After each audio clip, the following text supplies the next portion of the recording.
Hello, everyone, and welcome back to Crime Stories for Sleep.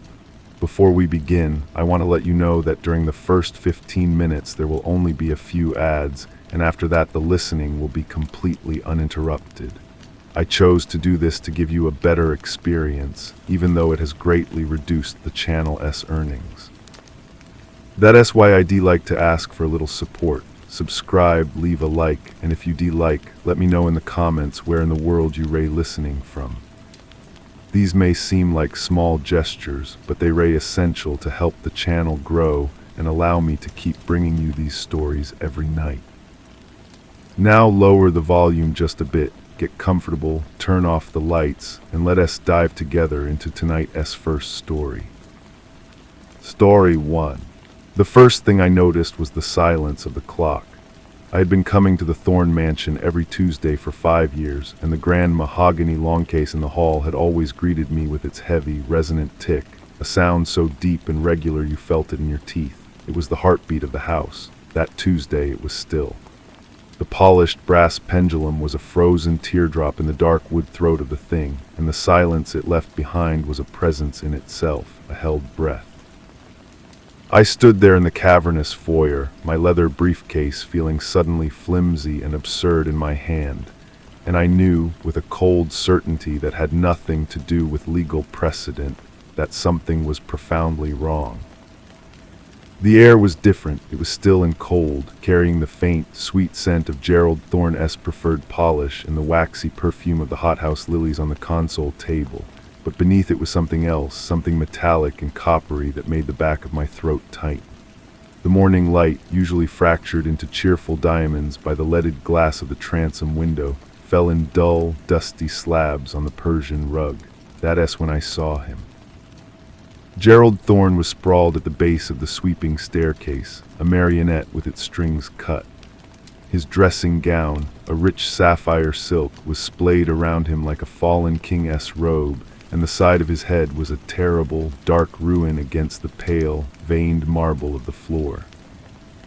I must have made a sound, a choked gasp that was swallowed by the oppressive quiet, because a figure detached itself from the shadows of the drawing-room doorway. It was Jamal, Gerald's secretary and factotum. His face, usually a placid mask of professional composure, was the color of ash. His eyes were wide, the whites showing all around. "Mr. Denham," he whispered, his voice raspy. I just found him. I was bringing him his correspondence." I couldn't move. My feet were rooted to the spot. I was just a lawyer, a young man who handled the dry intricacies of trusts and estates. Death was something I encountered in ink-stained wills and probate filings, not in violent still life on a marble floor. "Have you called anyone?" I managed to ask, my own voice unfamiliar. "The police, they are on their way." The next hour was a blur of sirens and heavy footsteps that echoed too loudly in the high-ceilinged rooms. The house, usually a monument to order and controlled opulence, was violated by the mundane chaos of an investigation. Uniformed officers strung up garish yellow tape that looked cheap against the dark carved wood. A photographer's flash popped, bleaching the scene into a series of stark, horrific tableaus. And then there was the detective. He introduced himself as Blake. He was a man in his late 40s, with a quietness about him that seemed to absorb the surrounding noise rather than contribute to it. He wore a plain, well-tailored suit the color of a rain cloud, and his eyes were the pale, discerning gray of a winter sky. He moved through the house not like an intruder, but like a restorer in a museum, observing, cataloging, his hands clasped behind his back. He asked me questions in a calm, low voice, and I told him everything I knew, which was nothing. I was there for the weekly review of his portfolio, a ritual Gerald Thorne never missed. He was a man of routine, I said. The clock it has never stopped. Blake's gaze drifted to the silent, long-case clock. "Interesting," he murmured, a word that seemed to carry more weight than its syllables suggested. The family was summoned from their various corners of the estate. First came Alara, the elder niece. She was tall and severe, with a sharp, elegant beauty that seemed carved from ice. Her black dress was so simple it was aggressively expensive, and her eyes, the same cool blue as her Uncle S, were dry and watchful. She took in the scene with a chilling composure, her gaze lingering on the shape under the sheet before settling on me, and then Blake, assessing, calculating. Then came Lily, the younger. She arrived in a flutter of silk and distress, her face pale and streaked with tears. She was the opposite of her sister in every way, soft where Alara was hard, romantic where Alara was pragmatic. She clung to the door frame, her slight body trembling, and let out a small, wounded sound when she saw the covered form. "Uncle Gerald," she whimpered, and the raw pain in her voice was the first genuinely human thing I felt in the house all morning. Blake observed them both with the same detached intensity. He asked them gentle, probing questions. Their alibis were thin, woven from the solitary nature of their lives within the great house. Alara had been in the conservatory, reading. Lily claimed she was in the music room, practicing a Chopin nocturne, though no one had heard the piano. The will was read in the library 2 days later. The air was thick with the smell of old leather and anxiety. I was the one who had to read it, my voice a dry, formal instrument in the tense silence. Gerald Thorne, true to his controlling nature even in death, had crafted a masterpiece of posthumous manipulation. The bulk of the estate, the business interests, the liquid assets, all went to Alara, with the stipulation that she provide a suitable and generous allowance for Lily. But there was a catch, a clause I had always found peculiar. The Thorne diamond, a legendary, flawless 10-carat stone that had been in the family for generations, was bequeathed solely to Lily. It was the one piece of pure, unadulterated sentiment in the entire document. Alara's face tightened. It was a subtle movement, a slight compression of her lips, but it was enough. Lily looked bewildered, her hands fluttering in her lap. She had never cared for the diamond, found it garish. "It was our Mother S," Alara said, her voice like chipped ice. "He always knew I wanted it." The investigation unfolded like a slow, poisonous bloom. Detective Blake became a near-permanent fixture in the mansion, his quiet presence a constant reminder of the violence that had seeped into the foundation. He would sit for hours in a high-backed chair in the corner of a room, saying nothing, just watching the light change on the parquet floors, listening to the way voices echoed in the long halls. He was less interested in the obvious drama than in the silences between the words. He asked me about the household, about the dynamics. I told him what I knew. Gerald was a difficult man, brilliant and ruthless in business, cold and demanding at home. He had raised his nieces after their parents died in a sailing accident, molding Alara into his successor and keeping Lily as a sort of cherished, fragile ornament. There was jealousy, of course, resentment, ambition. And the secretary, Blake asked me one afternoon. We were in the garden, the humid air heavy with the scent of roses and damp earth. "Jamal, what is his story?" "He has been with Gerald for 20 years, I said. "He knows everything. Runs the house, manages the schedule, handles delicate matters. He is fiercely loyal, or was." "Loyalty is a currency," Blake mused, his eyes on a bee drowning in the throat of a rose. "It can be spent, or it can accrue interest, waiting for a payout." He spent time with the servants, the maids, and the groundskeeper, who lived in a state of perpetual, fearful deference. They offered whispers and sidelong glances, clues wrapped in suspicion. One of the maids, a young woman named Maria, nervously told Blake she had heard raised voices coming from Gerald's study late on the night he died. A man's voice, she said, though she couldn't make out the words. She thought it might have been Jamal. The case seemed to be tightening around Alara. She had the motive control of the entire empire. She had the strength of will. The murder weapon, a heavy crystal decanter from Gerald's study, had been wiped clean of prints, a fact that Blake found curiously telling. A crime of passion, he said to me, is usually messy. This was messy in its violence, but clean in its execution. No prints. That suggests forethought or a cool head immediately after the act. I found myself drawn deeper into the vortex of the house and its inhabitants.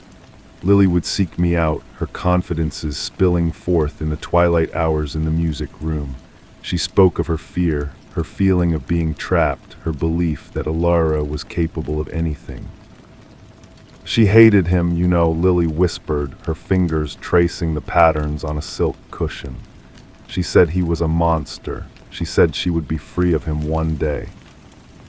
I relayed this to Blake, feeling like a traitor. He merely nodded, his gaze distant. The tension built like a coming storm. One evening, Blake called everyone into the main drawing room. The air was electric. He stood before the cold fireplace, his hands in his pockets, his posture relaxed, but his eyes were sharp, taking in every flicker of expression. He laid out the facts with the precision of a surgeon. The stopped clock, the missing time, the wiped decanter, the contested will. He spoke of ambition and jealousy, of a heart grown cold from a lifetime of emotional neglect. He turned to Alara. "You had the most to gain," he said, his voice calm. "You argued with him that night about the diamond. You believed it was your birthright, and when he refused you, as he always refused everyone, something in you snapped." Alara stared back at him, her face a mask of contempt. "You have no proof." "Proof is a curious thing," Blake said. "It is not always a fingerprint or a weapon. Sometimes it is a silence." He turned his gaze to Jamal, who stood rigidly by the door. "The clock, Jamal. You are the one who winds the clocks in the house, are you not? A weekly ritual every Monday." Jamal's throat worked. "Yes, sir." The clock stopped at 10:03. The coroner puts the time of death between 10 and 11, but the clock stopped at 10:03, an hour before Mr. Denham arrived, an hour before you claimed you found the body. Blake took a slow step forward. "You were the one who found him. You had the opportunity to wipe the decanter, to stage the scene, but you made one mistake. You stopped the clock. You reached into the long case to still the pendulum, perhaps because its loud, ticking witness felt like an accusation. Or perhaps you needed to create a false time of death, to give yourself an alibi that fell apart under the slightest pressure. But why?" The room was utterly silent. All eyes were on Jamal. His composure cracked, and a terrible anguish washed over his features. He didn't look at Alara or Lily. He looked at a space on the wall, a small, framed photograph of a young woman I had never seen before. "He promised," Jamal whispered, his voice breaking. 20 years I gave him. He promised he would take care of her, my daughter. She was sick. She needed a treatment, a specialist. He refused. He said sentiment was a weakness. He said no." His eyes, full of a bottomless grief and rage, finally met Blake as he was going to let her die. "After all my loyalty, after everything." It was Jose, the quiet groundskeeper who lived above the garage, who finally spoke, his voice rough and unused. "I saw him," he said, pointing a trembling finger at Jamal. "I came to the main house to fix a leaky faucet. I saw him come out of the study, his hands shaking. He didn't see me." The confession hung in the air, a shard of broken glass. Jamal did not deny it. He just stood there, the devoted servant, the keeper of secrets, finally broken by the one secret he could no longer bear, the knowledge that his loyalty had been a one-way street, leading only to his own ruin.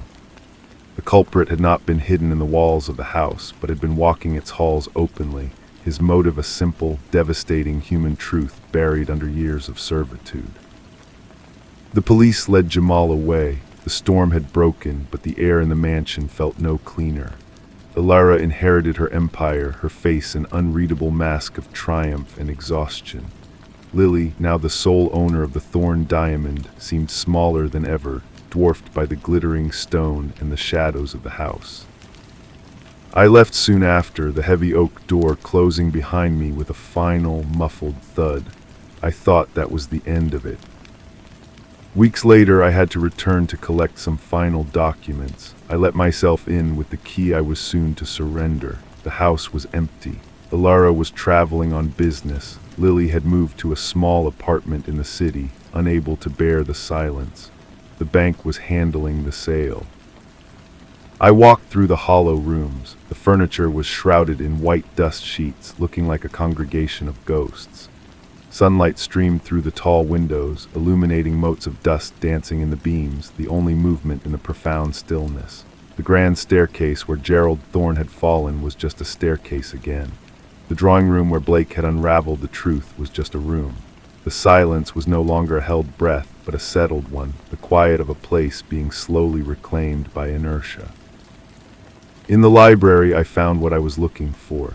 As I turned to leave, my eye caught a glint of something under the large mahogany desk. I knelt, my knees cracking in the quiet. It was a single clear crystal shard, no bigger than my thumbnail, a tiny, sharp fragment from the broken decanter. It had been missed by the cleaners, by the police, by everyone.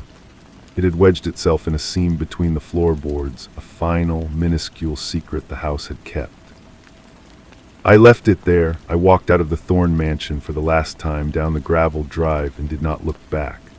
The crime was solved, the mystery was gone, but the house remained.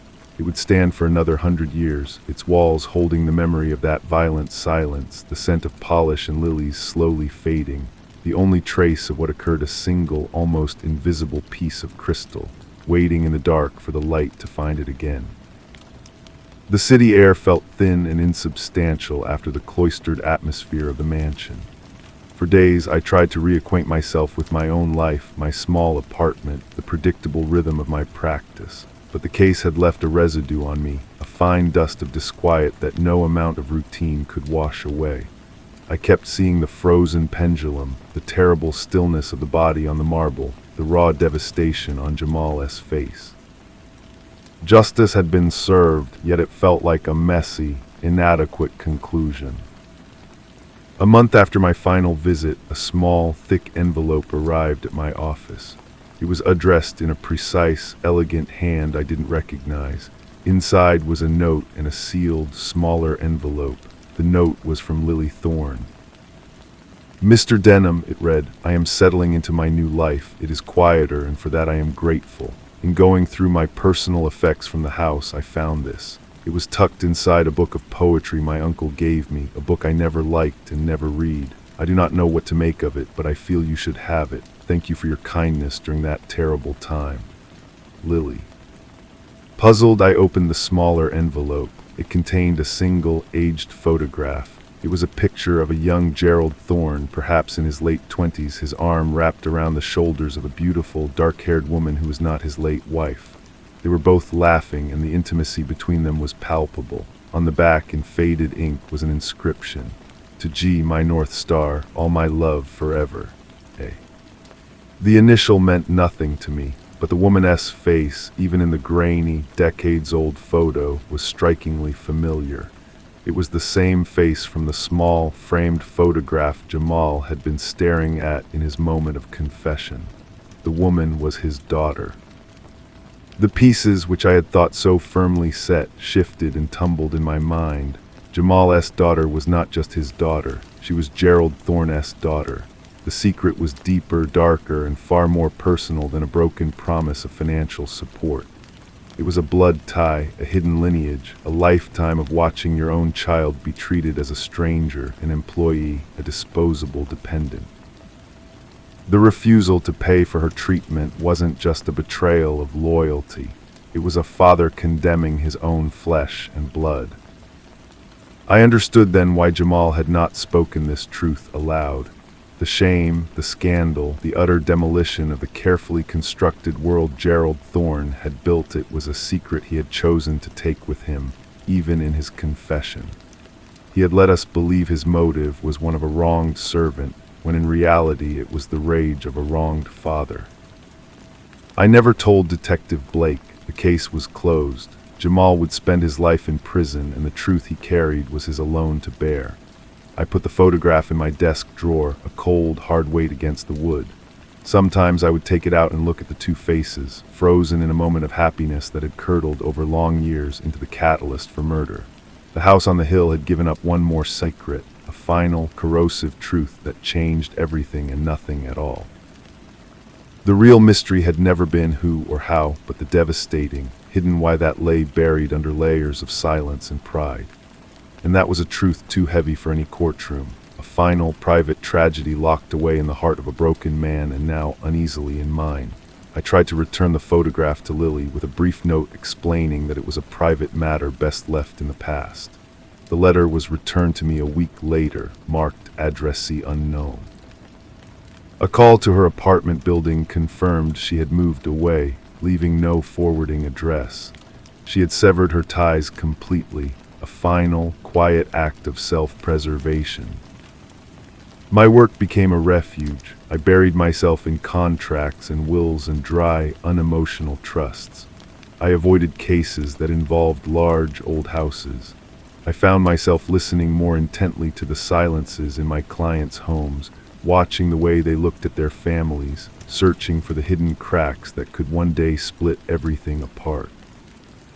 It was on a rainy Tuesday afternoon, nearly a year after Gerald Thorne's death, that I saw Detective Blake again. He was sitting in the waiting area of my office, his rain-spattered coat draped over the chair beside him. He looked older, the lines around his winter-gray eyes more deeply etched.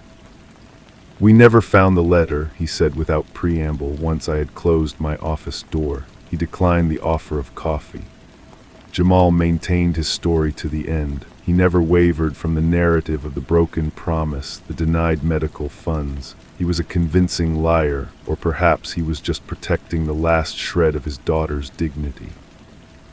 My heart was a dull, heavy drum in my chest. I said nothing. "He died in prison last week," Blake continued, his voice flat. "A sudden illness, fast and they tell me relatively painless." He studied my face, his gaze as discerning as ever. "The daughter passed away 3 months ago. The treatment came too late, funded by a mysterious, anonymous donor." I kept my expression neutral, a skill I had honed in the courtrooms and drawing rooms of the powerful. I had used a complex, untraceable channel of funds from an old client settlement to pay for it. It was the only thing I could think to do. Blake nodded slowly, as if I had spoken my thoughts aloud. "I closed the file this morning," he said, "officially, but a man in my line of work rarely gets a clean ending. There's always a loose thread." He stood up and buttoned his suit jacket.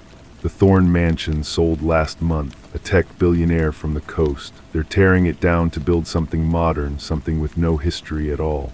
He paused at the door, his hand on the knob. "I suppose that's an ending of a sort. The house kept its last secret, and now it's gone." After he left, I sat for a long time in the quiet of my office, the sound of the rain against the window the only noise. I thought of the crystal shard still wedged under the desk, soon to be pulverized into dust. I thought of the photograph locked in my drawer, a testament to a love that turned to poison.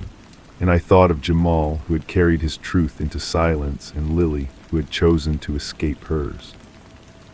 The mystery was over, the threads all cut, but the echo of it remained, a faint, persistent hum beneath the surface of my own quiet life, a reminder that some houses are not haunted by ghosts, but by the terrible weight of the truths their walls are built to contain. The hum did not fade. It became a part of my internal landscape, a low-frequency reminder of the chasm that can exist between the truth and what is officially known.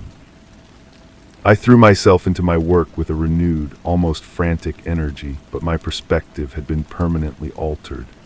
I began to notice the subtle tensions in the families I advised, the unspoken resentments between siblings over an inheritance, the quiet desperation in a spouse's eyes during a prenuptial agreement. I was no longer just a lawyer. I had become an unwilling archaeologist of human frailty. Several years passed, the city changed, my practice grew, and the Thorne case receded into a dark, polished corner of my memory, taken out and examined only in my most quiet, contemplative moments. Then I read a small article in the business section of the newspaper. Alara Thorne was stepping down as CEO of the Thorne conglomerate. The article cited health reasons and a desire to pursue philanthropic interests. There was a photograph of her, her face still a mask of cool composure, but her eyes held a new, profound weariness. She had won her empire, but the article noted a series of disastrous investments and a palpable coldness in her leadership that had alienated the board. She had built nothing but a fortress and found herself trapped inside it, alone. I felt a strange pang of sympathy for her, followed by a chilling thought. Had she known, Had she, with her sharp, calculating mind, ever suspected the true nature of the relationship between her uncle and Jamal's daughter? Was her coldness not just ambition, but a lifetime of sensing a hidden, shameful current running beneath the foundation of her world? It was a question that would never be answered. A few days later, a parcel was delivered to my office. It was a small, heavy box wrapped in plain brown paper. Inside, nestled in crumpled tissue, was a book. It was an old, leather-bound collection of romantic poetry, its spine cracked and its pages yellowed. I knew what it was before I opened it: Lily's book, the one she never liked. There was no note. My name and address were printed neatly on a label, but there was no return address. She had remembered me, and in her own silent way she was closing her own loop. I opened the book carefully. The pages were musty. I flipped through them, and a single pressed lily of the valley fell into my lap, its white bells brittle and brown with age. Then near the middle I found a poem circled in faint pencil. It was by Lord Byron. So will go no more a roving so late into the night, though the heart be still as loving, and the moon be still as bright. I sat back, the book heavy in my hands. She had read it. She had read it and found a piece of herself in its lines of loss and resignation. She had kept this small, fragile thing, this pressed flower and this circled poem, as her own private memorial to a life she had left behind. She was not the fragile ornament everyone believed her to be. She had simply been conserving her strength, waiting for the moment she could escape. I placed the book on the shelf behind my desk, next to my legal volumes. It looked out of place, and that was precisely why it belonged there. The thorn case was over, the mansion was dust, and the principles were scattered to the winds of their own fates. But the lessons remained, etched into me as deeply as the inscription on that old photograph. I had learned that the most dangerous secrets are not the ones shouted in anger, but the ones held in silence, the ones that fester in the dark until they twist a man's soul or a family's legacy into something unrecognizable. And I learned that every house, every person has its hidden shard of crystal, its pressed flower, its circled poem, a small, sharp truth waiting for the light to find it, or for the walls to finally come down. The following spring, I took a long-delayed vacation, a driving tour through the countryside. I had no destination in mind, only a desire to be moving. On the third day, I found myself on a winding coastal road, the air sharp with salt and the cries of gulls. I stopped for lunch at a quiet inn overlooking a small, stony beach. The place was nearly empty, the off-season stillness a welcome balm. I took a table by the window, watching the gray waves roll in. It was then I saw her. She was walking along the water's edge, a lone figure in a dark green coat, her head bowed against the wind. It was Lily. She was older, her face softer, her bearing more cert. She stopped and looked out to sea, her hands buried in her pockets. She stood there for a long time, a still point in the churning motion of the water and the sky. I could have gone down to her, I could have called her name, but I did not. I remained at my table, watching as she eventually turned and walked back toward a small, whitewashed cottage perched on the cliffside. She had built a new silence for herself, one of her own choosing, and I had no right to intrude upon it. I finished my meal, paid my bill, and drove on. The memory of that glimpse stayed with me, clearer and more solid than the grim tableau of the Thorn Mansion. It was a different kind of ending, not of a mystery solved, but of a life quietly, resolutely reclaimed. I never saw or heard from any of them again.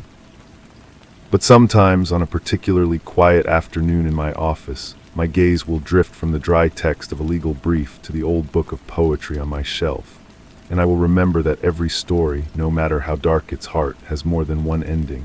The road unspooled before me, leading away from the coast and back toward the city. The image of Lily on that windswept beach was a fixed point in my mind, a counterweight to the gravity of the past. It was a reminder that some escapes are permanent, and some silences are not prisons but shelters. My work continued. I became, I like to think, a better lawyer, not just more skilled but more perceptive. I learned to listen to what was not said, to read the subtext in a client's hesitation or the slight tremor in a hand. I began to specialize in mediating family disputes, not out of a desire to untangle more Thornesque dramas, but from a conviction that some fractures could be mended before they became fatal. I had seen the end result of a family's unspoken poison. Now I worked to provide an antidote, however small. The book of poetry remained on my shelf. I never opened it again. It was not a puzzle to be solved, but a monument.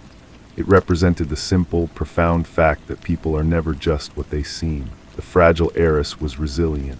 The loyal servant was a father pushed to an unimaginable edge. The powerful magnate was a coward in his personal life. We are all layered with secrets and strengths, and we contain the capacity for both ruin and redemption. One evening, years later, I was cleaning out my desk. I was retiring.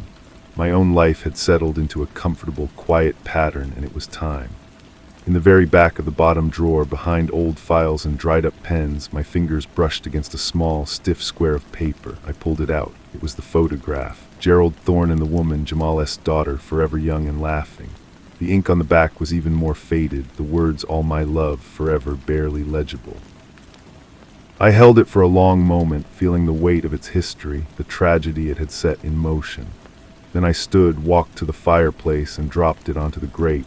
I struck a match and watched as the edges curled and blackened, the faces dissolving into smoke and ash. It was not an act of destruction, but of release. The truth had served its purpose. It had taught me what I needed to learn. It no longer needed to be carried.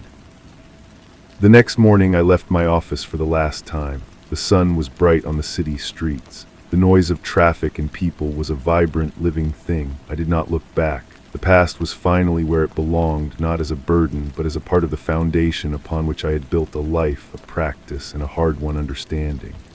The house was gone, the players had moved on, and the last secret had turned to smoke on the air. There was nothing left but the quiet, open road of the future, and I was ready to walk it. The air outside my building was different now, cleaner somehow.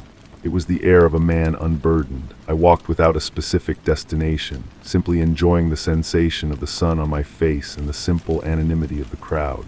For the first time in a long time, I was not looking for hidden meanings in the faces that passed me by. I was just another man on the street. I found myself in a small park I had often hurried past but never entered. I sat on a bench and watched children chase pigeons, their shouts of laughter echoing in the open space. A young couple sat nearby, their heads closed together, speaking in low, intimate tones. It was all so ordinary, so beautifully uncomplicated. My phone buzzed in my pocket. It was a former client, a woman I had helped through a difficult divorce. She was calling, she said, just to thank me again. She was getting remarried, and she wanted me to know that my counsel had given her the courage to start over. I listened to her happy, energetic voice and felt a deep, settled satisfaction.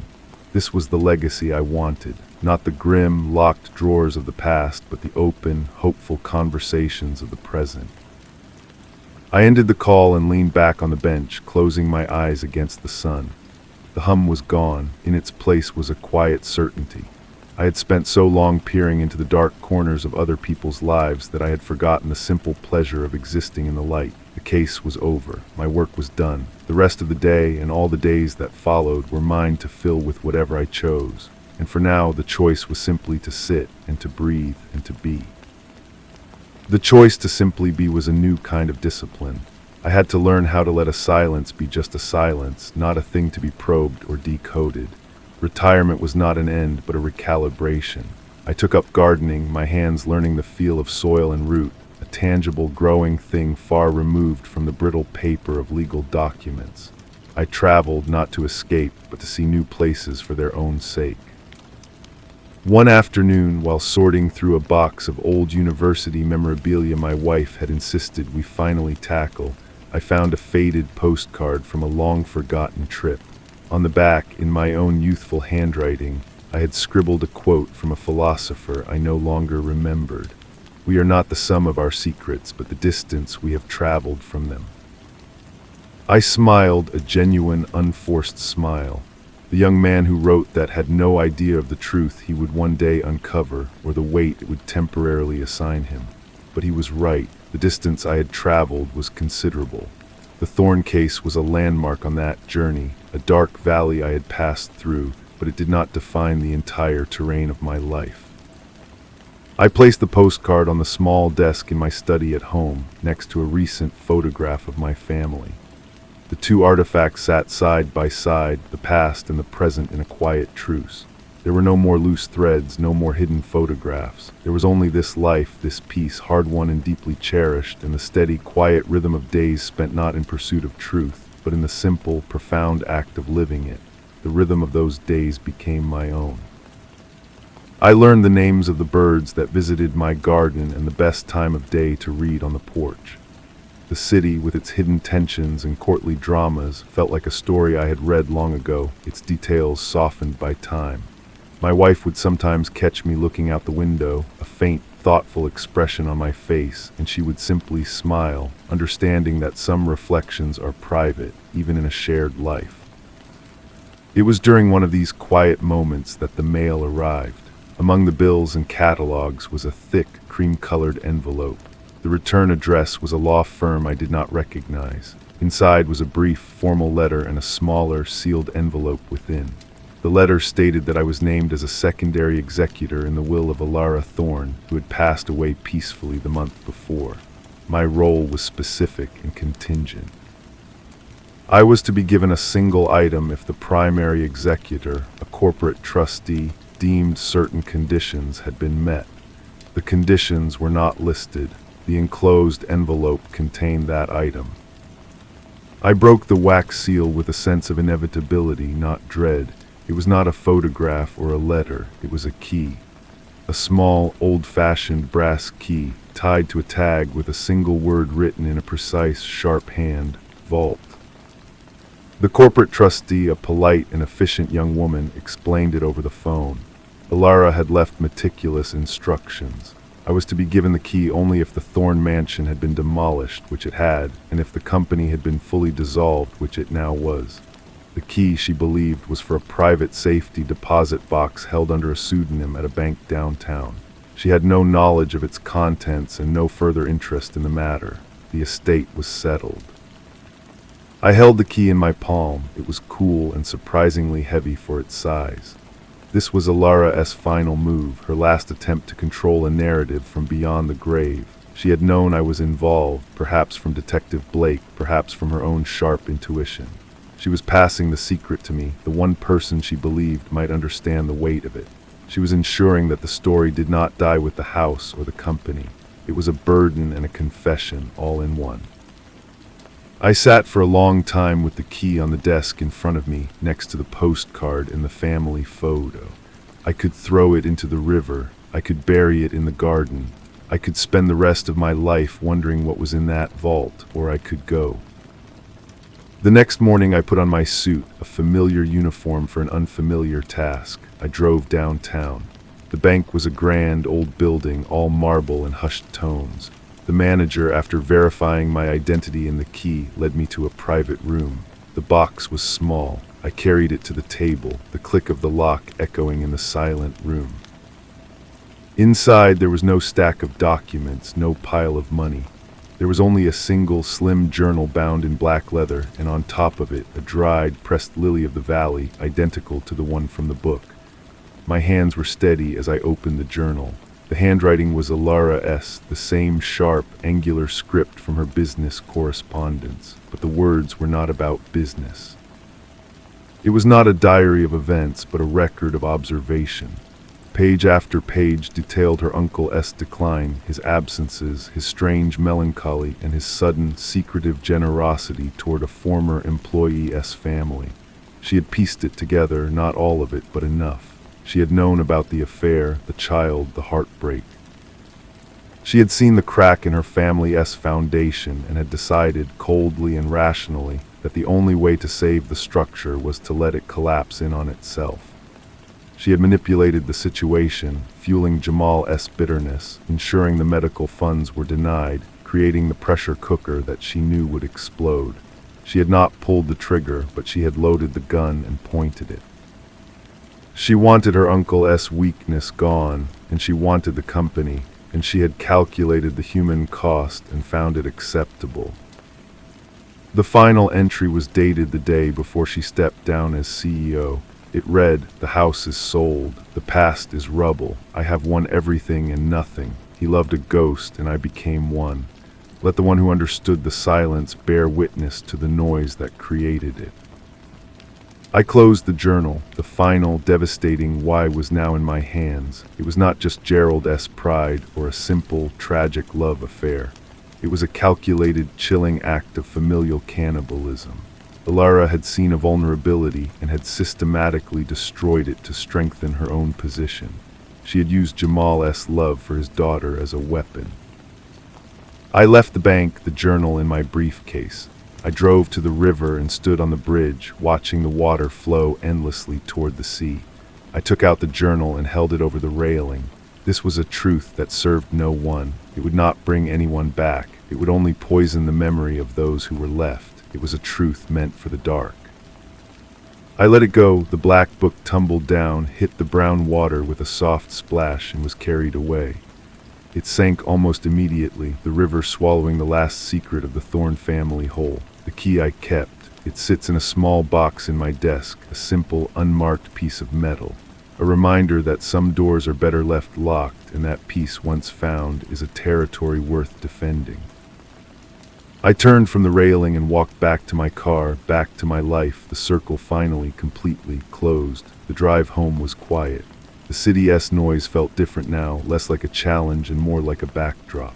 I parked the car in the garage and walked into the house, the familiar scent of my wife's cooking a welcome anchor. She looked up from the stove, her eyes asking a question I didn't need to hear. I simply nodded and she understood. Some chapters are best closed without being read aloud. We ate dinner in the comfortable silence of a long shared life. Later, as I sat in my study, the small brass key felt heavy in my pocket. I took it out and placed it in the wooden box where I keep other mementos from my career, a retired pen, a worn pocket watch. I closed the lid. It was not a trophy, but a token. A reminder that the pursuit of truth is a noble calling, but the wisdom to know what to do with it is a far greater one. The seasons turned. The garden I had planted flourished, a testament to patience and care. I thought of Lily sometimes, hoping her silence by the sea remained a peaceful one. I thought of Jamal and hoped he had found some measure of peace, too, before the end. And I thought of Ilara, the most brilliant and broken of them all, who had mistaken control for strength and victory for peace. One evening my grandson visited, a bright boy of 10 with a curious mind. He was exploring my study, his small fingers tracing the spines of my old legal books when he stopped at the poetry collection. "This one's old," he said, pulling it gently from the shelf. "It is," I said, "be careful with it." He opened it with a reverence that surprised me. The brittle pages whispered. He didn't ask about the story behind it. He was simply captivated by the age of the object, the feel of the paper, the mystery of words written long before he was born. He found the pressed flower, a few tiny fragments of it having shaken loose in the binding, and looked at me with wide eyes. "It's a secret," I said softly, "a very old one." He nodded, understanding in his own way, and carefully closed the book, placing it back exactly as he had found it. He had no need for the details. He understood that some things are kept simply because they are precious, not because they are puzzles. And in that moment I knew the story was truly over. It had been passed from the violence of a mansion to the quiet of a study, and now to the innocent wonder of a child. It was no longer a burden, but an heirloom of a different kind. Its weight was gone, leaving only the faint, fragile beauty of a memory, pressed between the pages of a life now fully lived. The summer after my grandson's visit, I found myself sitting on the same bench in the same park. The children were still chasing pigeons, their laughter a constant, joyful sound. I watched them, and for the first time I felt no pull toward the past, no analytical urge to dissect the moment. It simply was. My wife joined me, her hand finding mine. We sat like that for a long while, not speaking. The sun was warm, the breeze was gentle. I realized then that the final lesson of the Thorne case was not about the darkness people hide, but about the light they can choose to cultivate in its wake. I had spent years building a life in that light, a life of small, honest moments like this one. The book of poetry remains on the shelf. The key rests in its box. They are no longer artifacts of a mystery, but simply parts of my history, as integrated and unremarkable as the scar on my knee from a childhood fall.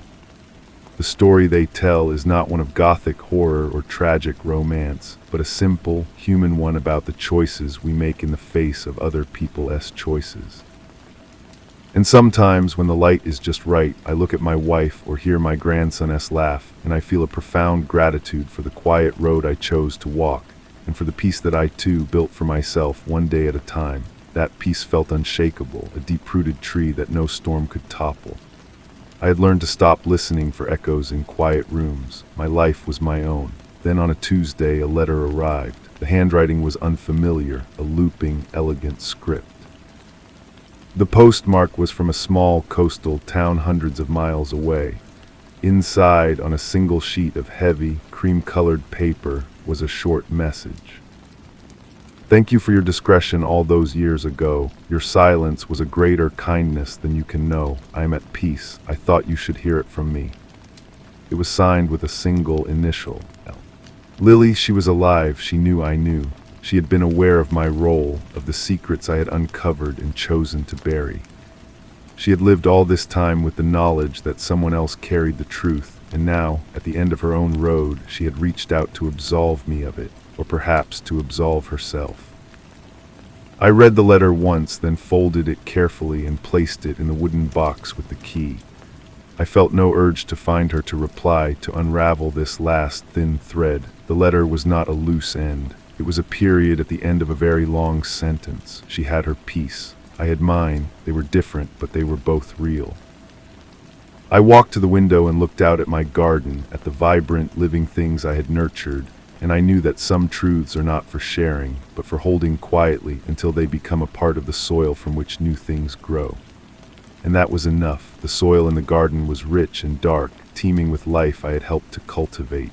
I thought of Lily's letter not as a disruption, but as a final, gentle rain on that soil.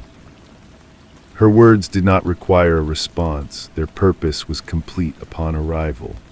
They were an acknowledgement that our lives, however briefly and strangely intertwined, had both moved toward a quiet harbor.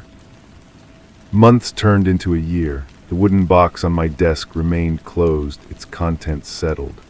My life was a comfortable routine of small pleasures: morning coffee with my wife, the weekly chess game with an old friend, the quiet satisfaction of a well-pruned rose bush. I had truly retired, not just from my profession, but from the business of other people's pasts. One afternoon, my grandson came to me, his brow furrowed in thought. He was working on a family tree project for school.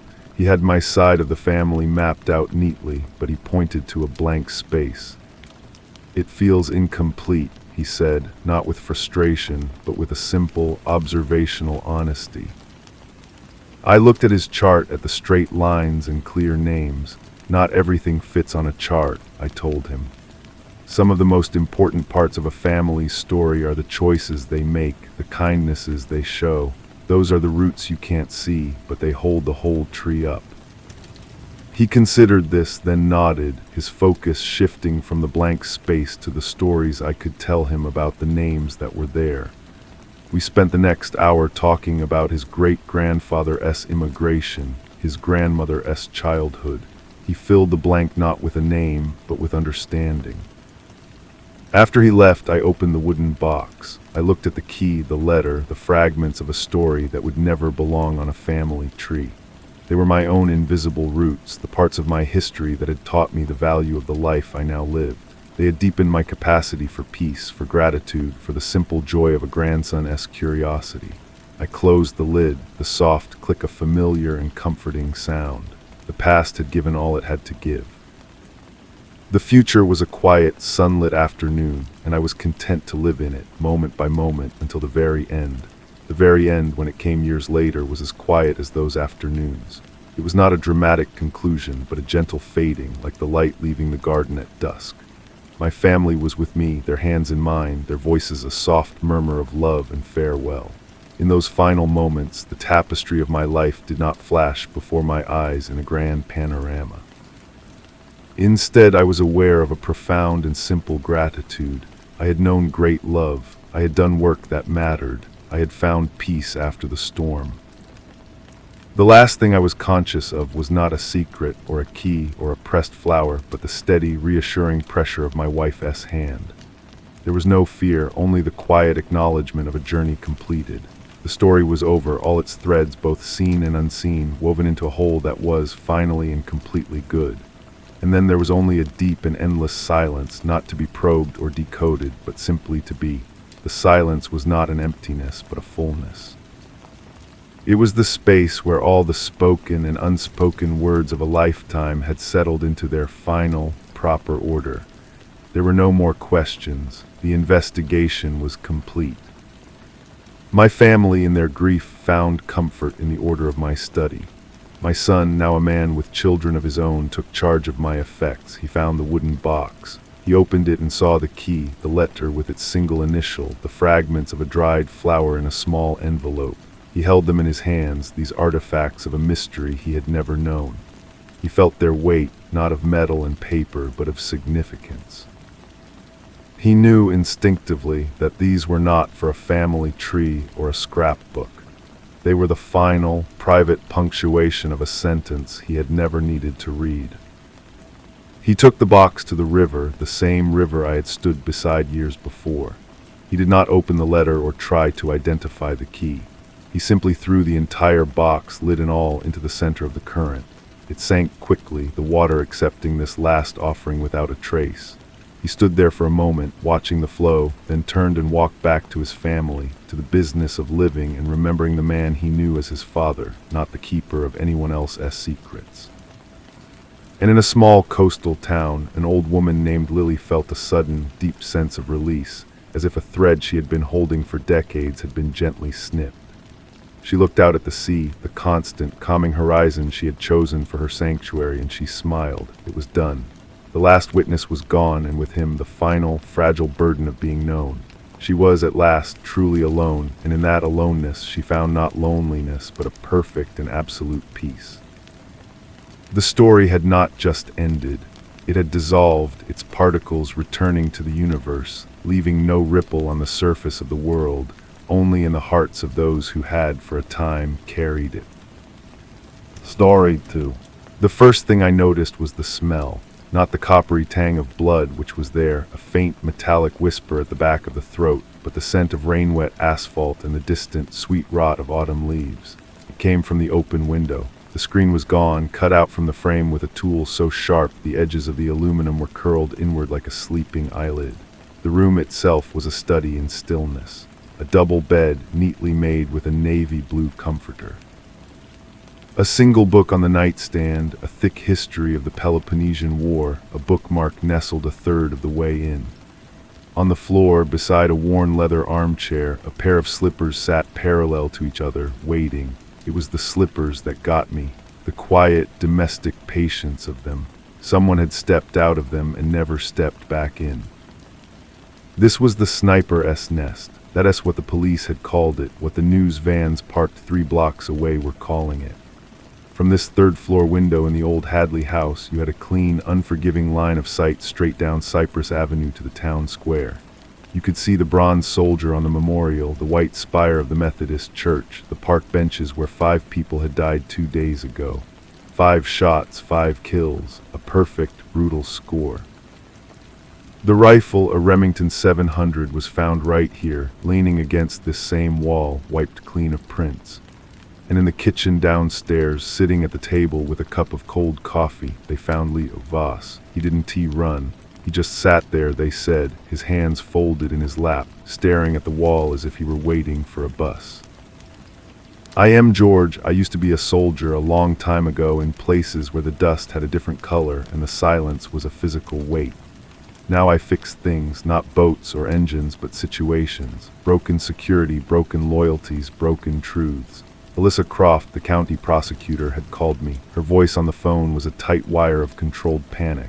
They have the man, they have the gun, the ballistics match. It's airtight, George, but it feels wrong. It feels staged. She was a woman who dealt in facts, in the clean geometry of evidence, and for her to use a word like staged was a tremor in the bedrock of her world. I met her in her office, a room of dark wood and legal books that smelled of lemon polish and anxiety. She was all sharp angles and intelligent eyes, a blade of a woman in a tailored suit. Leo Voss, she said, sliding a file across the desk. 48 years old, worked as an actuary for 20 years. Fired 6 months ago for erratic behavior. No family, no friends to speak of. No military training, no history of violence, not even a parking ticket. They found books on ballistics and conspiracy theories in his apartment. They lay calling him a lone wolf, a simmering cauldron of resentment who finally boiled over. "And you don't buy it," I said. "I buy the evidence," she corrected me, her fingers tracing the edge of the file. "I don't buy the man." I interviewed him. Yes, fragile, not defiant, not remorseless. Yes, confused. He says he doesn't remember anything from that afternoon. He says he was reading in his chair and then the police were there. He has no alibi. The coffee cup had his prints. The books were his. The rifle was purchased with a fake ID that had his picture on it, found in his wallet. It was all so neat. It was a perfect, self-contained story, a little box of horror tied up with a bow of incontrovertible proof. But in my experience, the truth is never neat. It is messy, it is frayed at the edges, it smells of the earth and of sweat and of things left unsaid. The room in the Hadley house was too neat. The slippers were too patient. The cut in the window screen was the work of a professional, a single, fluid motion. An actuary who read about ancient wars would have sawed at it, left a jagged tear. I went to see Leo Voss in the county jail. He was a small man, his shoulders curved inward as if against a constant wind. His eyes were the color of a winter sky, pale and distant. He looked at me without recognition, without hope. "I was reading about Thucydides," he said, his voice a soft rustle. "The Melian dialogue, the strong do what they can and the weak suffer what they must." I remember thinking how that explained the structure of the world. The cold equations. Then the door opened and the police were there. My coffee was cold. I don't know how it got cold so fast. I asked him about the rifle, about the fake ID, about the books on sniping. He just shook his head, a slow, weary motion. "They were mine, I suppose they must be. They were in my apartment, but I don't remember buying them. I've been forgetful lately."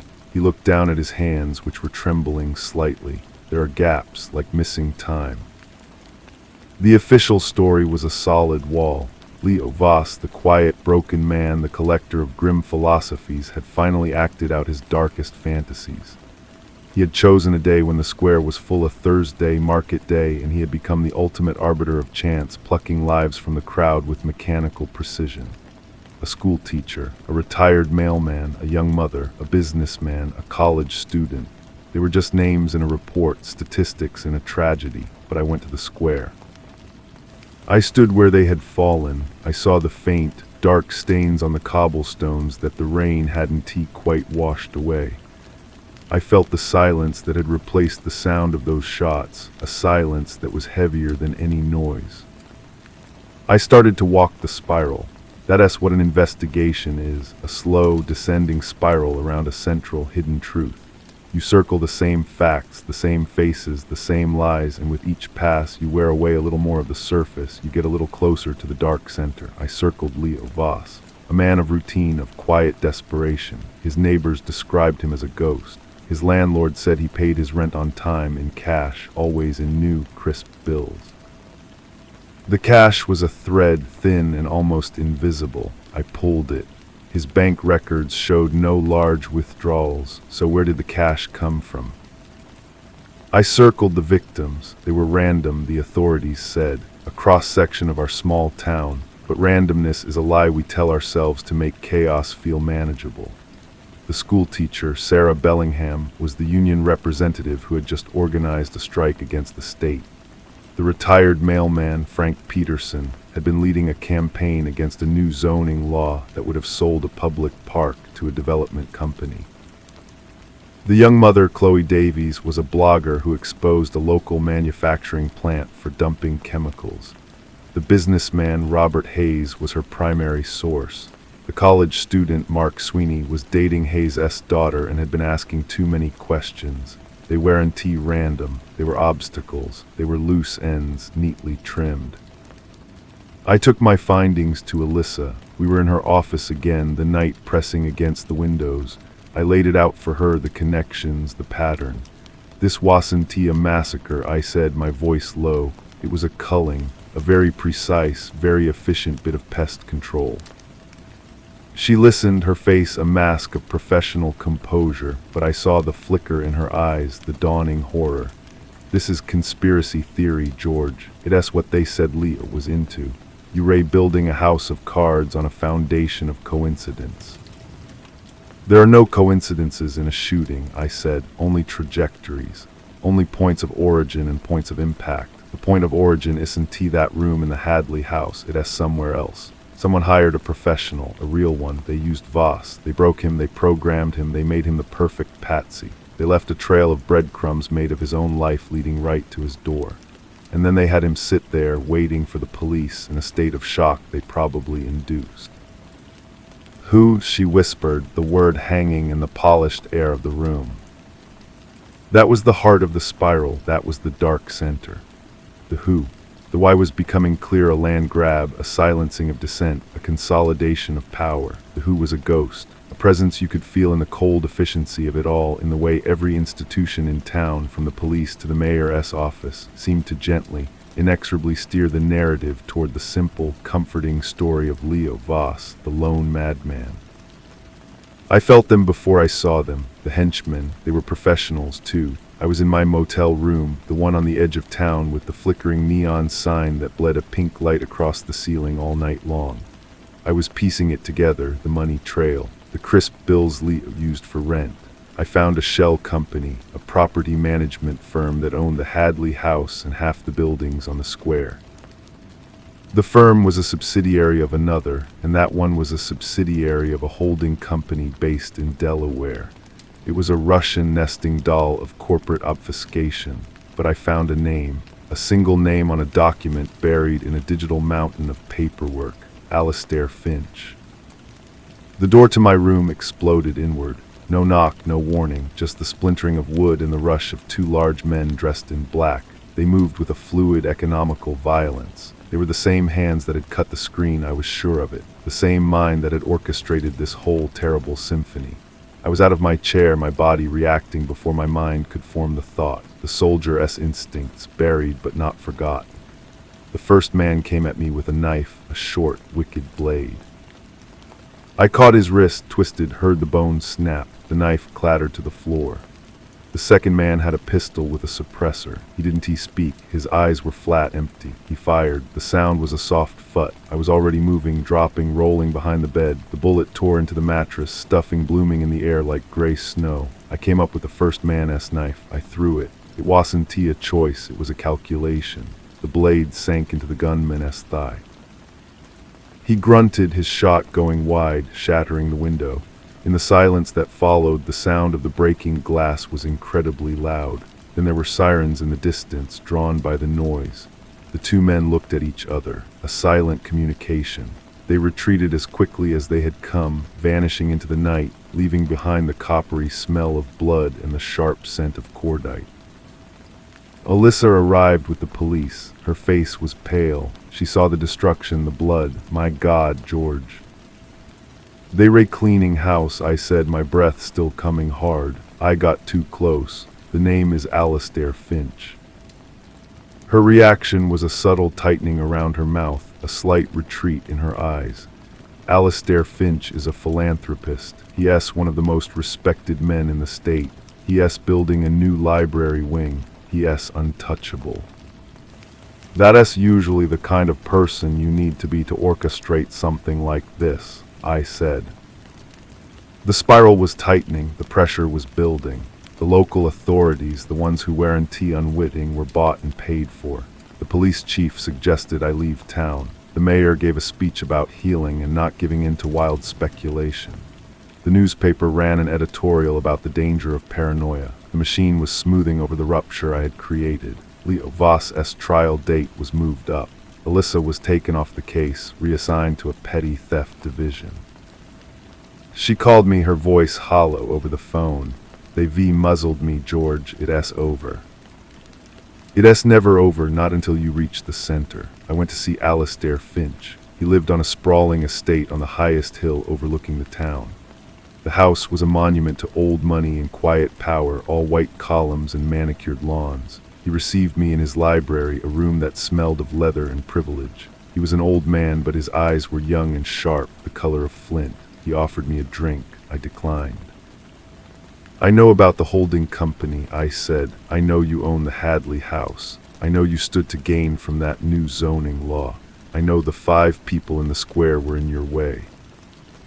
He smiled, a thin, bloodless movement of his lips. Mr. George, the troubled veteran playing detective, you have an impressive imagination. I've read your file, the incidents of instability, the paranoia. It's a tragedy what war does to a man. He took a sip of his brandy. You have no evidence. You have a series of unfortunate events and a desperate need to connect them. The man is guilty. The case is closed. The town is moving on. I suggest you do the same. He was right. He was the mastermind. I could see it in the cool certainty of his gaze, in the way he held the world in such contemptuous regard. The strong do what they can and the weak suffer what they must. He was Thucydides made flesh. He had used a sniper to solve a political and financial problem, and he had used a broken man to take the fall. It was clean. It was elegant. It was almost perfect. I left his house. The night air was cold. I stood on his immaculate lawn and looked down at the town, the lights of the square twinkling like fallen stars. I had nothing. No evidence that would stand up in any court he didn't own. He was untouchable. I had failed Leo Voss. I had failed the 5 people in the square. I had failed the truth. The spiral had led me here, to this moment of perfect, powerless understanding. I went back to the beginning, back to the sniper's nest. The Hadley house was sealed, a ribbon of police tape across the door, but locks have never been much of an obstacle for me. The room was exactly as I had left it, frozen in time. The bed, the book, the chair, the slippers. I stood at the window and looked down at the square. I could almost see the ghosts of that afternoon, the people frozen in mid-stride, the flowers of blood blooming on their chests. And then I saw it. On the floor, partly tucked under the edge of the navy blue comforter, was a single, crisp $100 bill. It must have fallen from the killer's pocket. The professional, the one who had actually pulled the trigger, he had been here in this room while Leo Voss sat in a drugged stupor downstairs. He had left this behind. It was nothing. It was a dead end. The serial number would lead nowhere. It was just a piece of paper. But I picked it up. I held it in my hand. It felt new, unwrinkled, alien in this room of old dust and quiet tragedy. I stared at it, this perfect rectangular piece of the puzzle, this silent, mocking confession of a power so vast it used money for bait and human lives for pawns. It was the clue that proved everything and nothing at all. I stood there for a long time, the bill held between my fingers, staring out at the quiet, complicit town, silently grappling with its meaning. The texture of the bill was slick between my fingers, new money. It felt like a prop, a piece of stagecraft. I knelt down, my knees cracking in the quiet room, and peered under the bed. Nothing but dust bunnies and the faint parallel tracks where the police had slid the rifle out. I checked the nightstand drawer. Empty. The book on the Peloponnesian War was still there. I picked it up, the weight of it familiar and solid. The bookmark was a simple piece of black cardstock. I opened to the page. It was the Melian dialogue, Leo's last remembered thought before his world went black. The strong do what they can and the weak suffer what they must. The words were a cold anchor in a sea of chaos. I closed the book, and as I did, I felt a slight ridge on the inside of the back cover, a deliberate lump beneath the end paper. My thumb found the edge, a tiny, almost invisible flap. With careful pressure, I peeled it back. Tucked into a hand-cut compartment in the binding was a micro SD card. My heart hammered against my ribs, a sudden, frantic drumbeat in the stillness. This wasn't left by the killer. This was hidden by Leo. This was his insurance. He must have known on some level what was happening to him, what they were making him into. He'd chosen his hiding place with the meticulous, paranoid logic of a man who understood history's darkest lessons. I didn't have a reader. My motel room was compromised. Alyssa was sidelined. The police were not an option. I thought of the public library, but Finch's name was on the wing. Nowhere was safe. The town itself felt like an extension of Finch's library, a curated space where every resource was controlled. I needed a neutral machine, a connection that couldn't be traced back. I drove 20 miles to the next county, to a sprawling, fluorescent-lit big-box store. I bought a cheap tablet from a bored teenager, paying in cash from my own wallet. In the parking lot, sitting in my car with the engine off, I slotted the tiny card into an adapter and plugged it in. The files were a digital ghost story, audio recordings made on a cheap, hidden device. Leo's voice, hesitant and confused, talking to a man with a calm, cultured, and utterly merciless voice. Alistair Finch. They discussed Leo's firing, his financial troubles, his gaps in memory. Finch offered help, a new treatment for stress, a doctor he knew. Leo's voice grew weaker, more pliant with each subsequent recording. Then came the instructions, delivered in that same reasonable tone. The books to buy, the rifle to purchase with the fake ID Finch provided, the key to the Hadley house. It's a thought experiment, Leo, Finch said. A way to confront the nature of power. Just go to the house. Read, wait. We'll observe the reactions. It's research. The final file was not a recording. It was a video. A shaky, handheld clip filmed from a window across the street from the Hadley house. It showed a figure, tall and dressed in dark workman-esque clothes, carrying a long, narrow tool bag entering the house. The timestamp was 2 hours before the shooting. 40 minutes later, the same man left, the bag noticeably lighter. He got into a plain white van. The video zoomed in, shaky but clear enough to catch the license plate. It was the proof. It was the gunman. It was the thread that would unravel the whole tapestry. My hand trembled as I held the tablet. This was no longer about conspiracy. This was about evidence, cold, hard, and damning, but it was a lit fuse. The moment I acted, Finch would know. He had eyes everywhere. Sending it to Alyssa directly would get her buried. Taking it to the state police was a gamble. How high did Finch's influence reach? The van, that was the key. Find the van, find the shooter, and you find a witness who could point directly back to Finch. The video gave me a plate number. It was a place to start, a trail that was still, perhaps, warm. I drove back toward town, but not to my motel. I parked in the lot of the all-night diner on the highway, the one with the weak coffee and the strong Wi-Fi. I needed to run the plate. It was a risk, but a calculated one. As the tablet connected, I saw the reflection of headlights swing into the lot behind me, not a customer-esque car. It was a dark sedan that parked at the far end, its engine off, its lights dying, waiting. They had found me, not the hired muscle from before. This was surveillance. Finch knew I had something. He was giving me enough rope to see what I would do, who I would contact. The spiral was now a vice, and the walls were closing in. I had the truth in my hand, a tiny piece of silicon that held 5 lives and one man's shattered mind, and I was sitting in a diner parking lot with a target on my back, the weight of it all feeling heavier than any weapon I had ever carried. The plate came back registered to a shell corporation, a different name but the same Delaware address as the property management firm. A dead end. The man in the sedan would be reporting my location, my every move. I was a mouse in a maze, and the scientist was watching. I couldn't lead them to the van. I had to disappear. I left the tablet on the table, the microSD card tucked safely back into its hiding place in the book, which was now in my jacket pocket. I walked into the diner, past the tired waitress and the few late-night truckers, and out the back door into the service alley. I moved quickly, cutting through backyards and across quiet streets, my senses stretched taut, listening for the sound of an engine, the crunch of a footstep. I needed a different car. I found an old, neglected pickup truck on a dark residential street.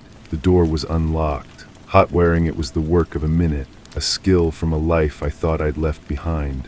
The engine turned over with a ragged cough. I drove without headlights until I was on a country road, the town's glow receding in my rearview mirror. The shooter was a professional. He wouldn't have kept the van, but he might not have destroyed it yet. A pro that good would have a place, a garage, a workshop, somewhere private. The plate was my only link. I had a friend, Elias, from my old unit. He was off the grid now, living in the mountains, and working as a private security consultant for people who needed absolute discretion. He owed me a favor. I used a burner phone I kept for emergencies. Elias answered on the second ring, his voice a low rumble. This line is not ideal. I need a location, a license plate, it's hot. He was silent for a moment. I could hear the clicking of a keyboard. Go ahead. I read him the number, more clicking. It's pinging, hasn't moved in 6 hours. Scrapyard on the industrial edge of your town. Old Miller's place, abandoned. Of course, the perfect place to dispose of a vehicle. Thanks, Elias. George, he said, his tone grave. The registration trail on that plate is a ghost. Whoever you're dealing with, they don't leave traces. Be more than careful. The scrapyard was a graveyard of metal, surrounded by a high chain-link fence topped with rusting barbed wire.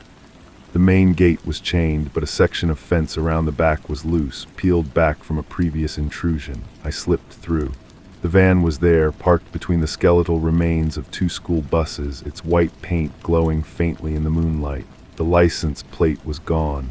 The side door was open. I approached slowly, my hand on the grip of the pistol I carried. The van was empty, cleaned out, not a fingerprint, not a fiber. But as I shone my flashlight inside, the beam caught on something wedged deep in the crevice where the passenger seat met the center console. A small laminated card. I reached in and pulled it out. It was a key card, blank and white, with a magnetic stripe on the back. The only marking was a single embossed letter, F.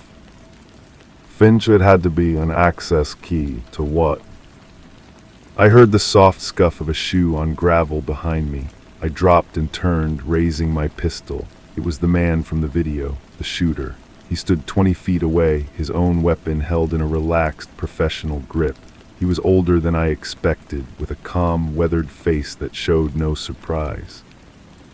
I wondered if you'd find it, he said. His voice was quiet, devoid of emotion. He said you were persistent.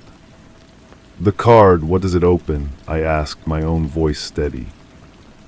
A private elevator in the new library wing, he said. His office, the real one, not the one he shows to visitors. He hadn't fired, he was talking, that meant something. He sent you to clean up, to kill me. The man shook his head slowly. He sent me to retrieve the card, he thinks you have it, he doesn't know I dropped it. He looked at me and for the first time I saw a flicker of something in his eyes, not remorse, but a deep, weary calculation. Finch is a meticulous man, but he's also a greedy one. My payment for the square was delayed, contingent on further services. I don't work on credit. He was turning, a rat leaving a ship he sensed was about to sink. You'll testify, I asked, the question hanging in the cold night air. He almost smiled. Testify? No, but I won't be in the country to stop you either. The card is your problem now. Consider it my severance package. He lowered his weapon, turned, and walked away, melting into the shadows of the scrapyard without another sound. I was left alone with the van, the key card, and a choice. Walk away with my life or take this key and use it to open a door I might not be able to close. The spiral had finally reached its end. The center was waiting. I looked down at the white card in my hand, then back toward the town, toward the library on the hill. The strong do what they can. It was time to see what I could do. The drive to the library was a journey through a sleeping town that had no idea of the rot at its core. I left the stolen truck a mile away and approached on foot, moving through the shadows of the grand old buildings that surrounded the new, modernist library wing. Finch's name was carved into the marble cornerstone. The main doors were locked, the building dark and silent, but around the side, tucked into an alcove, was a single, unmarked steel door with a keypad and a card reader. I pressed the white card against the reader. A green light blinked, a soft click echoed in the stillness. The door swung open onto a small, polished elevator. There were no buttons, just another card reader inside. I swiped the card again. The doors closed and the elevator descended smoothly and silently, going down far deeper than any library foundation should have allowed. When the doors opened, I was in a different world. The room was a stark, climate-controlled bunker. One wall was a bank of monitors showing live feeds from across the town, including the police station and the mayor's office. Another was covered in detailed maps and flowcharts, a spiderweb of influence and ownership. But it was the third wall that stopped me cold. It was a trophy case, not for hunting rifles or sports memorabilia, but for artifacts of his operations. A charred ledger from a rival business, a necklace taken from a political opponent's wife, and in the center, mounted and displayed like a rare butterfly, was the faded, blood-stained scarf of the first victim from the town square. This was not just an office, it was a shrine to his own power. He was a man who not only committed evil but curated it, who needed to sit and admire his own handiwork. "I knew you would appreciate it," his voice came from behind me. I turned. Alistair Finch stood there, not in his library with a brandy, but here in his sanctum. He held a small, elegant pistol, aimed squarely at my chest. "The strong do not merely act," he said, his flinty eyes gleaming in the low light. "They document, they learn, they refine." Leo understood the theory, but he lacked the stomach for the practice. You, I think, understand both. "It's over, Finch." "Is it?" He gestured with the pistol toward the bank of monitors. On one, I could see 2 police cruisers pulling up outside my motel. On another, a news channel was preparing a bulletin about a disturbed veteran, George, who was wanted for questioning in a series of break-ins and was considered armed and dangerous. You are a ghost now, a convenient specter to be exorcised. Your story ends here in the dark, and my story continues. The library wing will be dedicated next week. He was right. He had written the ending already. He had the gun, the power, the narrative. I had a stolen key and a desperate need for the truth to be heard. My hand tightened around the book in my jacket pocket. The Peloponnesian War. The weight of it was a comfort. "Leo left a testament," I said quietly.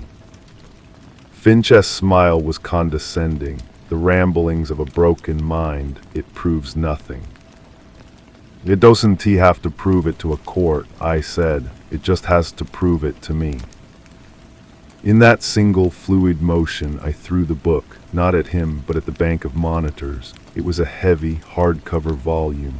It spun through the air and struck the central screen with a crash of glass and a shower of sparks. The image of my motel flickered and died. Finch flinched, his aim shifting for a fraction of a second. It was all I needed. I was already moving low and fast, closing the distance. The gun went off, the report deafening in the confined space. The bullet seared across my ribs, a hot line of fire, but I didn't stop. I slammed into him, driving him back into his precious trophy case. The glass shattered. We fell to the floor in a cascade of broken memorabilia and twisted metal. He was old, but he was strong, fueled by a lifetime of entitled rage. He clawed at my face, trying to bring the gun to bear.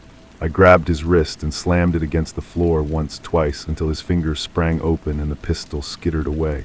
He stared up at me, his face a mask of pure, undiluted hatred. The cultured philanthropist was gone, replaced by the vicious animal he had always been. "You cannot win," he spat. I looked at the shattered screens, the ruined trophies, the man broken on the floor of his own temple. The spiral was complete. I had reached the center. "It's not about winning," I said. "It's about the truth, and your truth is now a mess on the floor." From the elevator shaft, I could hear the distant but distinct sound of sirens. Alyssa. I had sent her a single encrypted text from the burner phone with just the library address and one word, sanctum. She had believed me. She had come. Finch heard it too. The defiance in his eyes finally crumbled, replaced by a hollow, terrified understanding. The machine was broken. The strong man was about to suffer what he must. I stood up, my side burning, and looked down at the ruined king in his ruined court. It was over. I left him there, crumpled and gasping amidst the wreckage of his own ego. The sirens grew louder, their wails converging on the library. Stepping over the broken glass, I picked up his elegant pistol from the floor and placed it on a metal desk, well out of his reach. It was a gesture of cold, practical mercy. I didn't want him giving the arriving officers a reason to make this easy. The elevator doors opened onto a scene of controlled chaos. Alyssa was at the front, her service weapon held in a two-handed grip, her face a mask of professional intensity that broke for a single, relieved second when she saw me standing. Behind her, uniforms flooded the alcove, their flashlights cutting beams through the dark. "Yes, in there," I said, my voice hoarse. "Yes, unarmed." Alyssa's eyes flickered over the blood soaking through my shirt, but she gave a sharp nod and moved past me with her team. I heard the commands, the click of handcuffs, Finch's sputtering, impotent protests swallowed by the official procedures he had always manipulated from afar. I walked out into the cool night air, past the police cruisers and the growing crowd of curious neighbors. An EMT tried to approach me, but I waved him off, leaning against the cold marble of the library wall. The wound was superficial. The deeper ache was elsewhere. The story would break by morning. The respected philanthropist, the secret bunker, the trophies, the video evidence of the hired shooter. It was a perfect, monstrous scandal. The town would reel. There would be investigations, recriminations, and a long, painful reassessment of everything they thought they knew. But as I watched them lead a jacketless, disheveled Alastair Finch to a squad car, I didn't feel triumph. I felt a profound and weary emptiness. Leo was still dead. 5 people were still dead. A town's innocence, however complicit, was still shattered. Unraveling the conspiracy wouldn't unspill the blood. Alyssa found me there later after the scene was secured. The adrenaline had faded from her face, leaving behind a deep exhaustion. "The microSD card," she said quietly. "It's all there. The audio, the video, it's irrefutable." She looked at me, her gaze steady. "You did it, George." "He did it," I corrected, nodding toward the departing taillights of the squad car. "We just finally saw it." I pushed off from the wall. My car was still at the diner. My motel room was a crime scene. I had nowhere to go. "Come on," Alyssa said, her voice softening. "Let us get you patched up. You can crash on my couch." I didn't argue. As we walked away from the library, the first hints of dawn were bleeding into the eastern sky, casting the town in a pale, new light. The spiral was gone, but the path forward was uncharted. The strong had fallen, and the weak, the survivors, were left to suffer what they must, which was the burden of moving on, of rebuilding from the truth. It was a heavier task than any I had faced before. The couch was stiff and unfamiliar, but the weight of the last few days pressed me into a deep, dreamless sleep. I woke to the smell of coffee and the low murmur of a news broadcast from the kitchen television. Sunlight streamed through the blinds, painting bright stripes on the floor. For a moment it was peaceful. Then the memory of the previous night returned, a cold, hard stone in my gut. Alyssa was at her small kitchen table, still in her robe, staring at the screen. The local anchor's voice was professionally grave. Shocking developments in the wake of the town square tragedy.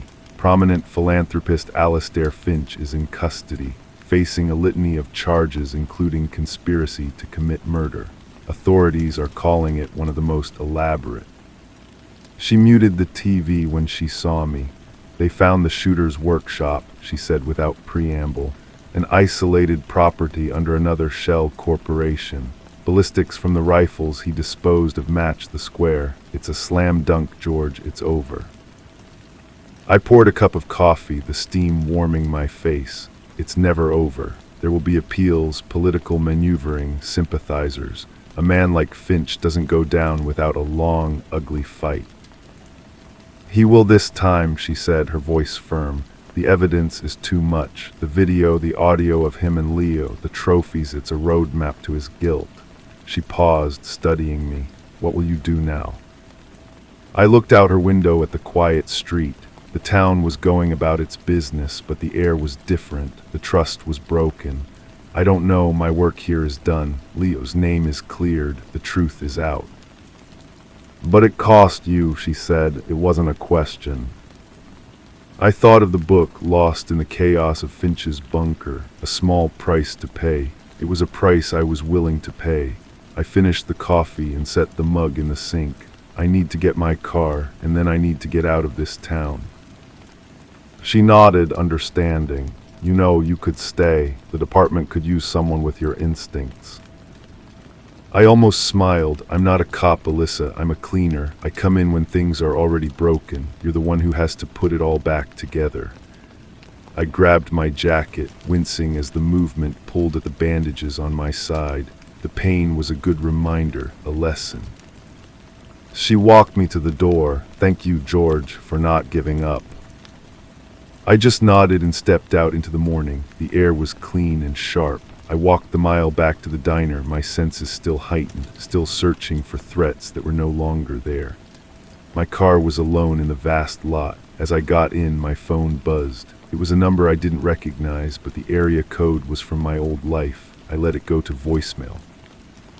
Starting the engine, I pointed the car toward the highway, away from the town center.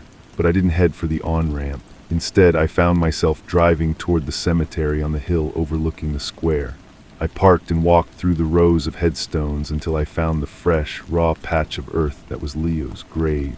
There were no flowers yet, just a simple, temporary marker.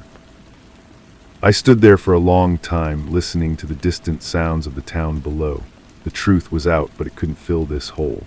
It couldn't bring back the friend who saw the rot before anyone else and screamed into the void. The strong had fallen, but the good had fallen first. I placed a hand on the cool earth. It was the only goodbye I had left. Then I turned and walked back to the car, the open road ahead, the ghosts of the past finally, mercifully, silent. The silence in the car was a physical thing, a heavy blanket smothering the hum of the engine. I drove without a destination, just a need for motion, for distance. The voicemail light on my phone blinked, a persistent red eye. I pulled over at a rest stop 20 miles out and listened. The voice was clipped, military, a ghost from a decade past. "Michaels, heard you're a free agent. We have a situation, a messy one, the kind you're good at cleaning up. Call me." He left a number. I deleted the message. I watched the cars streak by on the highway, people with places to be, lives untouched by the kind of rot I had just spent weeks excavating. My side ached. My knuckles were scabbed. The offer was a return to the familiar, to the shadow wars where the lines were clearer because everyone was dirty. It was a way to use the skills I had to stay in the fight, but it was also a different kind of spiral when I had already escaped once. I started the car again, but this time I turned off the highway onto a smaller state road that wound through rolling hills and sleepy towns. I didn't need a map. I needed quiet. I needed to remember what it was like to not be hunting or hunted. A few hours later, I found a diner that looked like it had been frozen in time 50 years ago. The coffee was hot and bitter. The eggs were greasy. It was perfect. Sitting in the booth, I took out my wallet. Tucked behind a faded photo was a scrap of paper with a phone number, written in a hand that was not Leo's but his sister's. I had promised to call her when it was over. I stared at the number, the weight of that finality pressing down on me. What could I possibly say that would matter? That her brother was avenged, that the man who ordered his death was in custody. It was cold comfort for a lifetime of absence. I paid for my meal and walked outside, the afternoon sun warm on my face. I dialed the number. It rang twice before a woman's voice, tired but gentle, answered. "Hello." "It's George," I said, my voice rough. "It's done." There was a long silence on the other end, filled only with the sound of her breathing. Then a soft, shuddering sigh. "Thank you," she whispered, "for not letting him be a liar." We didn't speak long. There were no details to share that the news hadn't already screamed. It was a short, painful conversation, a connection forged entirely in the space of a shared, profound loss. When I hung up, I felt a fraction of the weight lift, not all of it, maybe never all of it, but enough. I got back in the car and just drove, following the road as it curved through forests and past farms. I wasn't a cleaner anymore. I wasn't a soldier. I was just a man in a car, moving forward, the open road an unwritten page. The past was a closed book, a heavy one, but it was finally on the shelf. For the first time in a long time, the horizon looked less like a threat and more like a promise. The promise of the horizon lasted for 3 days. It was on the morning of the 4th, in a motel room that smelled of pine cleaner and mildew, that I saw the first article. It was a small piece in the regional section of a newspaper ID picked up for the weather report. The headline was innocuous: Finch retains high-powered legal team. The article detailed how Alastair Finch had hired the kind of lawyers who didn't just get verdicts overturned, they got cases dismantled before they even reached a courtroom. It quoted a legal analyst speculating about chain of custody issues with the evidence and the potential for an overzealous investigation. The stone in my gut returned, colder and heavier than before. I should have known. A man like Finch didn't have a contingency plan. He had multiple lifetimes of insurance. He would fight from his cell, using his wealth and influence to pick apart every thread of the case Alyssa was trying to build. He would attack the evidence from the bunker, the credibility of the officers who secured it, and especially the credibility of the disturbed veteran who had broken in and contaminated the crime scene.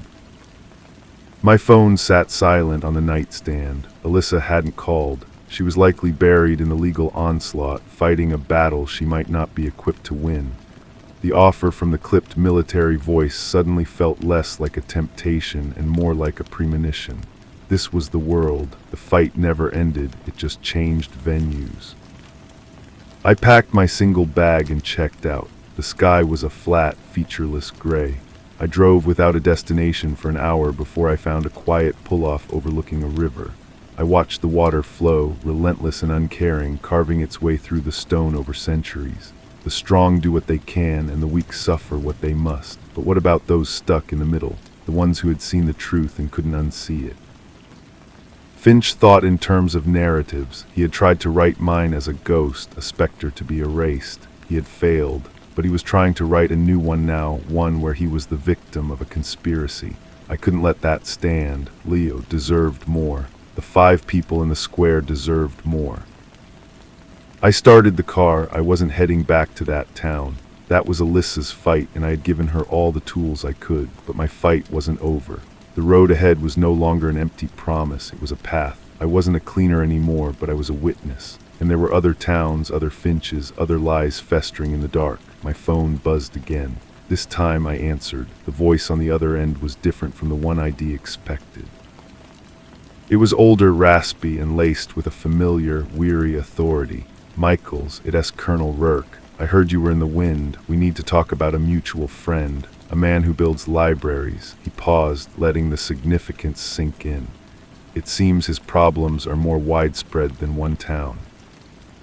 I pulled back onto the road, the river fading in my rearview mirror.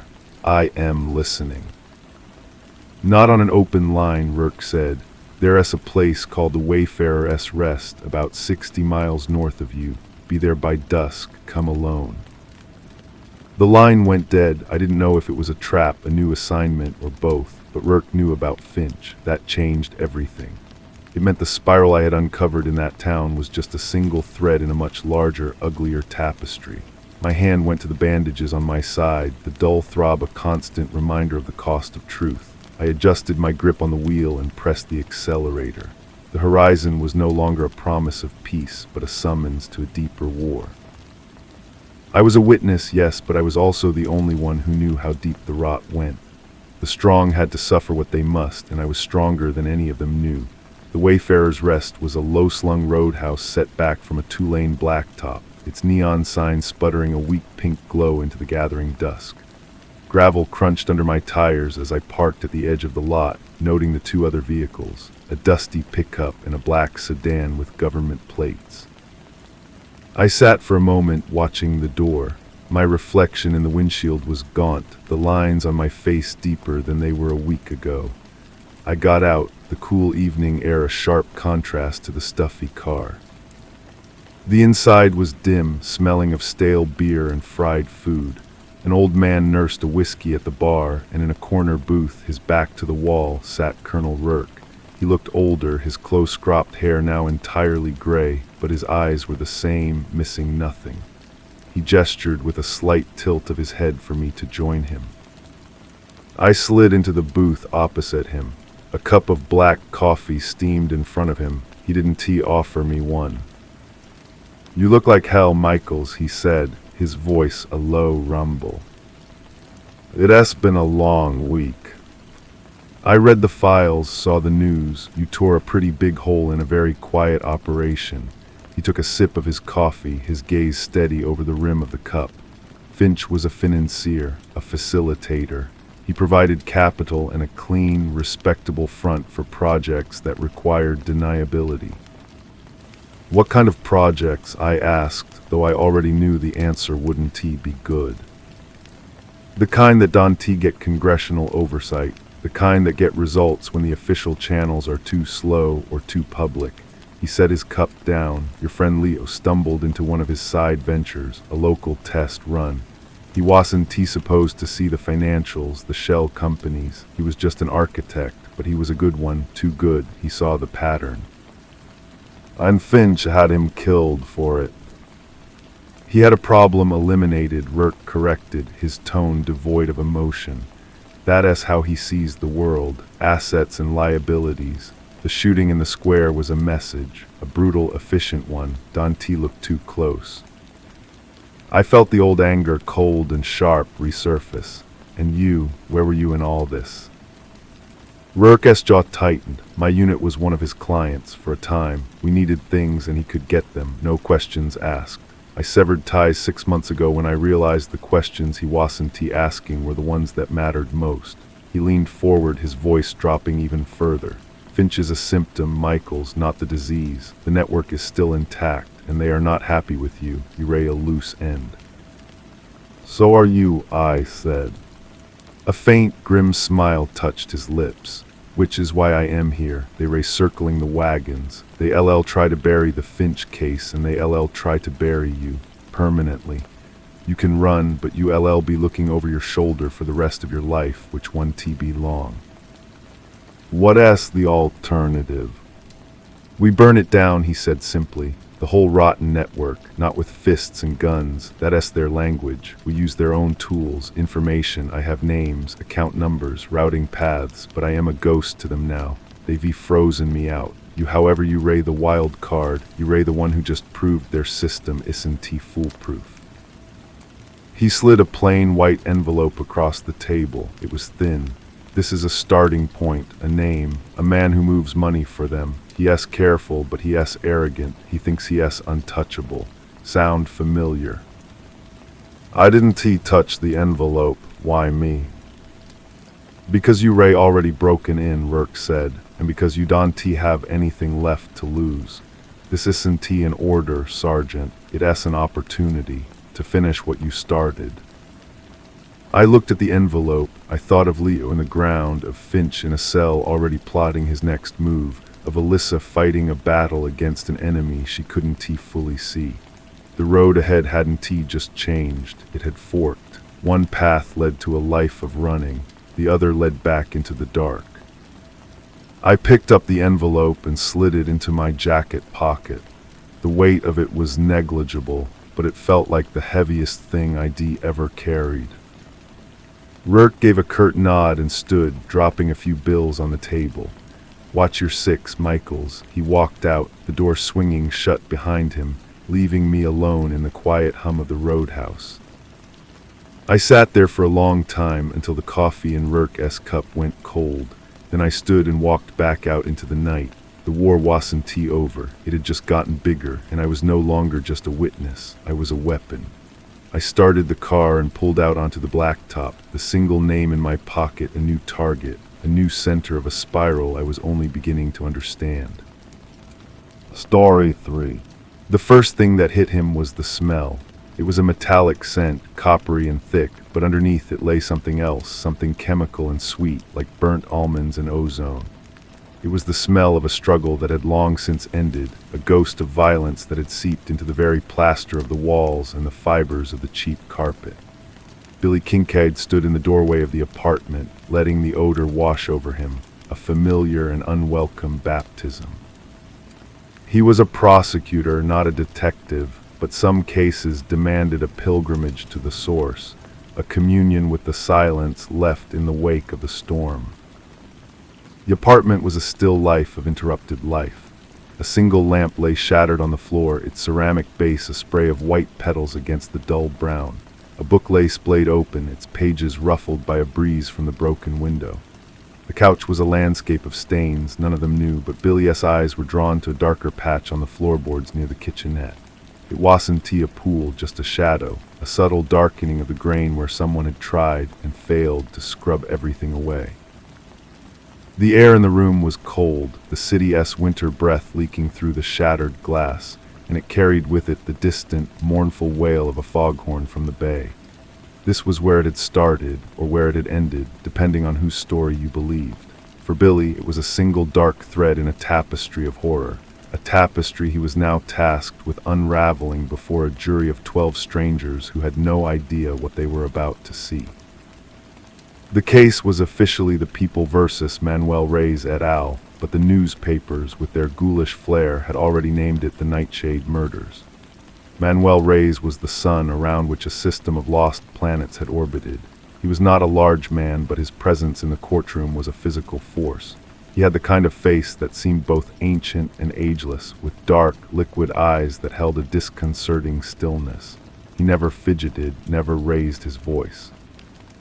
He simply watched, a faint, knowing smile playing on his lips, as if the entire proceeding, the judge, the lawyers, the evidence was a mildly amusing puppet show put on for his benefit. His followers, the other defendants, sat beside him. They were young, their faces pale and hollowed out, their clothes hanging loosely on frames that seemed too fragile for the weight of their charges. There was Sarah, whose eyes were always downcast, her fingers perpetually tracing the wood grain of the table. There was Leo, who had the build of a college athlete but the vacant gaze of a sleepwalker. And there was Chloe, who sometimes, at the most incongruous moments, would let out a soft, melodic hum, a fragment of a song from another life. They were children who had been taught to speak a language of absolute conviction, their humanity systematically erased and replaced with the cold, clean logic of Manuel's ideology. He called it the clarification, a purging of the weak, the corrupt, the decadent elements clinging to a dying world. They were not murderers, his defense attorney argued. They were revolutionaries, idealists. Billy's team worked in a room that smelled of stale coffee and exhaustion. Boxes of evidence lined the walls, a catalog of nightmares. Photographs of the victims were pinned to a large board, a gallery of the erased. A city councilman with progressive leanings found in his car with a single precise wound. A beloved local journalist dismembered and left in dumpsters across 3 boroughs. A social worker, a teacher, a retired police captain. They were famous and ordinary, a seemingly random collection of souls until you mapped them against Manuel's writings, his rambling, poetic manifestos that decried the soft tyranny of compassion and preached a new, brutal honesty. These people, in his eyes, were enablers of a sick society. They were the infection. His followers were the cure. The investigation was a slow, painstaking archaeology of evil. Detective Miller, a man with a face like a crumpled paper bag and a soul just as weary, would lay out the pieces for Billy. We have the knife from the Reyes apartment, wiped clean, of course, but the chemical residue matches the cleaning agents we found under the sink, and the blood, what little was left, it's a match for the social worker Anna Gable. He would point to a photograph of a cheerful woman with kind eyes. One of the kids, Leo, his fingerprints are all over the apartment, but he claims he was just visiting, says he didn't see anything. The testimonies were the worst part. They were like listening to someone describe a dream, a terrible, logical dream. Sarah took the stand, her voice a fragile whisper that the microphone strained to catch. She described the night of the councilman's murder not with horror, but with a chilling serenity. The air was very clear, she said. The stars were like pinpricks in a black sheet. Manuel said it was a necessary surgery. He said we were the scalpel. I held the man's hand. He was confused. I told him it would be quick, that he was helping to make the world clean. He looked at me and I saw the fear in his eyes, and for a moment I felt a flicker. But then I remembered the lesson. Empathy is the chain that binds us to the dying world. So I held his hand tighter and I watched as Leo did what was necessary. There was a sound like a sigh, and then the air was clean again. Billy felt a cold knot tighten in his stomach. He looked at the jury. Some were horrified, leaning away from the girl on the stand. Others were leaning in, fascinated, their faces a mixture of revulsion and a dark, unwilling curiosity. This was the portrait of an era, he thought, an age of fear and disillusionment, where the old certainties had crumbled and people were left adrift, desperate for someone to tell them what was real, what was true. Manuel Reyes had offered them a terrible, simple truth. He had given them a purpose, and in return, they had given him their souls. The trial became a battlefield, not just of law, but of morality.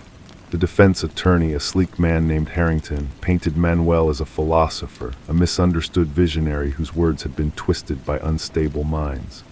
He cross-examined the followers not as accomplices, but as victims. Leo, when you met Manuel, you were addicted to opioids, living on the streets. Is that correct? He gave you a home, did he not? He gave you a family. He asked for your loyalty, and you gave it. Is it a crime to follow the man who saved your life? And Leo, his voice flat, would answer, he showed me the rot inside me. He helped me cut it out. The public was divided, a collective chorus of fascination and terror. Outside the courthouse, protesters gathered. Some held signs that read "Justice for the Victims." Others, a smaller but more vocal group, held signs with Manuel's face and the words "Free the Truth." Cable news shows debated the nature of guilt and brainwashing late into the night. Billy would see the broadcasts flickering in the windows of electronic stores as he walked home through the damp, neon-lit streets, feeling the weight of the city's gaze upon him.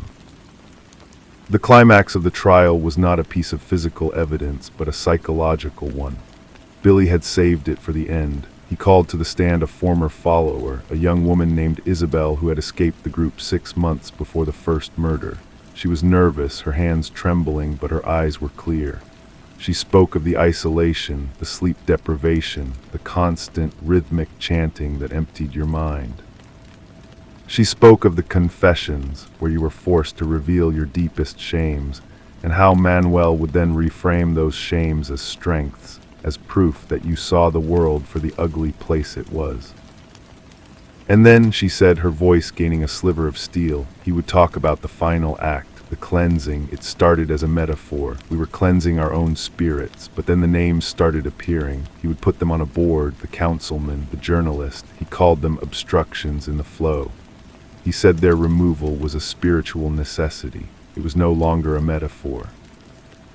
Harrington objected, of course, hearsay, prejudicial, but the damage was done. The jury had seen it, the slow, deliberate turning of human beings into weapons. They had seen how a charismatic man could take loneliness and disillusionment and forge it into a knife. The verdict was guilty on all counts. As the judge read the words, a silence fell over the courtroom, so profound that Billy could hear the rustle of the court reporter's dress as she shifted in her seat. Manuel Reyes showed no emotion. He simply turned his head, his dark eyes finding Billy S. across the room. He didn't speak, but the message was clear in his gaze. You think you have won. You have only proven my point about the system's need to crush what it cannot understand. His followers reacted differently. Sarah began to weep, not hysterically, but with a deep, hopeless sorrow.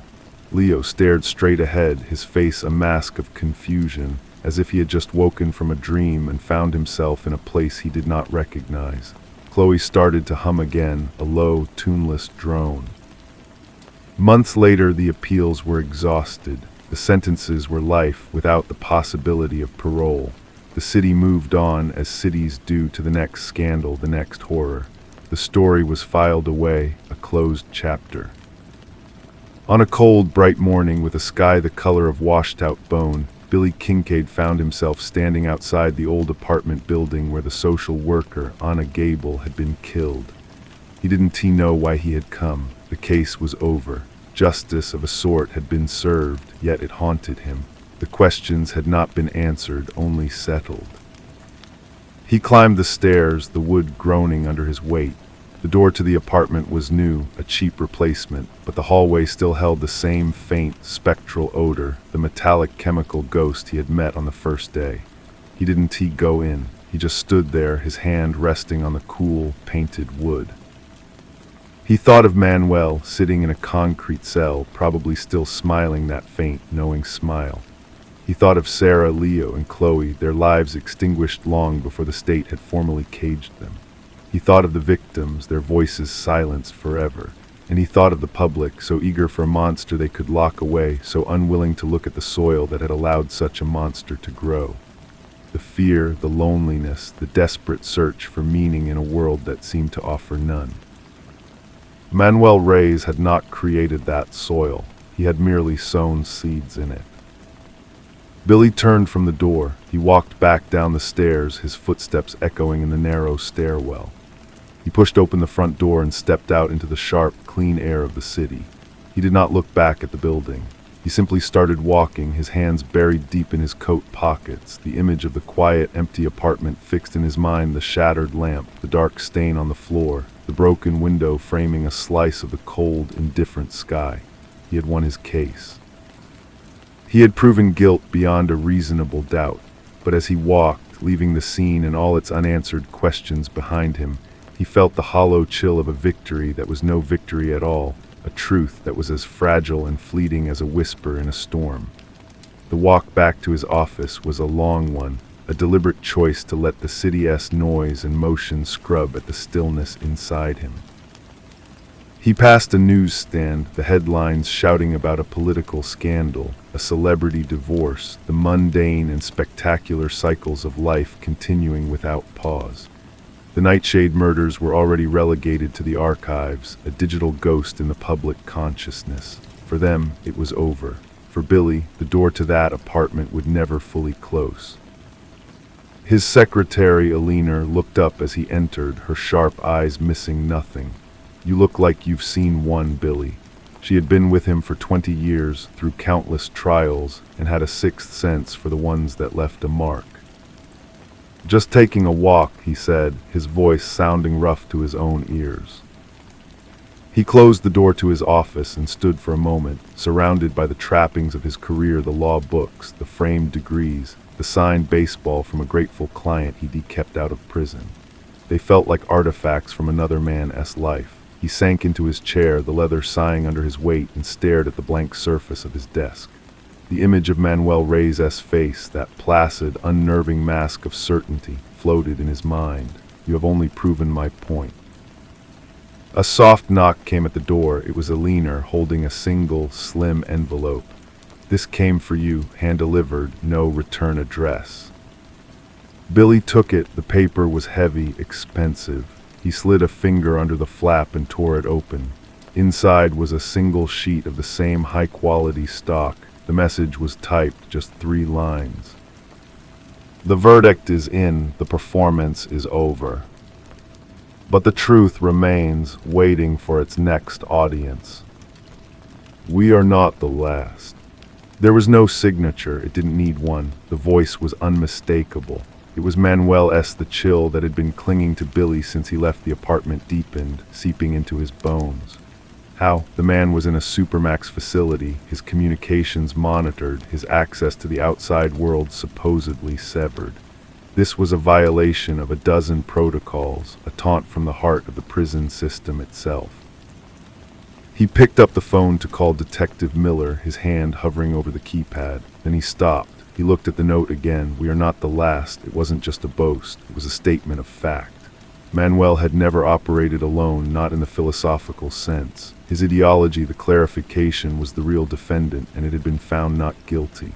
It was still out there, a dormant virus in the body politic, waiting for the right conditions to flare up again. He thought of the protesters outside the courthouse, the ones with the "Free the Truth" signs. He thought of the fascinated, hungry looks on some of the jurors' faces as they listened to Sarah's testimony. They weren't convinced, not then, but a seed had been planted. A terrible, alluring idea had been introduced into the ecosystem. Prosecuting a man had been difficult, but it was a process he understood. It had rules, a beginning, a middle, and an end. How did you prosecute an idea? How did you present evidence against a philosophy that fed on despair and offered the seductive promise of purity? You couldn't lock it away. You couldn't cross-examine it. Billy slowly placed the note back in the envelope. He wouldn't call Miller, not yet. This wasn't a matter for a police report. This was something else. He opened his bottom desk drawer and tucked the envelope inside, behind a stack of old case files. He closed the drawer, the soft click of period at the end of a sentence he had thought was complete.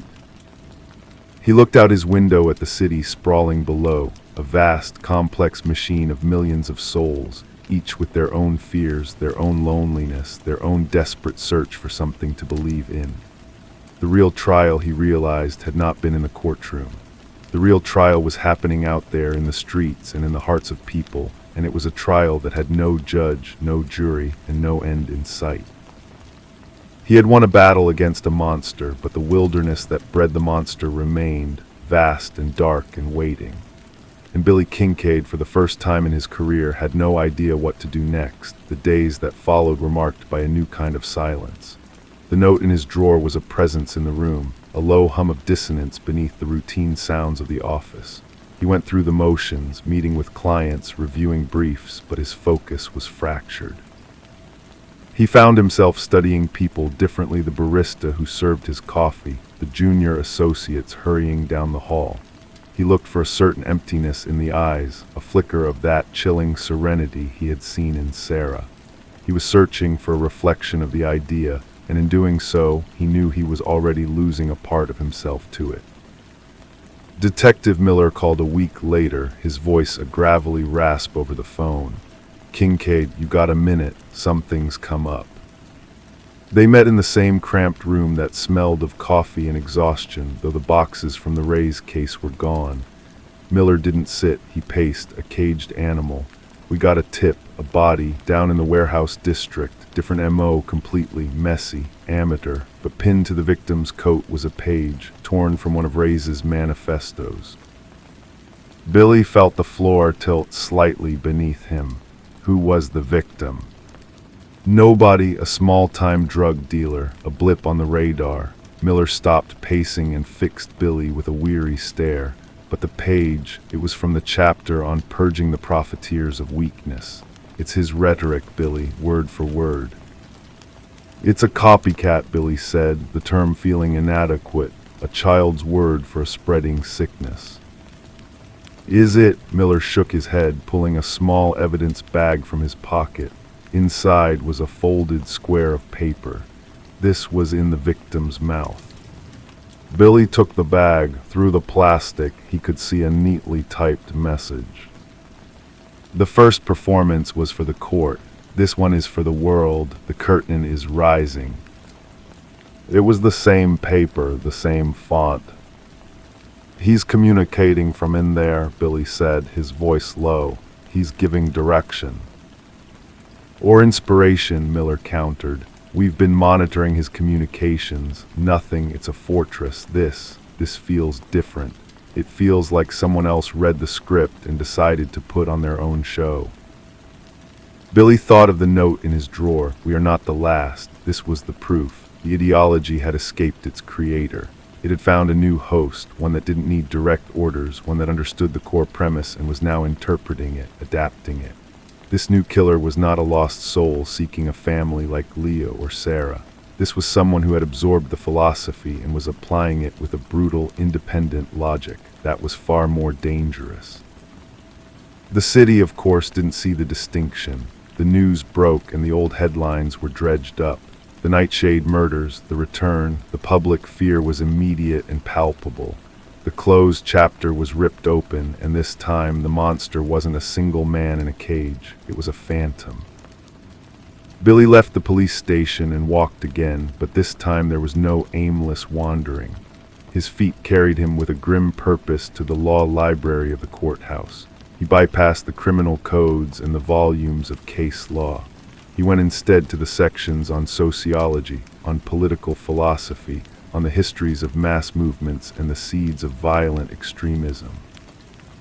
He pulled down heavy, dusty books, their pages filled with analyses of other monsters, other clarifications that had promised purity through blood. He sat at a wooden carrel, the light from a green-shaded lamp pooling on the text. He was no longer just a prosecutor. He was a student, and his subject was the anatomy of the darkness he had just faced. He had to understand the soil, not just the weed. because the weed had been cut down and now new shoots were breaking through the concrete all around him. The real trial was indeed underway, and Billy Kincaid, for all his victories in a court of law, was painfully aware that he was utterly unprepared for this one. He had spent his life learning how to convict a man. Now he had to learn how to fight a ghost. The words on the page blurred together, becoming a sea of historical atrocities and psychological theories. The banality of evil, the Milgram experiment, the rise of cults in times of social upheaval. Each one felt like a piece of a puzzle he was only now learning to see. He read about the slow, incremental steps that led ordinary people to commit extraordinary acts, the way a charismatic leader could reframe morality until the unthinkable became a duty. He was reading Manuel Rey's playbook, written decades, sometimes centuries, before he was born. A soft cough broke his concentration. He looked up to see an older man, a fellow lawyer named Alistair Croft, leaning against the bookshelf. Croft was a defense attorney, one of the old school, with a reputation for taking on lost causes. Digging deep, Kincaid, Croft said, his voice a dry rustle. He gestured to the stack of books, not your usual reading material. Just following a thread, Billy replied, closing the heavy tome on his desk. Croft nodded slowly, his eyes knowing, the Ray's case. It gets under the skin, doesn't it? It's not like the others. The others, you put them away, you forget their face. This one, the face changes. It becomes the face of the guy who serves you lunch, or the woman who lives next door. He pushed himself off the shelf. Be careful you don't start seeing his reflection in every window. That's what he wants. Fear is the most fertile ground for his kind of seed. After Croft left, Billy sat in the silence of the library. The old lawyer was right. His search for understanding was already tipping into paranoia. He was giving the ghost a shape, a form that could be anywhere. He gathered his notes and left, the weight of the books now a physical pressure in his arms. The following evening he found himself at a community meeting in a church basement. It had been organized in response to the new murder, a gathering for a neighborhood gripped by a fresh wave of fear. He stood at the back, leaning against a wall covered in children's drawings, and listened. People were angry, terrified. They demanded more police, harsher sentences, a return of the death penalty. They wanted a monster they could see and destroy. Then a young woman stood up. She couldn't have been older than 25, her face pale but determined. My brother was a follower of Ray's, she said, her voice trembling but clear. A hush fell over the room. Yes, in prison now, but before that he was just lost. He was sad all the time. He felt like the world had no place for him. Nobody listened. Not me, not my parents, not the system. Then Manuel listened. She looked around the room, her gaze challenging. Locking people away doesn't fix what made them listen in the first place. We ray just mowing the weeds. The roots are still there. Billy felt her words strike a deep, resonant chord. She had given voice to the hollow feeling that had been growing inside him since the verdict. The girl sat down to a mixture of uncomfortable silence and a few scattered, supportive nods. The conversation moved on, back to demands for safety and retribution. After the meeting, Billy approached her as she was putting on her coat. That took courage, he said. She looked at him wary. You Ray the prosecutor, Billy Kincaid. I am. You put my brother away. I did.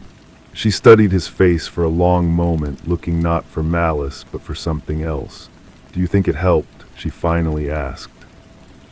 It was the question that had been haunting him. I think it stopped him from hurting anyone else, Billy said, the practiced, legal answer feeling hollow on his tongue. But no, I don't think it helped him, and I don't know if it helped this. He gestured vaguely at the room, at the city beyond the walls. Her name was Alina. They talked for a while longer on the church steps, the cold air sharp around them. She spoke of her brother's descent, the small signs they had all missed, the profound loneliness that had made him a perfect target. Billy mostly listened. This was the human texture of the sociological theories, the real cost of the soil he was trying to understand. Walking home, Billy realized his perspective had shifted once more. The battle was not just against a ghost of an idea. It was for the living, for the people like Alina's brother before he was lost, for the people in that church who were so afraid they could only think in terms of cages and punishment. Manuel's legacy was the fear and the division. Fighting that legacy meant fighting for something more than a conviction. It meant fighting for connection in a world that was teaching people to be islands. It was a task for which he had no training, no procedure, and no guarantee of success. But as he turned the key in his apartment door, he knew it was the only trial that truly mattered. The next morning, he did not go to the office. Instead, he drove to the state penitentiary. The processing was slow, a bureaucratic ballet of metal detectors and signed forms. He was led to a different visiting room this time, a non-contact booth with a thick plexiglass window and a telephone handset. He waited. When Manuel Reyes was brought in, he looked smaller, the orange jumpsuit hanging loosely on his frame. But his eyes were the same dark, calm pools of absolute certainty. He picked up the phone on his side. "Mr. Kincaid," he said, his voice tinny through the receiver. "I wondered if you would come." "I got your note," Billy said, his voice flat. "Of course you did. It was a test, and you passed. You understood that the performance was not for you, but for the audience beyond the stage." "There's been another killing," Billy said, "a copycat using your words." Manuel's lips curved into that faint, knowing smile. "Is that what you see, a copy? Or do you see a student applying the lesson in a new context? The core principle is sound. It resonates. That is all that matters." "You're proud of it," Billy said, the disgust a bitter taste in his throat. "Proud? No, that is an emotion. I am validated. The soil is indeed fertile. You proved that in your own way. Your victory was the final piece of evidence I needed. The system, in condemning me, confirmed every truth I ever spoke about its nature. It cannot address the sickness, so it treats a symptom. And now the sickness spreads." Billy leaned forward, his forehead nearly touching the cool glass. "I'm not here to debate you. I'm here to tell you that I see it now, the real fight." Manuel's smile widened, a crack in the placid mask.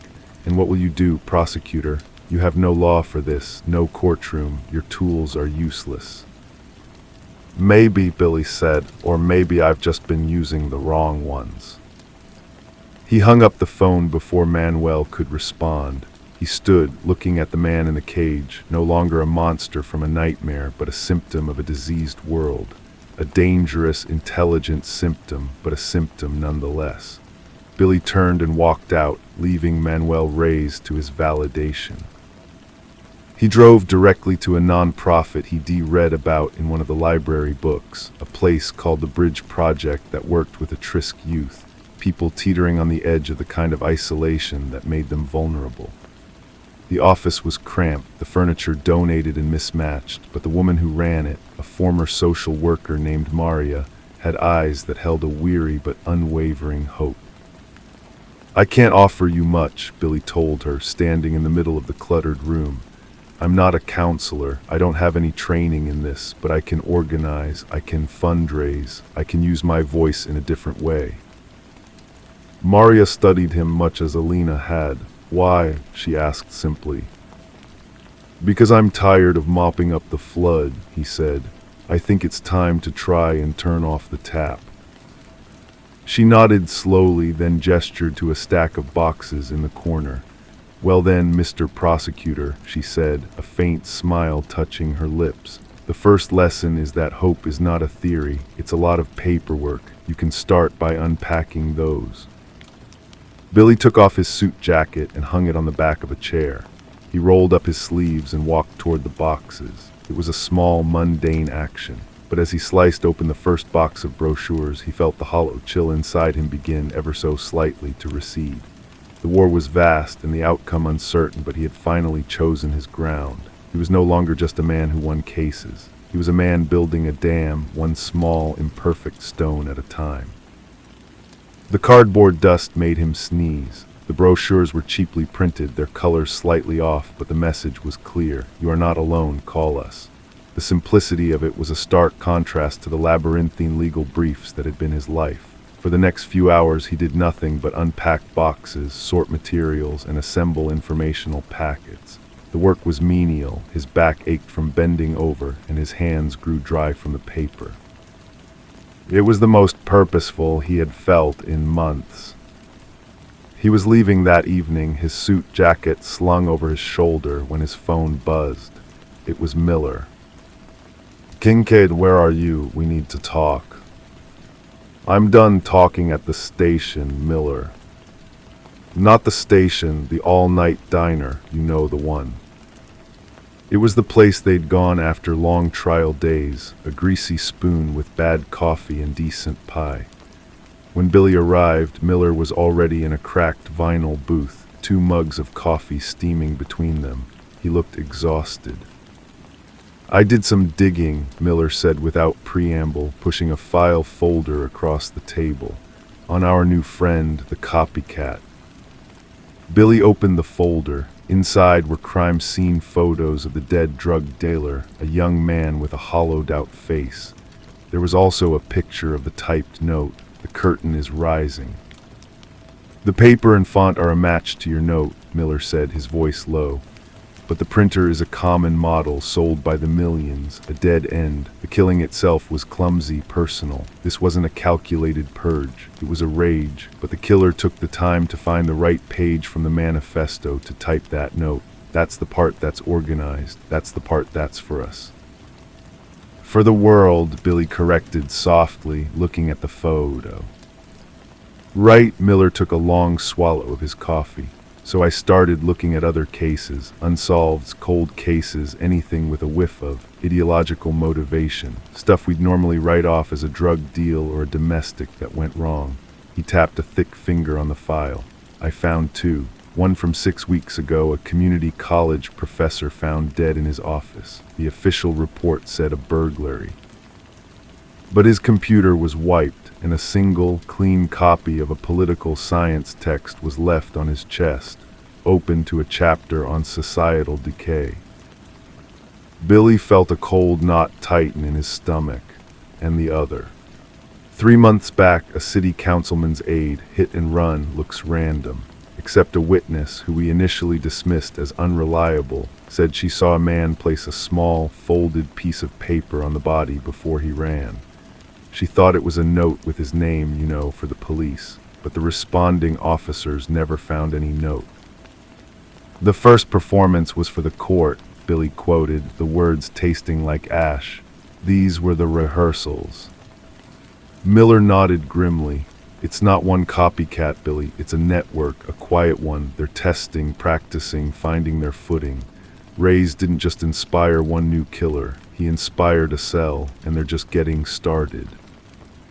Billy looked out the diner's window at the passing traffic, the ordinary people living their ordinary lives, completely unaware that the ground beneath their feet was already cracking. He thought of the boxes of brochures at the bridge project, of the small, fragile dam he had just started to build. It felt hopelessly inadequate against the tide Miller was describing. But then he looked back at Miller, at the determined, weary anger in the detective's eyes. He wasn't in this alone. The fight had just changed shape again. It was no longer a solitary study of darkness, nor a simple act of community service. It was an investigation, and that was a language Billy Kincaid, at his core, still understood. "Okay," Billy said, pulling the file closer. "Let's get to work." The coffee cooled, forgotten, as they spread the files across the formica table. The diner's fluorescent light hummed overhead, casting a pale, sickly glow on the photographs of the dead. Billy's legal mind, so adept at building linear arguments from evidence, struggled to connect these disparate points. A professor, an aide, a drug dealer. The links were thematic, not transactional. There were no phone records to subpoena, no financial trails to follow. This was a conspiracy of belief. "The professor," Billy said, tapping the relevant page. What was he teaching? "Political science," Miller said, "specialized in modern authoritarian movements. He'd written a paper critical of Ray's, actually. Called him a petty tyrant with a poet-esque vocabulary." "And the aide, what was her portfolio?" Urban development. She was working on a grant for community centers in low-income neighborhoods. The kind of thing that might, in a twisted way, be seen as soft or enabling decay by these people. So their targets aren't random, Billy murmured. They ray symbolic. The intellectual critic, the bureaucratic reformer, and the street-level parasite. They ray demonstrating the scope of their purge. He leaned back, the vinyl creaking. They ray building a portfolio. Miller rubbed his temples. A portfolio of murder. Great, how do we find them? We have no physical evidence from the first two that points to anything but the obvious. This isn't a group that's going to have a clubhouse. Billy's gaze drifted to the window again, but this time he wasn't seeing the traffic. He was seeing the law library, the books on cults and radicalization. They have a way to communicate, he said slowly. They need to share their successes to validate each other. Ray's used the mail, but that is too traceable now. It has to be digital, but hidden, somewhere in the dark corners of the web. Our cyber unit is good, Miller said, but dark corners is a big haystack. We need to understand the language first, Billy insisted. We need to find their forum, their channel. They be using Ray's terminology. The stage, the performance, the sickness. He looked at Miller, a new, grim certainty settling over him. We need to go back to the source, not Ray's himself, but his original followers, the ones who are already in the system. Leo, Sarah, they were part of the first wave. They might know how the next wave talks. Miller shook his head. They Ray loyalists, Kincaid. They want to talk to us, especially not to you. They might, Billy said, a plan forming cold and clear, if they think it serves the cause. If they think we Ray investigating a rival faction, a group that distorting the master's message. Pride and paranoia are powerful levers. The check came and Miller threw a few bills on the table. It's a long shot, a hell of a long shot. It's all we have, Billy said, gathering the files. He walked out into the night, the weight of the paperwork in his hands feeling different now. It was no longer just a burden, it was a weapon. The dam he was building would be slow, patient work, but tonight he was going hunting. He needed to find the source of the flood, and if that meant wading into the darkest parts of the river, then that was where he would go. The trial was no longer just in a courtroom or a community center. It was everywhere. The first name on his list was Leo. He was in a lower security facility, a place for inmates considered more manageable. Billy used his credentials to arrange a visit, not as a prosecutor, but as a federal consultant, a vague title that granted him access without immediately raising alarms. He sat in a small, brightly lit room, the air smelling of antiseptic and old coffee. Leo was led in, his hands cuffed in front of him. He was younger than Billy remembered, with sharp, intelligent eyes that held no trace of remorse, only a simmering curiosity. Kincaid, Leo said, a slow smile spreading across his face as he sat down. I saw you on the news. You looked tired. I need to understand the new faces, Billy said, keeping his voice neutral, conversational. The ones who are taking the work in new directions. Leo's smile didn't falter. The work continues. It's organic. It grows. Some of the growth seems undisciplined, Billy countered, leaning forward slightly. Messy. The performance with the drug dealer was sloppy. The message was pure, but the execution, it lacked the elegance of the original vision. It risks distorting the core principles. Leo's eyes narrowed, the curiosity sharpening. He said nothing, but Billy could see the hook had been set. The pride of the original disciple was being challenged. There are always those who seek to capitalize on a great man's work for their own glory, Billy continued, echoing a sentiment he'd read in one of Ray's early letters. They dilute the message, they create noise. Who are you talking about? Leo asked, his voice a low, intent whisper. That's what I'm trying to ascertain, Billy said. I'm not here as your enemy today, Leo. I'm here as an observer of a phenomenon. The original performance was a masterpiece of clarity. What's happening now feels like a cheap imitation. I think you would know the difference. Leo leaned back, a look of profound satisfaction on his face. The signal must be kept pure. The master knew that. The channels must be secure. Channels can be compromised, Billy said softly. For a long moment, Leo studied him, weighing loyalty against his own ego and the desire to protect the sanctity of the movement. The library, he said finally, the words barely audible. Not a place with books, a place with ghosts. They gather in the digital shadows. They think they are unseen. He leaned forward again, his cuffed hands resting on the table. But a ghost can be followed if you know what to look for. You look for the silence, the empty space that shouldn't be empty. It was a riddle, but it was more than Billy had arrived with. He nodded slowly. The silence. Thank you, Leo. As Billy stood to leave, Leo spoke again. You're playing a dangerous game, Kincaid. You walk in our world, you start to see things our way. The line between hunter and hunted, it blurs. Billy didn't answer. He walked out of the room, the phrase echoing in his mind, the empty space that shouldn't be empty.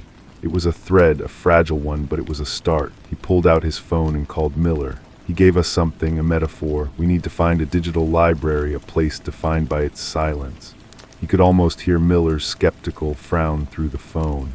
I know it's not much, but it's a direction. Let your cyber people look for forums, chat rooms, anything related to Ray's or his philosophy that's unusually secure, unusually quiet. The kind of place that doesn't show up on a normal search. He ended the call and stood in the parking lot, the cold wind biting through his jacket. Leo was right. He was walking in their world, learning their language, seeing the architecture of their belief. The line was blurring, but as he got into his car, he knew the core of himself was still solid. He was not hunting for the thrill of it or for validation. He was hunting to stop the flood. And for the first time since the verdict, he felt the steady, resolute click of a puzzle piece falling into place, the beginning of a path forward through the terrible, silent dark. The cyber unit was skeptical, but Miller's insistence carried weight. They began running specialized searches, not for keywords, but for digital voids, encrypted forums with high security and low traffic, places designed to avoid notice. Billy spent the next 2 days at the bridge project by day, his hands busy with brochures and his mind wrestling with Leo's riddle. By night, he sat with Miller in the diner, the files growing, the coffee pot constantly refilled. It was a junior analyst named Patel who found it. It's not a website, she explained, her voice crackling over Miller's speakerphone. It's a private server accessed through a specific invitation-only proxy. It doesn't have a name, its traffic is almost zero, just tiny data packets, it's the empty space.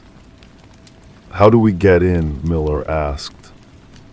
We don't, not without the key. It's a digital lockbox.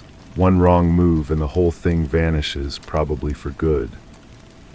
Billy thought of the meticulous nature of Ray's, of his followers. It's not a technological key, he said slowly.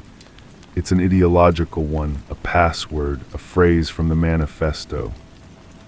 We've tried every notable quote we have, Patel said, frustration evident. It's not the sickness, not the stage, not the performance. Billy closed his eyes, the words from his last visit with Ray's surfacing. Try, the soil is fertile, he said. There was a pause, followed by the sound of frantic typing. Then Patel's voice hushed with awe. We're in.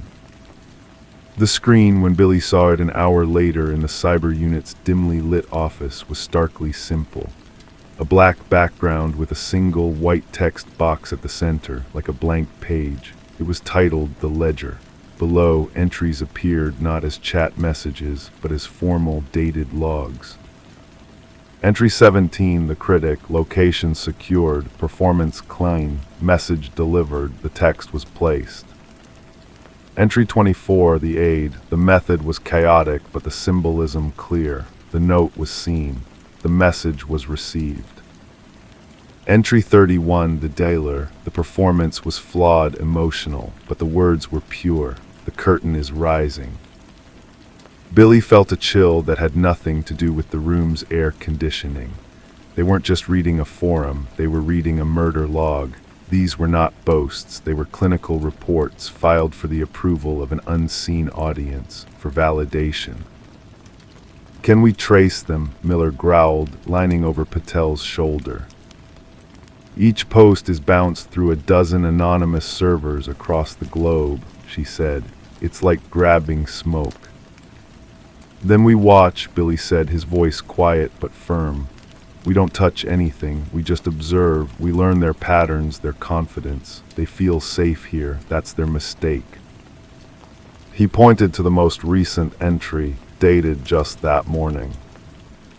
Entry 32, the bridge. The location is identified, a place of false hope treating symptoms. A performance is required to demonstrate the futility. The stage will be cleansed. Billy's blood ran cold. Maria, the kids, the boxes of brochures, the dam he was trying to build. "They're not just hunting individuals anymore," he whispered, the horror dawning. "They're targeting the cure." He turned to Miller, his face pale. "They're coming for the bridge project." He was moving before Miller could form a full response, his chair scraping loudly against the linoleum floor. "I have to get over there. Now." Miller's hand clamped onto his arm. "Kincaid, wait. This is exactly what they want. They post this. They know we're watching. It's a provocation. You running over there could be walking right into a trap." "I don't care," Billy said, pulling his arm free.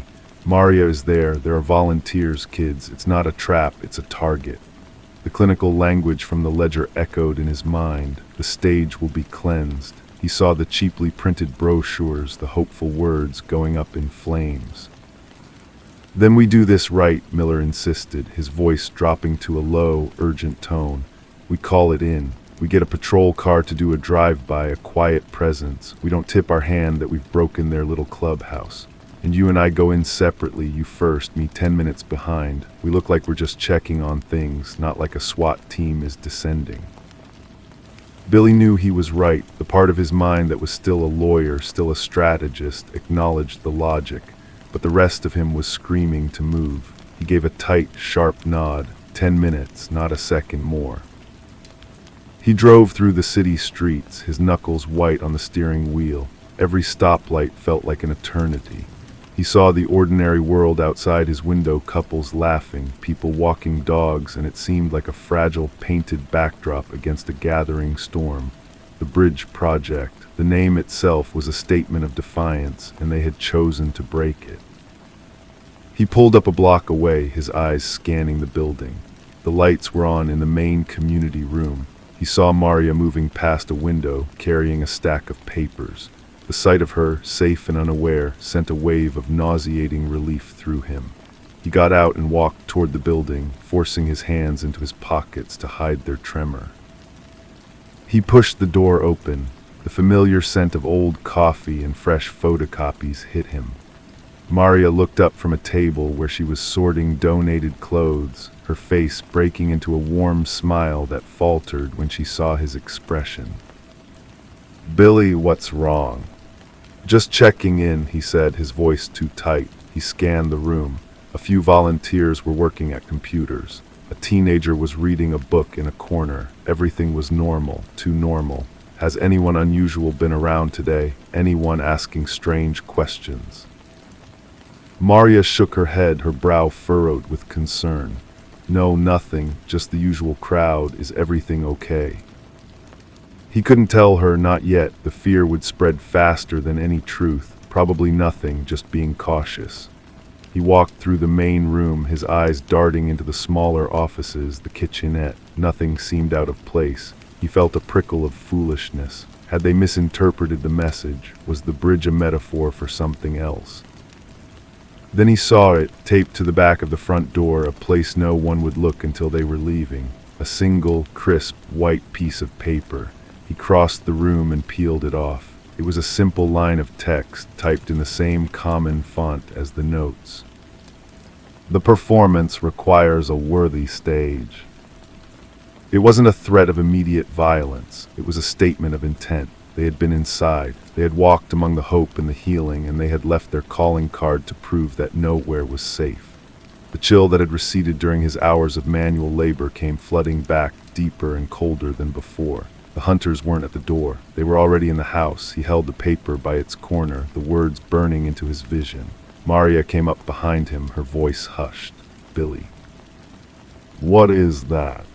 He folded it carefully and slipped it into his pocket. Nothing, a prank. He couldn't tell her the truth, not with the teenager still reading in the corner, not with the volunteers humming in the background. To name the threat was to give it power, to shatter the fragile sanctuary they had built. "I'm just going to check the back alley. Lock the door after me." Her eyes were wide with confusion and a dawning fear, but she nodded. He stepped out into the cool night air, the door clicking shut and locking behind him. The alley was dark, smelling of damp concrete and overflowing dumpsters. He saw nothing, no one, but the feeling of violation was absolute. They had been here. They had assessed the space, judged it, and marked it for destruction. Miller's unmarked car pulled up silently 10 minutes later, just as promised. The detective got out, his gaze sweeping the area before settling on Billy. "Well." Billy handed him the folded paper. Miller read it, his jaw tightening. "They're scouting, they're building the narrative." He looked up at the building. "They won't hit it tonight, not after posting the warning. The performance needs an audience. They'll wait for a time when it has maximum impact." "I'm not leaving," Billy said. His voice was flat, final. "I didn't think you would," Miller replied. "I'll have a car do regular passes. More than that, and we risk scaring them off for good. We need to catch them in the act, Kincaid. We need proof that links back to that ledger." "I understand the law, detective," Billy said, a sharp edge in his tone. "But my job right now isn't to build a case. It's to make sure there's no case to build because nothing happens here." He went back inside, forcing a calm he didn't feel. He told Maria he was staying late to catch up on paperwork, a flimsy excuse she didn't question. The volunteers left, the teenager went home. Finally, it was just the two of them in the quiet, brightly lit space. "I know that wasn't a prank," Maria said softly, not looking up from the computer where she was updating records. Billy sighed, the fight going out of him. He sat in the chair opposite her desk. "It's related to the old case, the Ray's case. There are copycats. They see this place as a symbol of something they hate." She finally met his eyes, "And they're threatening us." "They're making a point," he said, choosing his words with care. "But I won't let anything happen to this place, Maria, or to you." She held his gaze for a long moment, then gave a slow, determined nod. "Okay." It was a testament to her strength, that simple acceptance. She didn't panic. She just absorbed the new, terrible reality and kept working. Billy spent the night on the worn couch in his office, sleep a distant possibility. Every creak of the old building, every distant siren snapped him to full alert. He was the dam now, a solitary human barrier. And as he stared at the ceiling, the words from the ledger and Leo's warning circling in his mind, he knew the flood was coming. He just had to be strong enough to hold. Story 4. The first thing that hit me was the smell. It was a metallic tang, coppery and thick, layered over with something else, something chemical and sweet like cheap perfume trying to drown out a slaughterhouse. It was the smell of a life violently interrupted, a scent that didn't belong in this quiet suburban home with its manicured lawn and ceramic goose by the front door. It filled my mouth, my lungs, until I felt I was breathing the very essence of the crime. I stood on the threshold, the yellow police tape a fluttering barrier between the world of order and the chaos within, and I knew nothing would ever smell clean again.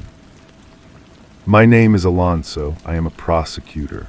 My job is to build a narrative of guilt so solid, so unassailable that 12 strangers can close a door on a human being and throw away the key. I deal in facts and evidence in the cold, hard logic of cause and effect. But this case, the one they were already calling the Eclipse murders, was different from the start. It whispered to you. It promised that the facts were just the surface of a much deeper, darker lake. The house belonged to Arthur and Helen Vance. He was a retired history professor, she a beloved local piano teacher. They were found in their living room, arranged not like victims of a burglary gone wrong, but like offerings. The details are not for the faint of heart, but you must understand the texture of it, the sheer, deliberate theater of the violence. It was not rage, it was ritual. And that metallic, cloying smell, the investigators told me, came from a mixture of blood and a specific, inexpensive rosewater perfume sprayed around the room, a signature that would soon become terrifyingly familiar. The initial investigation was a slow, meticulous process, like watching a photograph develop in a darkroom. A partial fingerprint on a windowsill, a single long strand of blonde hair not belonging to the Vances caught in the fringe of the oriental rug, a neighbor-esque blurry security camera footage of a van, dark and unmarked, drifting down the street around the time of the murders. These were the first pieces, scattered and seemingly random. We followed the evidence, my team and I, a collection of the best and most weary minds the city had to offer. We followed the van, we followed the fingerprint, we followed the money from the Vance's stolen safe. And all the threads, thin as they were, began to lead us to a place out in the high desert, to a compound of dilapidated buildings called the Garden. That is where we found him, Corey. He was not what I expected. I had prepared for a monster, a wild-eyed fanatic. The man who sat across from me in the interrogation room was calm, centered. His eyes were the color of a twilight sky, and they held a disconcerting depth. He was handsome in a way that was both gentle and severe, and his voice was a low, resonant instrument. He did not deny his people were at the Vance house. He called it a reclamation. He spoke of a world sick with materialism and lies, a world that needed to be cleansed to make way for something new and pure. He called his followers his blossoms. He said the Vances were pruned. He used these soft, organic words to describe the most brutal acts, and the disconnect was more chilling than any confession of hatred could have been. The followers we arrested were mostly young, in their late teens and early 20s. Their eyes, unlike Corey's, were flat and empty, as if the souls behind them had been scooped out. They were pale, thin, dressed in simple, homemade clothes. They answered questions with a rehearsed serenity, repeating Corey's phrases about the great unraveling and the necessary storm. They showed no remorse, only a placid acceptance. They were children, really. Lost, searching children who had found a home in a wolf-esque den. The trial was the battlefield. The courtroom became a theater where we acted out the horror for the world to see. Corey, representing himself, was a mesmerizing performer. He turned cross-examinations into philosophical debates. He would look at a jury member, a middle-aged woman perhaps, and speak so earnestly about the pain of the world, the failure of their generation, that you could see the doubt flicker in her eyes. He wasn't just defending himself, he was recruiting. The public was divided just as he wanted. Some saw a monster, others saw a prophet, a handsome rebel speaking uncomfortable truths. The fear was a fog that settled over the city, and the disillusionment was its fertile ground. We presented the evidence piece by gruesome piece. The van was found, wiped clean. The fingerprint belonged to a young woman named Lily, one of the first blossoms to follow Corey. The blonde hair was hers, too. We found the perfume, a dozen bottles of it, in the main building at the Garden. We had forensics, we had timelines, we had a mountain of physical proof. But Corey's defense was always the same. He never gave the order. He never held a knife. He simply offered a philosophy, a path. His followers, in their misguided zeal, had interpreted his teachings. He was just a teacher, a guide. The guilt, he implied with a sad, forgiving smile, lay with the society that had created such broken, violent children. It was a masterpiece of manipulation. He was the composer, and these lost souls were his orchestra, playing a symphony of death while he stood on the podium, his hands clean. The key was Lily. She was 19, with the face of an angel and eyes that had seen things that would forever remain unspoken. She was the one who had driven the van. She was the one whose print was on the windowsill. She was the one who, according to the others, had pruned Helen Vance. I spent long hours with her in quiet rooms away from the spectacle of the court. I wasn't the prosecutor then. I was just a man trying to understand. I brought her hot tea. I spoke softly. I asked about her life before, about the parents who had thrown her out, about the loneliness that was a physical ache. I saw the cracks in her serene facade, a tremor in her hand, a flicker of something like regret when she described the scent of the Vance S. home, that mix of blood and roses.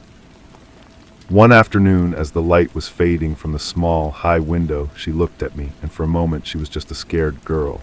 "He has a special room," she whispered, her voice hoarse. "In the back of the old barn. He calls it the stillness. He would take us there one by one. He'd light a single candle. He'd talk to you, and his voice, it was like it was inside your own head. He'd tell you who you were, what you were meant to do. He'd make the dark things inside you feel holy."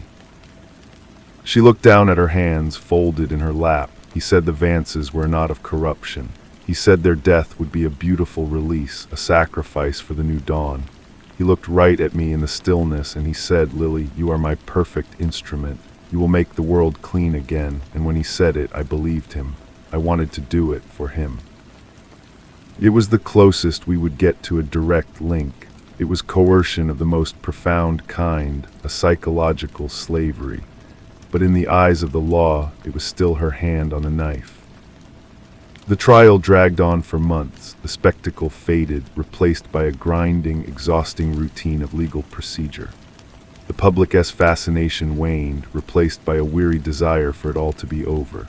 We had proven the how, the when, the where. We had the evidence. But the why, the true, monstrous why, remained elusive, locked inside Corey's calm smile and Lily's shattered mind. The day of the closing arguments arrived. The air in the courtroom was stale, thick with the breath of 100 people and the weight of unspoken horrors.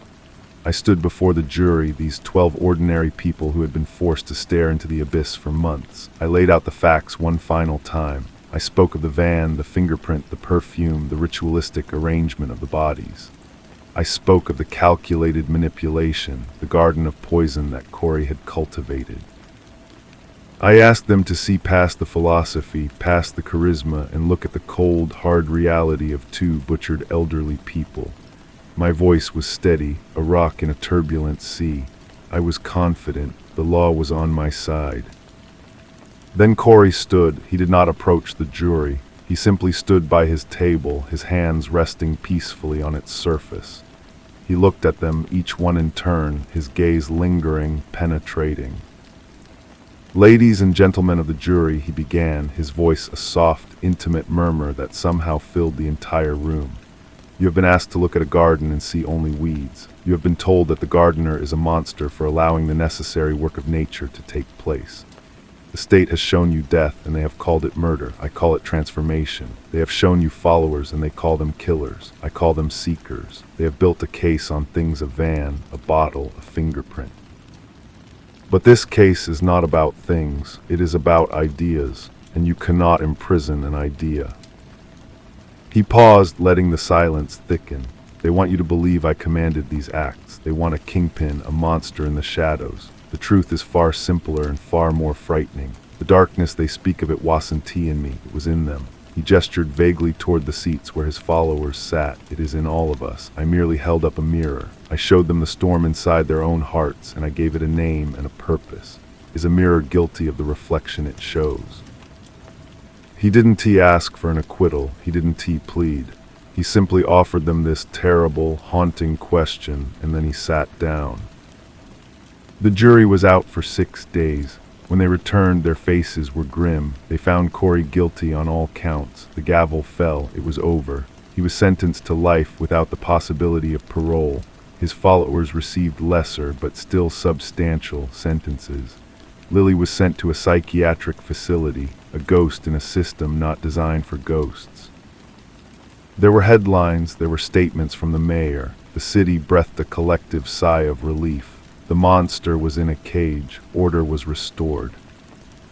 But the victory felt like ash in my mouth. I had won the verdict, but I had lost the meaning. Corey's final question echoed in the silent halls of my mind. Was he the source of the poison, or merely its vessel? Had he created the storm, or had he just been the first to see it coming? Weeks after the trial, I went to see Lily one last time. She was in a common room, staring out a barred window at a concrete courtyard. She looked smaller, frailer. He wrote to me, she said, without turning around. Her voice was a dry leaf scratching against stone. I didn't say anything, I just waited. Just one sentence. She finally turned to look at me, and her eyes were the same empty deserts they had been the first day I met her. He said, "The garden grows in the dark." She held my gaze for a long moment, and then she looked back out the window. The conversation was over. I stood to leave, the weight of the entire case pressing down on my shoulders. As I reached the door, her voice stopped me, so quiet I almost thought I had imagined it, a whisper that seemed to come not from her, but from the shadows in the corner of the room. "He never told us to kill the Vances," she murmured, her breath fogging the cold glass. "He just looked at me in the stillness, with the candle flickering in his eyes, and he said the most beautiful thing in the world is an empty room after the fire has passed. And I knew exactly what I had to do to make everything clean again. I knew it was the only way, for him." The drive back from the facility was a blur of gray asphalt and a gray sky. Her words were a key turning in a lock I hadn't known was there. He never gave an order. He planted a seed, a beautiful, terrible idea, and let it grow in the fertile soil of a broken mind. My entire case, my entire worldview, was built on the foundation of intent and action. But what if the action was born from an intent he had so perfectly, so insidiously cultivated? The law could punish the hand that held the knife, but it had no language for the voice that convinced the hand it was holding a sacred tool. I tried to return to my other cases, a drug ring operating out of the docks, a series of armed robberies. They felt trivial, almost quaint. The files were just paper, the evidence was just objects.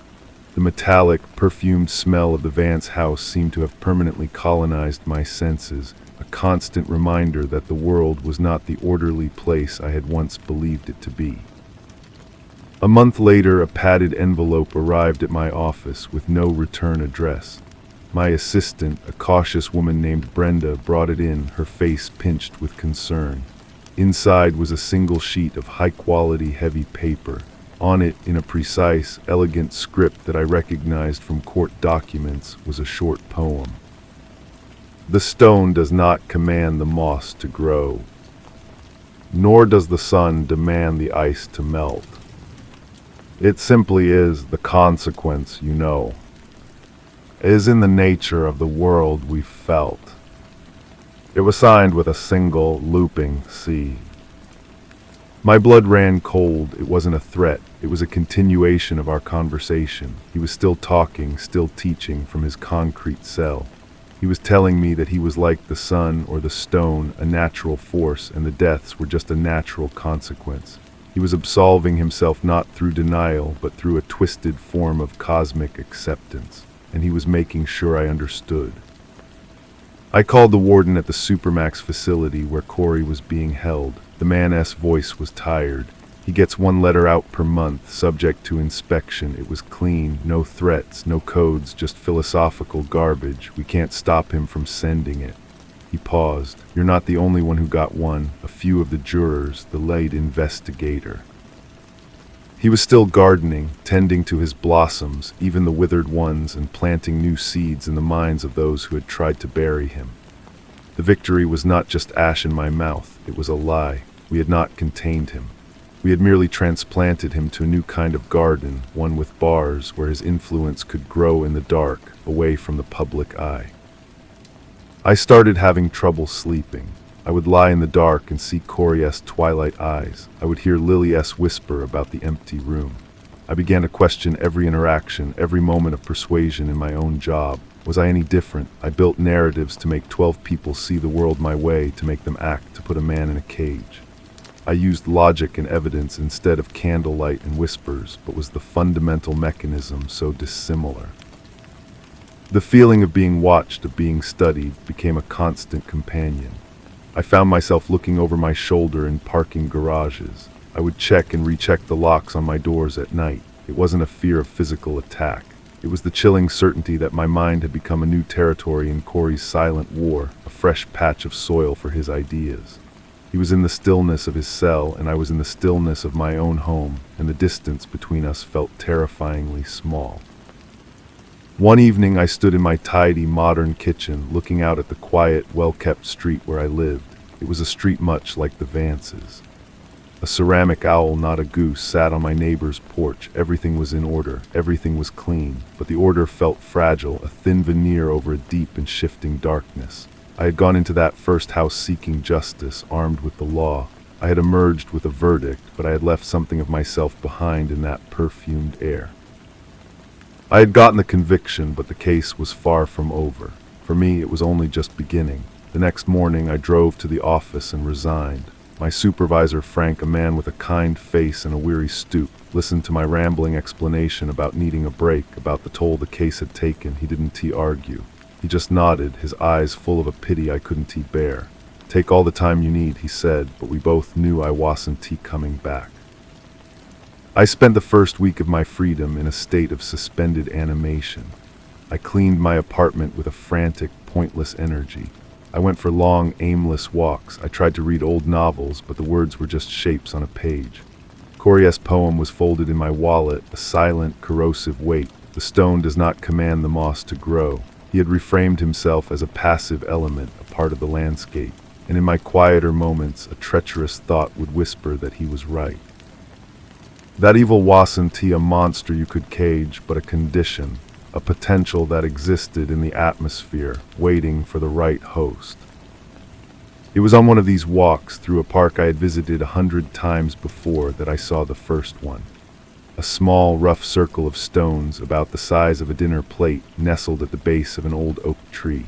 In the center of the circle was a single white gardenia petal. It was too deliberate to be an accident. It was a sign, a marker. My heart hammered against my ribs. I looked around, but the park was populated by mothers with strollers and joggers with headphones.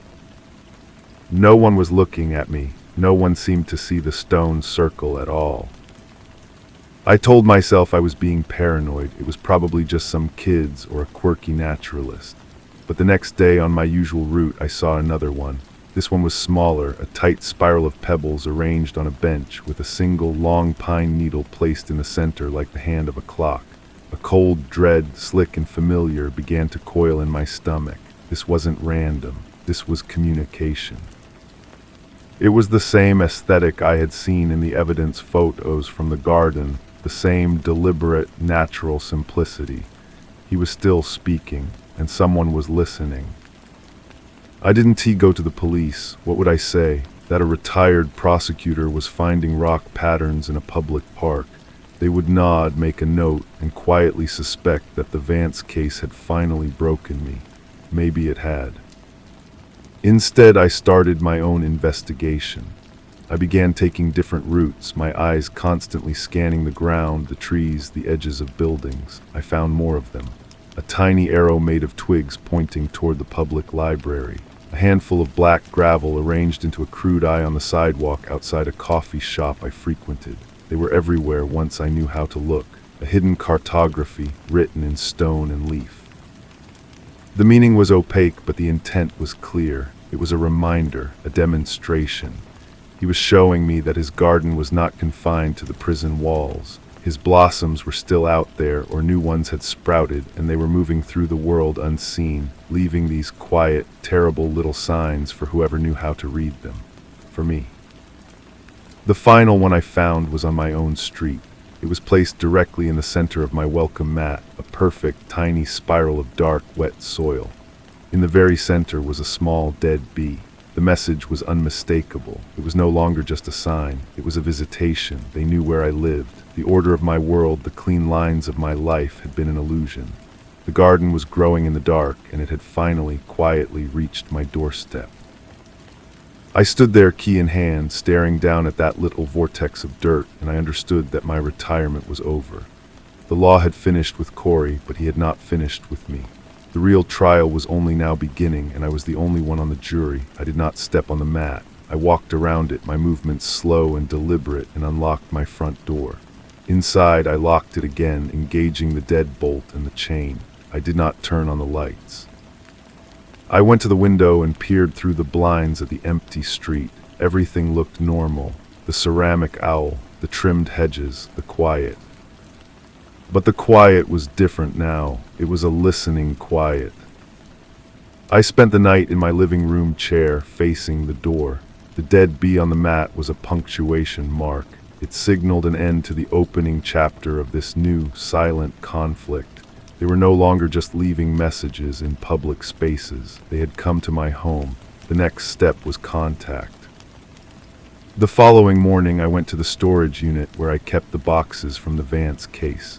The air was thick with dust and the ghost of old perfume. I wasn't looking for evidence we had used. I was looking for what we had left behind, the things deemed irrelevant, too abstract for a court of law. I found the box labeled Garden Miscellaneous Writings. It was full of photocopied journals, loose-leaf papers covered in that same elegant script, and transcribed notes from the teachings in the barn. I had skimmed them during the trial, looking for a direct command, a smoking gun. Now I was looking for something else. A pattern, a map. I read about the silent language, the way the truly awakened could communicate through the arrangement of natural objects, a code for those who knew how to see. It was meant to be a spiritual exercise, a way to feel connected to the world's hidden order. In Corey's hands, it had become something else. There were descriptions of symbols. A spiral meant the path is turning. A circle of stones was a place of meeting. An arrow pointed toward a source of truth. A dead insect, a bee in particular, symbolized a necessary end for a fruitless seeker. My hands were cold as I read. The message on my mat was not just a threat. It was a diagnosis. I was the fruitless seeker. My end was necessary. I took the papers home. My apartment, once a sanctuary, was now a command post in a war no one else knew was being fought. I spread the pages on my kitchen table, the same table where I had once eaten breakfast and read the newspaper.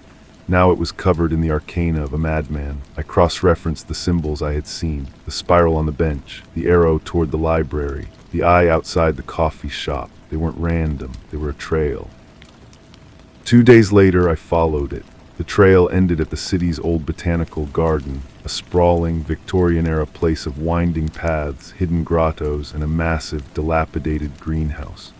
The final symbol, a circle of white quartz stones, was at the entrance to the greenhouse. The glass panels were grimy, many broken, and the iron frame was laced with rust. Inside, the air was hot, thick, and smelled of damp earth and decay. And he was there, a young man, maybe 20, with close-cropped hair and wearing simple, dark clothes. He was not one of the original blossoms from the trial. He was new. He was watering a tray of seedlings with a gentle, focused care. He did not look surprised to see me. He looked up, his eyes calm and empty, just like Lily's had been. "We've been waiting for you," he said. His voice was soft, but it carried in the humid silence. "He said you would come. He said you were the only one who truly understood the trial wasn't about guilt. It was about introduction." My mouth was dry. Introduction to what? "To the real work," the young man said, setting down his watering can. "The work that continues." He said you see the world as it is now, fragile, rotten. He said you have a good mind, but it's trapped in a dead system. He wants to set it free. He took a step toward me, and in his hand was not a weapon, but a single, unsealed envelope. "He wrote this for you, a proper introduction." I didn't move. I looked from his placid face to the envelope, then around the decaying greenhouse. This was the new stillness, not a quiet room with a single candle, but a forgotten place, overgrown and dying, where new seeds were being nurtured in the dark. The trial had not stopped anything. It had been a recruitment drive, and I had been its star witness. Corey had been right all along. You cannot imprison an idea. And now the idea was reaching for me. I took the envelope. The paper was the same heavy stock as before. The young man watched me, his expression one of serene expectation, as if he were a postman delivering a routine piece of mail. The humid air pressed in, making it difficult to breathe.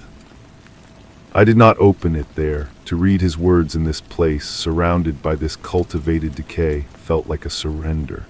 I turned and walked out, the envelope a burning brand in my hand. The young man did not try to stop me.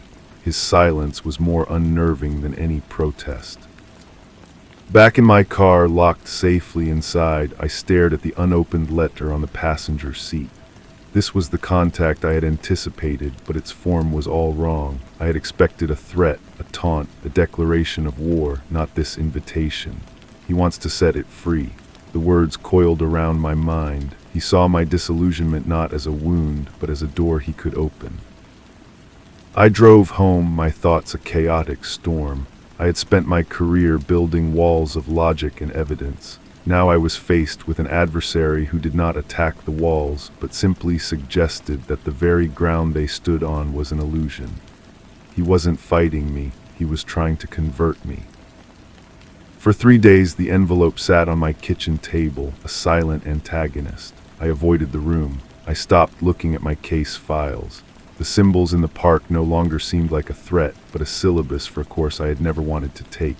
I was paralyzed, caught between the world I knew was real and the terrifying possibility that Corey's vision held a grain of a darker truth. On the 4th day I broke. I sliced the envelope open with a kitchen knife. There was no poem this time, just a single handwritten line. The most fertile soil is found in the ruins of a burned-out house. It was a reference to the Vances. It was a reference to me. He was telling me that my own broken faith, my own burned-out certainty, was the perfect ground for his ideas to take root. This was his pedagogy. He used horror as his text and suffering as his lesson plan. He was offering me the one thing my weary, cynical soul secretly craved, a reason for the madness, a purpose in the chaos. Not the clean, simple purpose of the law, but a deeper, more terrible one. I knew then that I could not win by hiding. I could not defeat him by ignoring him. His influence was a vine. The more you tried to cut it, the more it would grow back, stronger and more entwined. The only way was to understand it, to trace it back to its root, not in Corey, but in the human need he so brilliantly exploited. I went back to the botanical gardens the next day, but not to the greenhouse. I went to the public library, the one the twig arrow had pointed toward. I didn't know what I was looking for. A book on cult psychology, a philosophical text. I wandered the stacks, my fingers trailing over the spines of thousands of books, a universe of ordered knowledge that felt suddenly useless.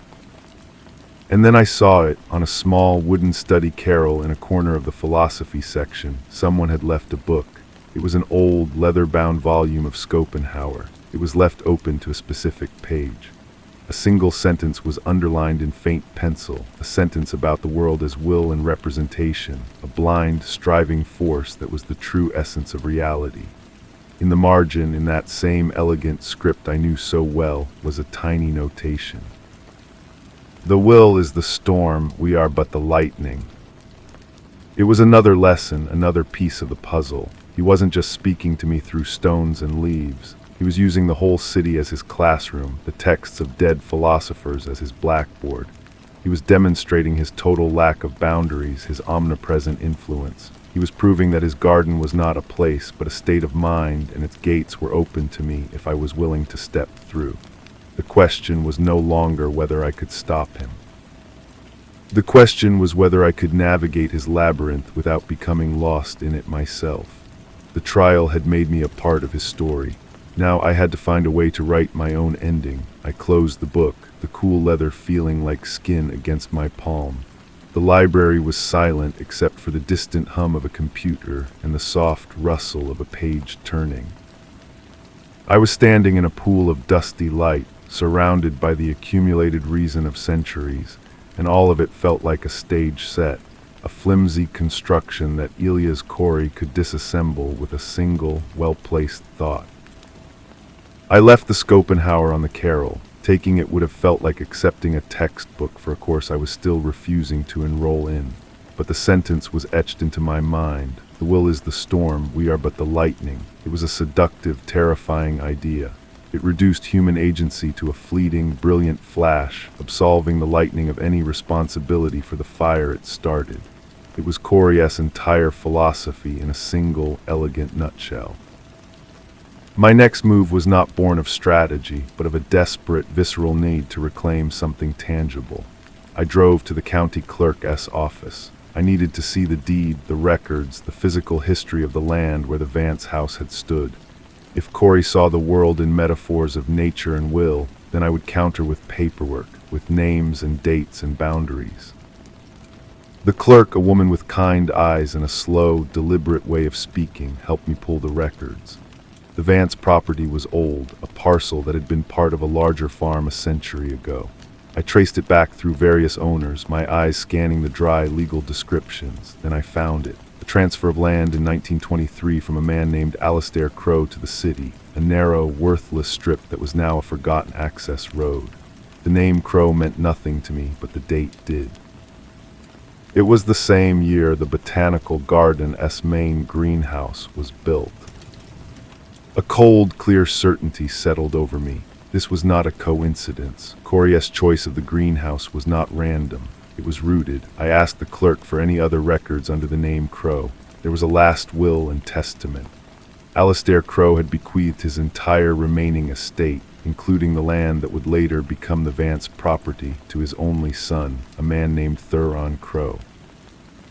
Thuron Crow, the name was like a key turning in a lock I hadn't known existed. I knew that name. He was a minor figure from the early 20th century, a philosopher of sorts, an eccentric who had written a handful of obscure, self-published pamphlets on natural mysticism and the primacy of the will over societal law. He had been a footnote in my initial research, a local curiosity we had dismissed as irrelevant to a multiple homicide case. Now the connection was blindingly obvious. Corey hadn't invented his philosophy. He had inherited it.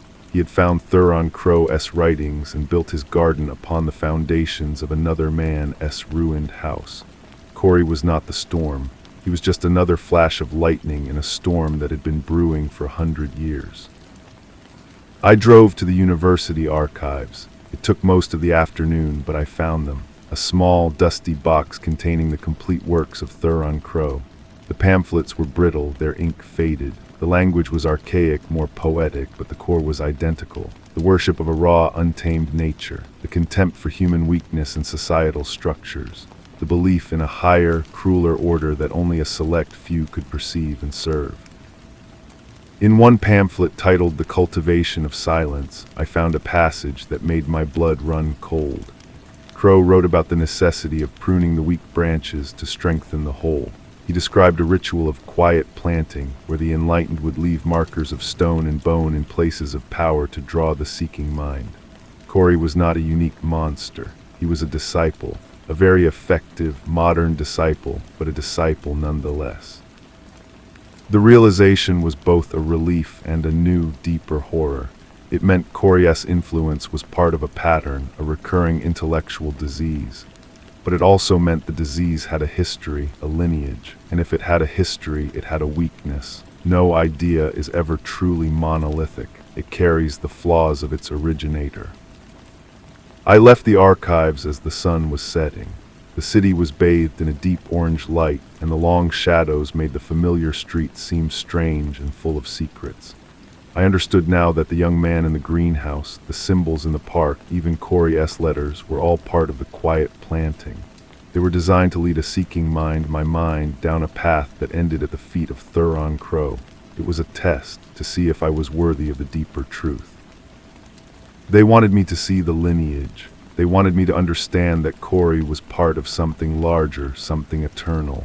They were offering me not just a role, but a history, a place in a dark tradition. I stood on the steps of the library, the same library the arrow had pointed to, and I knew what I had to do.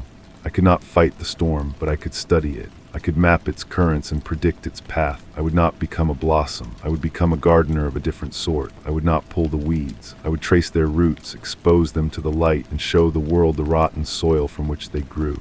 The trial had been about one man. This new war was about an idea. And I had just found its birthplace. The Crow house was long gone, of course.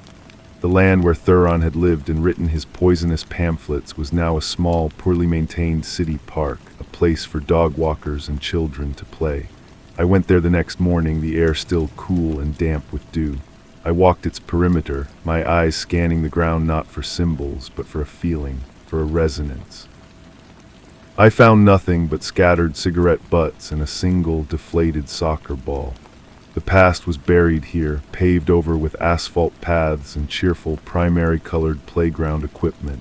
It felt like a deliberate act of forgetting, a societal immune response to a forgotten sickness. But the sickness hadn't been eradicated. It had just gone dormant, waiting for a new host. It had found Elia's Corey. My apartment was no longer a command post. It was a research library dedicated to a single, malignant strand of thought.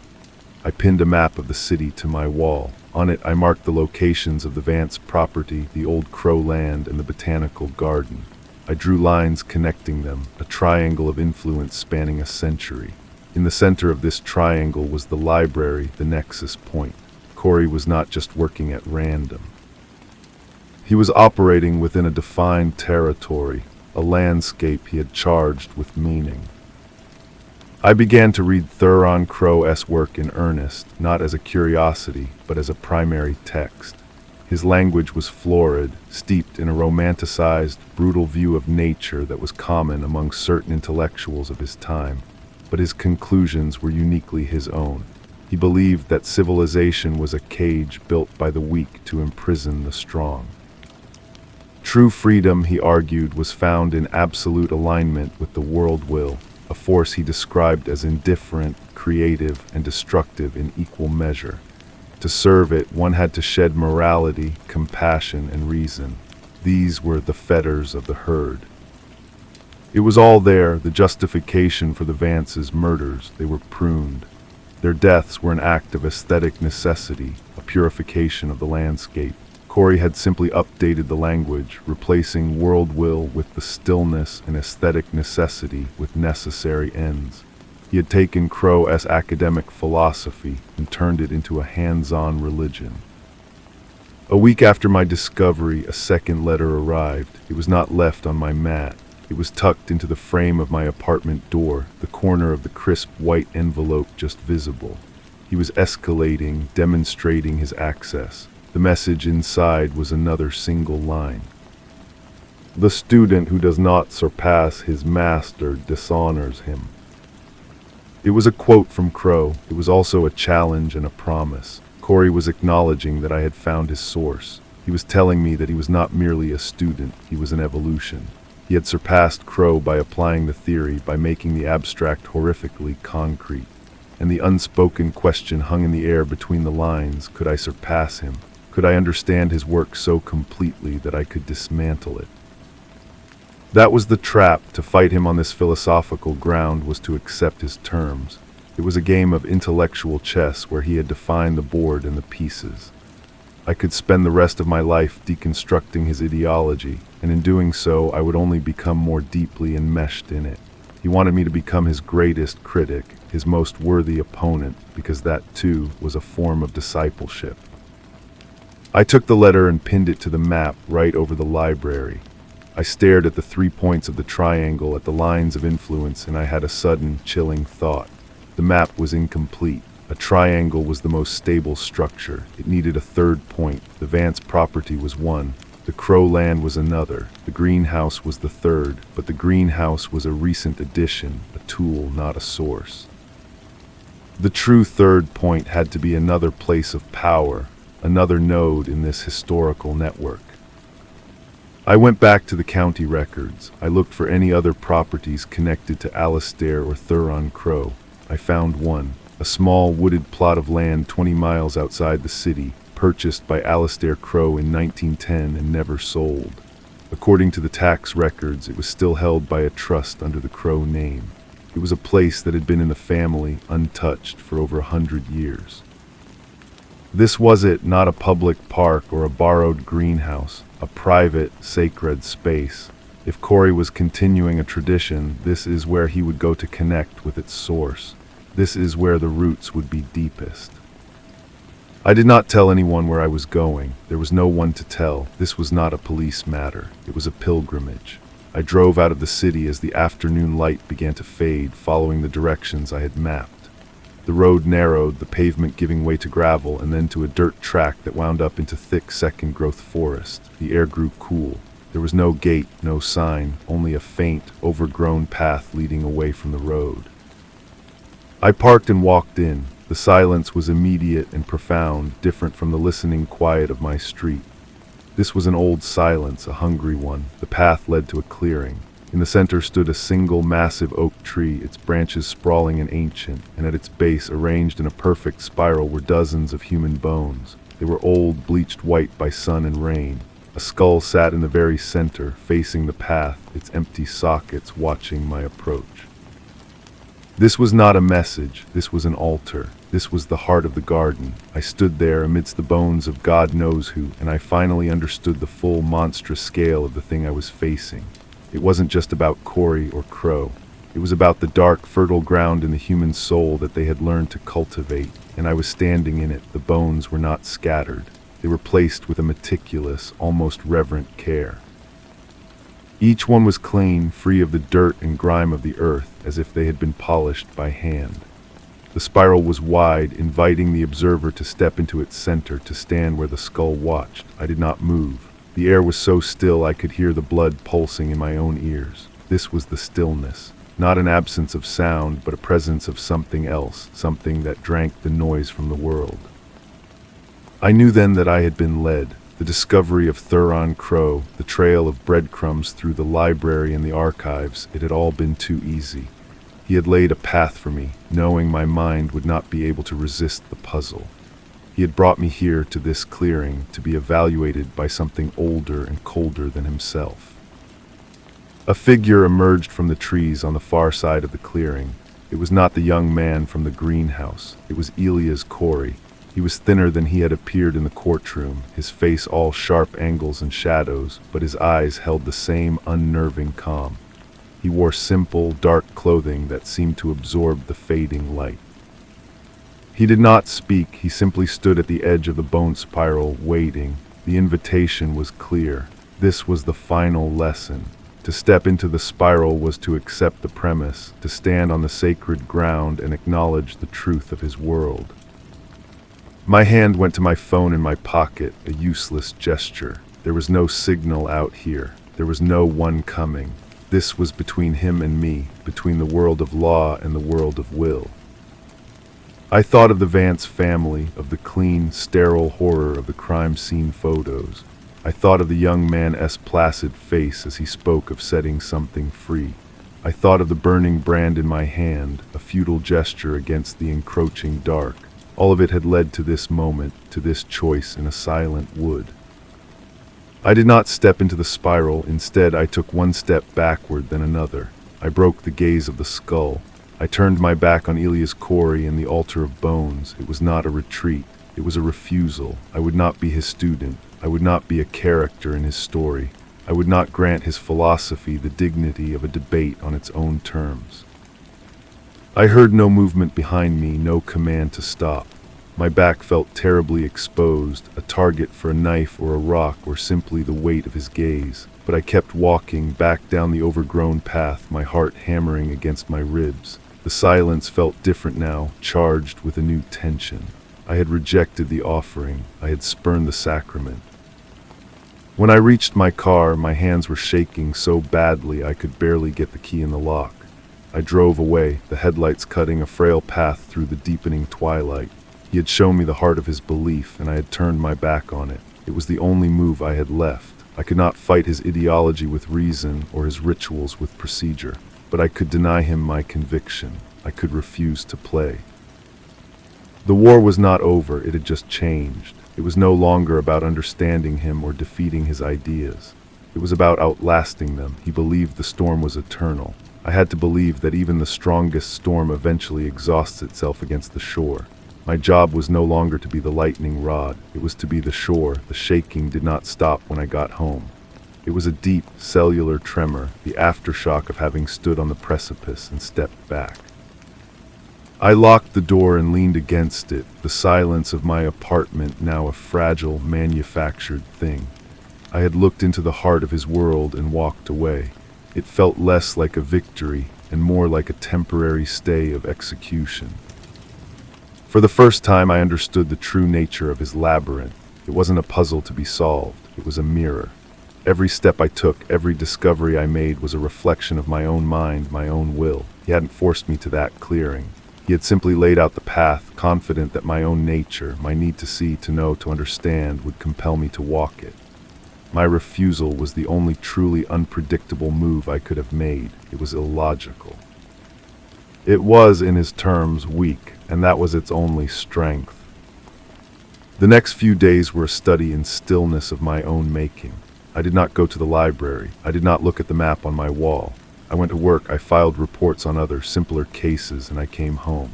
I cooked meals and ate them. I watched mundane television.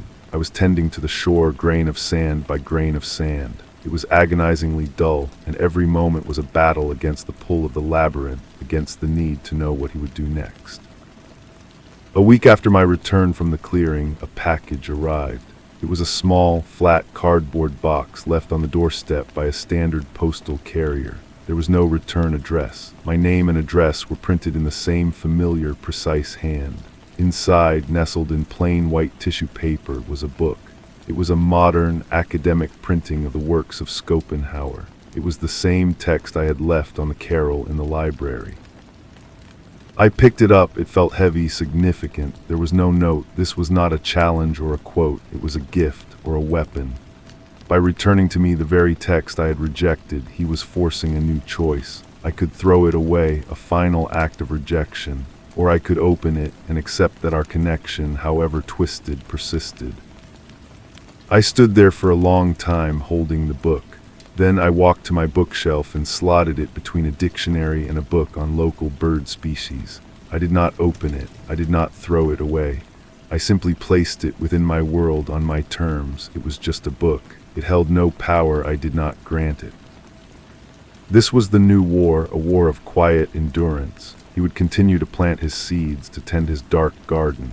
I would continue to walk my dog, to pay my bills, to live a life that his philosophy deemed insignificant. He saw himself as the lightning. I would be the ground, passive and unyielding. The lightning needs the ground to define its brilliance. Without something to strike, it is just an empty flash in the sky. I knew he was still out there. I knew the storm was not over. But that night, for the first time in months, I slept through the night without dreaming of greenhouses or spirals of bone.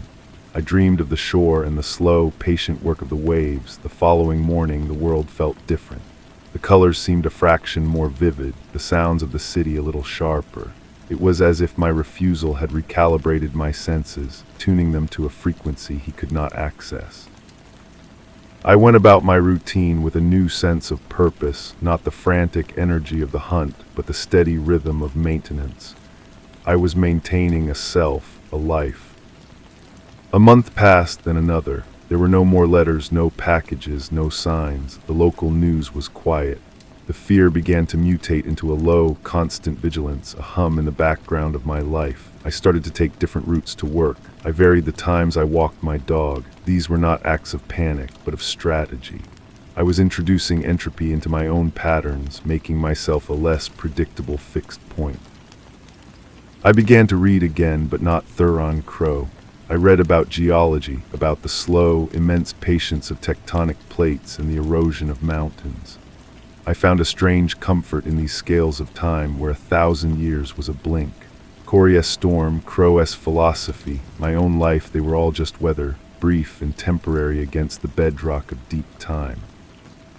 One rainy Tuesday, I was in a used bookstore looking for a specific field guide on local mosses.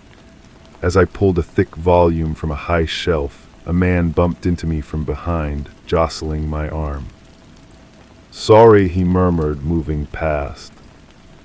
The voice was calm, educated, and utterly familiar. It was him, Elias Corey. Didn't he look at me?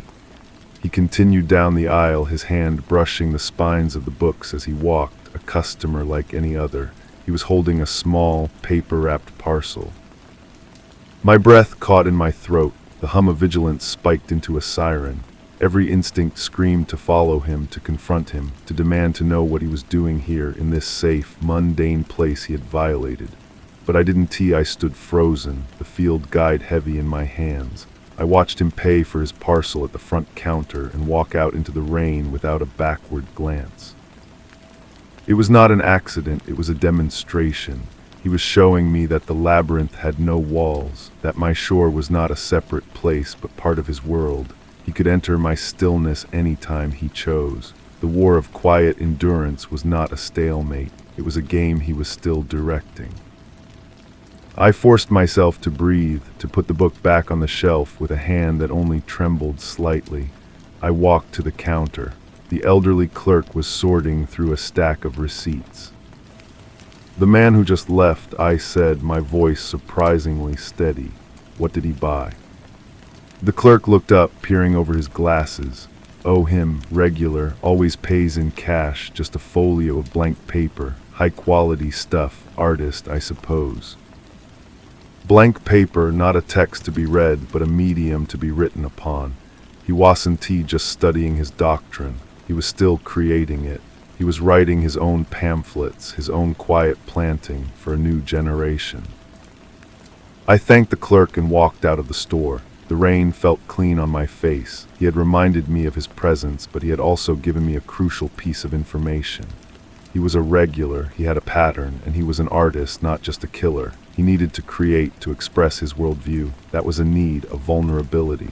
My endurance was not enough. I had to find a way to make the ground itself reject the seed. I had to become not just the shore, but the tide that erases all marks left upon it. The thought was daunting, a lifetime-esque work, but as I walked home through the rain, it felt, for the first time, like a possible one. Story 5. A single violent throb in my right temple announced the beginning of it all, a percussive warning against the silent stone. It was a pulse out of sync with the world, a frantic drumbeat in the quiet of the car. I had not yet seen Blackwater Keep, had not yet met the girl or the father or the ghost of the thing that had attacked her, but my blood already knew. It was whispering of angles that did not add up, of doors that should not open, of a story that was, in its very essence, wrong. I pressed my fingers to the side of my head, feeling the frantic rhythm beneath the skin, and knew I was driving not just toward a castle, but into the jaws of a beautiful, impossible lie. The keep emerged from the coastal mist like a shard of night forgotten by the dawn. It was all sharp gables and wet, black stone, a fortress built not for war but for solitude, perched on a cliff where the land gave up and fell away into the gray Atlantic. The air, when I stepped from my car, was a cold, salt-soaked rag pressed against my face. The only sounds were the distant, mournful gasp of the sea below and the creak of a rusted weather vane spinning in a wind that had forgotten how to stop. My temple throbbed again, a dull echo of that spinning metal.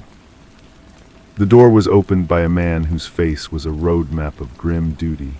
He led me through a grand hall where our footsteps were swallowed by the sheer scale of the emptiness.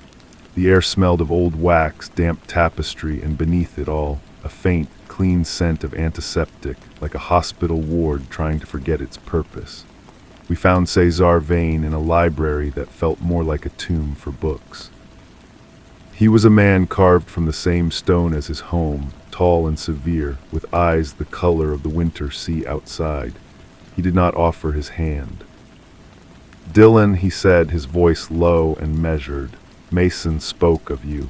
He said you have a mind for the incongruous." "I have a mind for the truth," I said. "Mason finds it messy."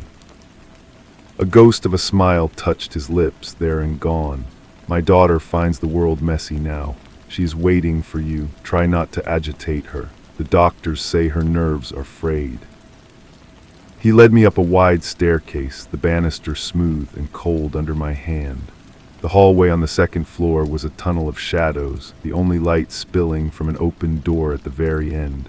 As we approached, the antiseptic smell grew stronger, clashing with the ancient dust, and then I saw the room.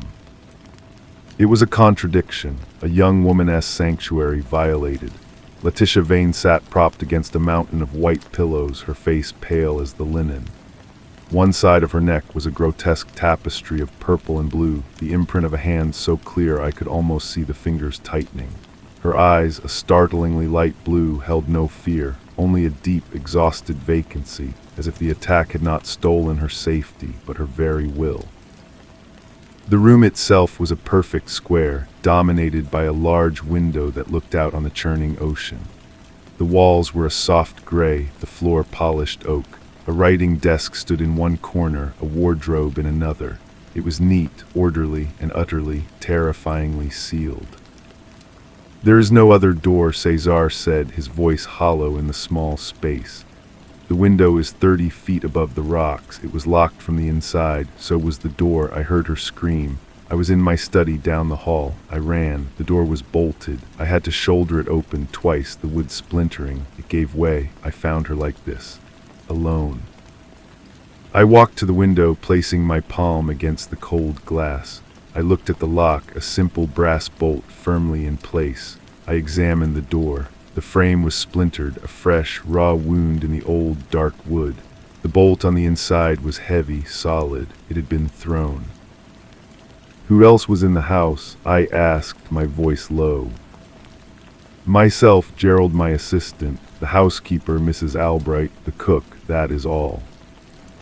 "And where were they?" "Gerald was with me in the study until moments before.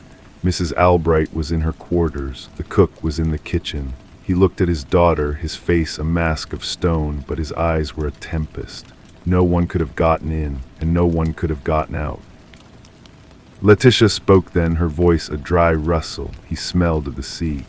She did not look at me, but at some point on the far wall, and of oil, machine oil. His hand was cold, very cold. I spent the next hours in a slow, deliberate waltz through the keep. It was a place of whispers and echoes. The local police, a pair of baffled men with kind faces, had already come and gone, their theory of a spectral assailant or a self-inflicted wound born of sheer frustration. Mason, the old bull investigator Cesar had first hired, had left a file of neat, useless notes. He had concluded the same thing, a locked room, an impossible crime. I found Gerald in a ground-floor conservatory that had been converted into a laboratory, a gleaming island of modernity in the sea of antiquity. He was a man of quiet movements and watchful eyes, his hands stained with a dark grease. He was polishing a complex apparatus of brass and glass, his touch reverent. "The air in here is different," I said, lining against the door frame. He didn't look up, controlled humidity, for the equipment. Cesar's work is delicate. "Where were you when Letitia was attacked?" "With Cesar in his study. We were reviewing data. I left to retrieve a journal from my room. That's when I heard the commotion." His voice was even, devoid of inflection. He finally looked at me, and his gaze was as polished and impenetrable as the brass in his hands. A terrible thing, in a house of logic and illogical horror. Mrs. Albright, the housekeeper, was a woman made of size and woolen cardigans. She served me tea in the cavernous kitchen, her hands trembling slightly. "This house," she whispered, "it has pockets, it breathes. Sometimes you hear things, not voices, just shifts, like the stones are settling into a new shape." She would not look me in the eye. When I asked her about Gerald, about Cesar, she just shook her head and wiped her hands on her apron. The girl keeps to herself, always has, since her mother well. "It is a sad house." The light began to fail, bleeding from the sky and leaving the keep in deep twilight. I returned to the locked room, standing in the center of that impossible space. The sun was a dying ember on the horizon, casting long, distorted shadows. I closed my eyes, trying to feel it. The throb in my temple had subsided into a low, constant hum. I replayed Cesar's story. The scream, the run down the hall, the solid, bolted door, the splintering impact, the empty room. My eyes opened. I looked at the door, then at the wall adjacent to it. I walked over, running my fingers along the seam where the wall met the door frame. The wallpaper was a subtle vertical stripe, a pattern of silver and gray. It was seamless, perfect. I knelt, examining the floorboards. They ran parallel to the doorway, tight and well fitted. But there, just beside the frame, almost hidden by the shadow of the heavy door itself, was a single, infinitesimal scratch on the polished oak. A curved mark no longer than my thumbnail. It was fresh, the pale wood visible beneath the dark stain. It was not a mark made by a splintering door. It was a mark of something else, a pivot, a swing. The revelation did not come as a lightning strike, but as a slow, cold tide rising in my chest. The room was not a perfect square. The wardrobe in the corner, it was not flush with the wall. There was a gap, a sliver of darkness behind it, disguised by the deep shadow it cast. I pushed it. It was heavy, solid, but it moved an inch with a low, groaning protest from the floor. I did not push it further, not yet. I left the room, the hum in my head now a clear, sharp frequency. I found Cesar in his study, a glass of amber liquid in his hand, staring into the fire. "The door," I said, my voice quiet in the hushed room. "You said you had to shoulder it open. Twice." He nodded, not looking at me. It was bolted, solid.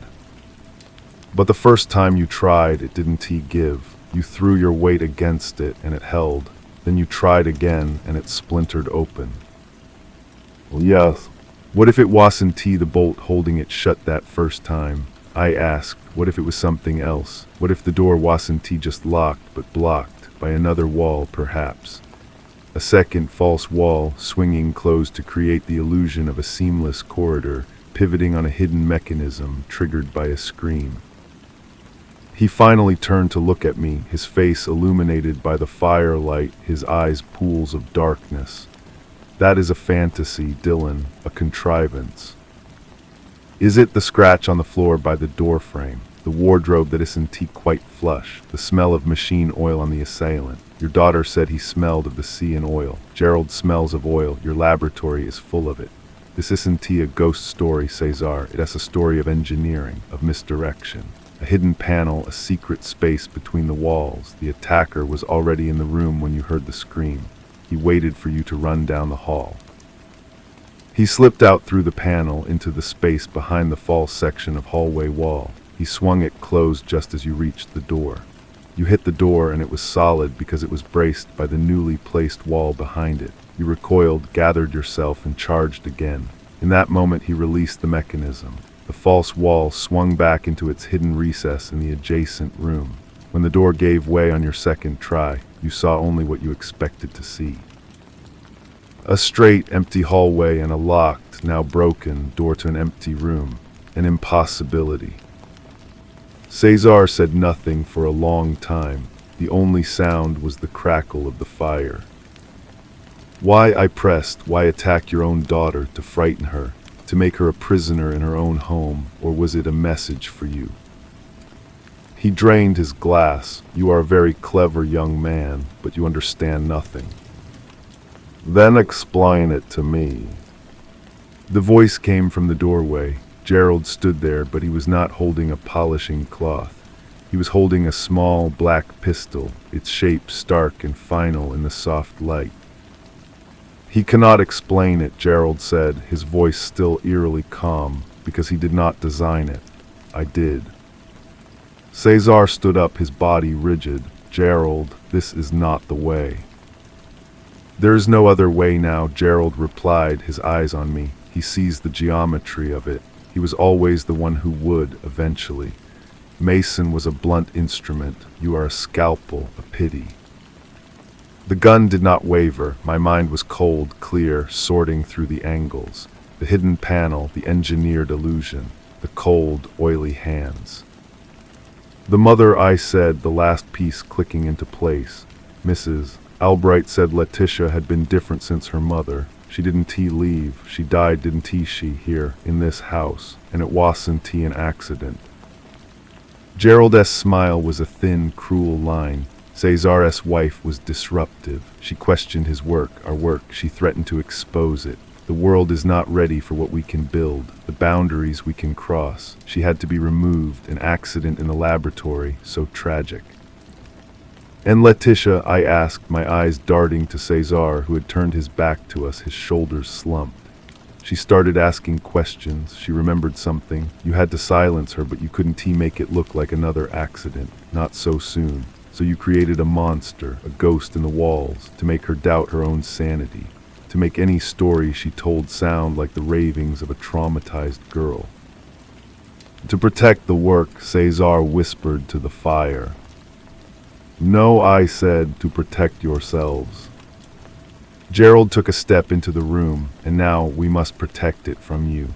The brilliant investigator who, in his reckless pursuit of the truth, tragically fell from the cliffs in the dark. A copy of Mason's useless report will be found in your car. Case closed." He gestured with the gun toward the main hall, toward the front door and the cliffs beyond. I had no choice but to move. My mind raced, searching for a pivot, a weakness in his geometry. We passed through the grand hall, the portraits of dead veins looking down with indifferent eyes. The front door was open, the wind howling now, carrying the scent of salt and impending rain.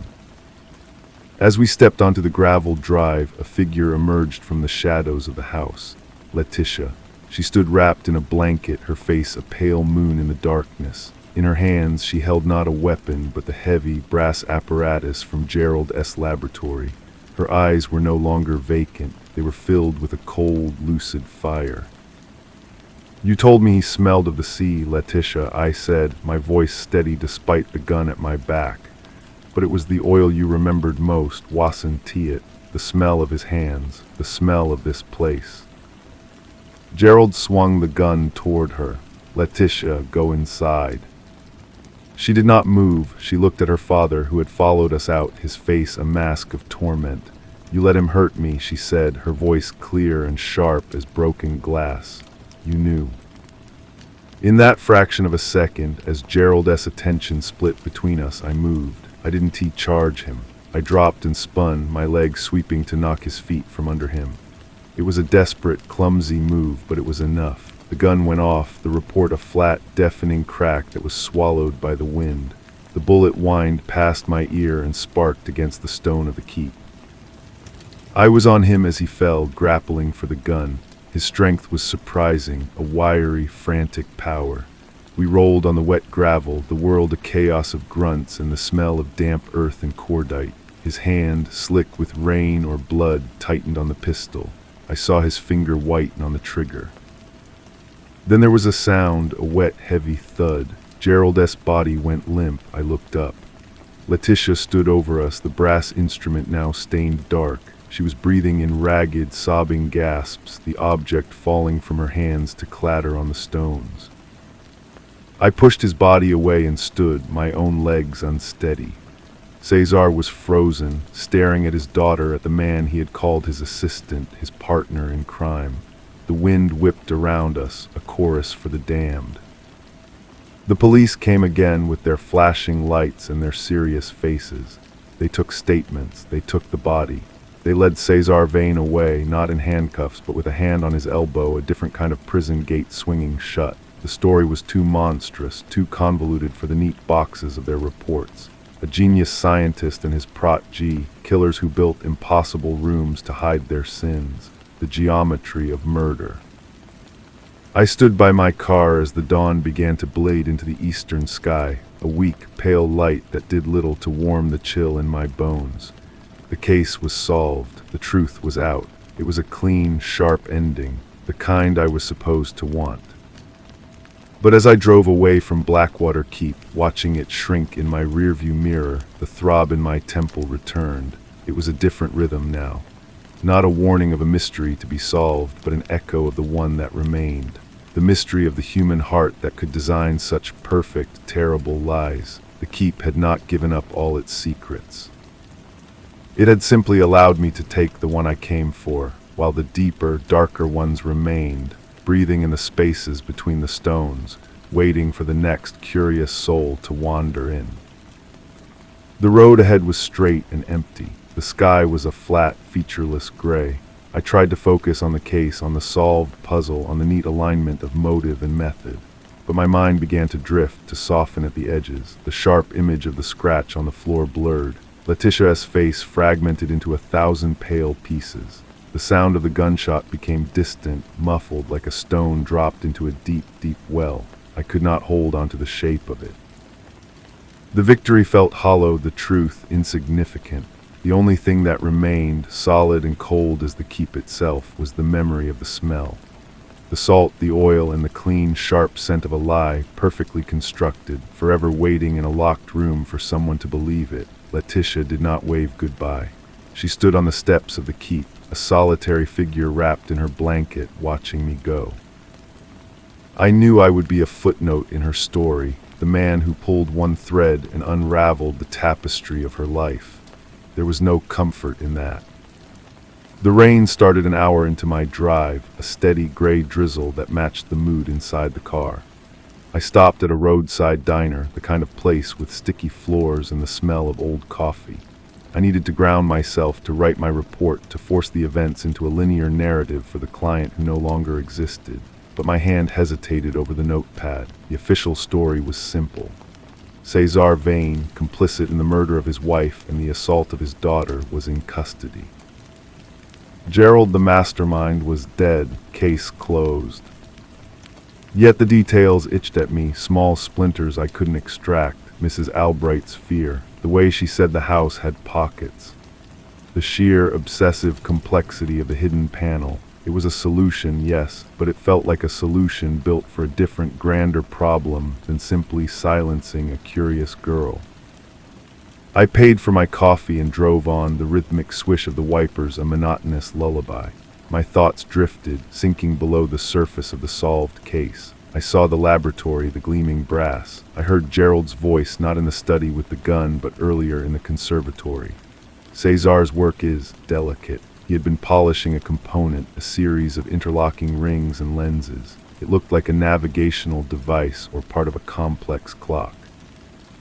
Then a different memory surfaced, sharp and clear. The file Mason had left. I had skimmed it, dismissed it as the work of a plodding mind. But one note, scribbled in the margin, came back to me. Subject Vane inquiring about local tidal anomalies. Irrelevant. At the time, I'd agreed. What did tides have to do with a locked room? Now the pieces shifted, forming a new, unsettling pattern. The smell of the sea on the attacker. The view from Letitia's window of the churning, relentless ocean. Cesar Vane, a man who built impossible things, asking about the tides. I pulled over onto the gravel shoulder, the tires crunching. My heart was beating a little faster. What if the attack on Letitia was not just about her mother? What if it was a test, a dry run for something else? The hidden panel was a masterpiece of engineering, but it was a parlor trick compared to what a mind like Cesar's might truly be capable of. What was the work, so vital it required murder to protect it? The throb in my temple was back, a persistent drumbeat. I had solved the crime. I had uncovered the who and the how.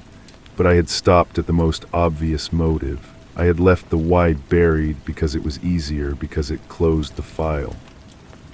I looked in the rearview mirror. The road behind me was empty, fading into the mist and rain.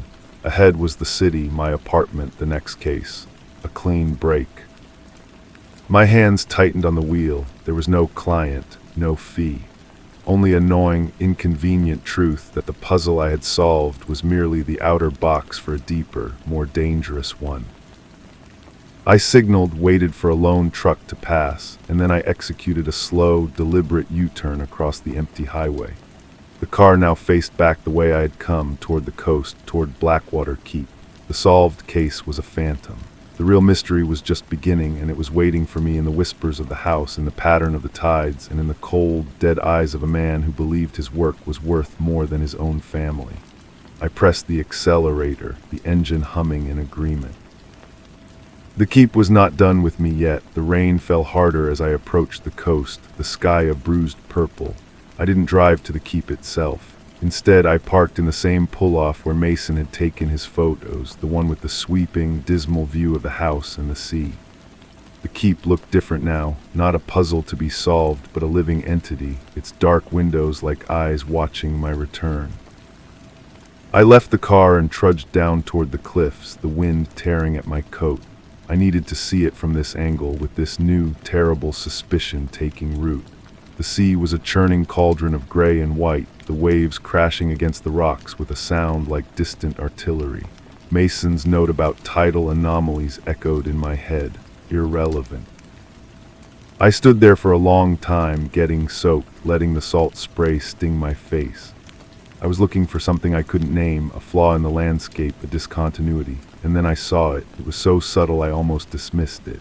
A patch of water about 100 yards from the base of the cliffs, directly out from the keep, that seemed to churn differently. It wasn't rougher, but smoother, a swirling vortex that resisted the chaotic push and pull of the surrounding waves. A slickness like oil seemed to coat the surface, reflecting the gloomy light in a rainbow sheen. It was the oil, the same smell that clung to Gerald to the laboratory. It wasn't just for polishing delicate brass, it was a discharge. My mind, freed from the narrow confines of the assault case, began to build a new, horrifying structure. Cesar Vane wasn't just a reclusive inventor. He was a man obsessed with boundaries, the boundary of a locked room, the boundary between truth and illusion. What was the ultimate boundary, the one between land and sea? He wasn't just studying the tides, he was using them, harnessing them. The laboratory wasn't just a room, it was the control center for something far below. I turned from the cliff edge and began to jog back toward the keep, not up the main drive, but using the cover of the wind-stunted trees that dotted the headland. I had to get back into that laboratory. I had to see what I had missed when I was only looking for evidence of a simple, brutal crime. I found a side entrance, a servant's door, unlocked. The house was silent, empty save for the lingering presence of violence. The police had taken what they needed and left. I moved through the shadowed halls, my footsteps muffled by the thick carpets. The door to the laboratory was locked, but the frame was still splintered from when I had forced it open during the initial investigation. A sharp shove with my shoulder and it gave way. The room was as I remembered, a cathedral of strange science, but now I saw it with new eyes. The apparatus Gerald had been polishing wasn't for navigation or timekeeping. The concentric rings were a gyroscopic stabilizer. The lenses were for focusing energy, not light. Wires ran from the main workbench not just to outlets, but down through a conduit in the floor, disappearing into the foundation. I went to the desk, scattering papers. Schematics of pressure valves, diagrams of underwater caverns, complex calculations involving lunar cycles and hydrostatic force. It was all there. Cesar Vane had found a way to tap into a geothermal vent or a submerged cave system beneath the cliffs. He was using the tidal force to generate immense power or to mine something from the seabed. The oil slick was a byproduct, a leak from whatever machinery was operating on the ocean floor. The assault on Letitia, it wasn't just to discredit her, it was a distraction. Mason had been getting close, asking the wrong questions in the village. They needed a more immediate, more sensational mystery to draw attention away from the real one. A ghost in the walls was a perfect diversion from a monster under the sea. A floorboard creaked behind me. I spun around, my hand going to the empty spot on my belt where a gun should have been.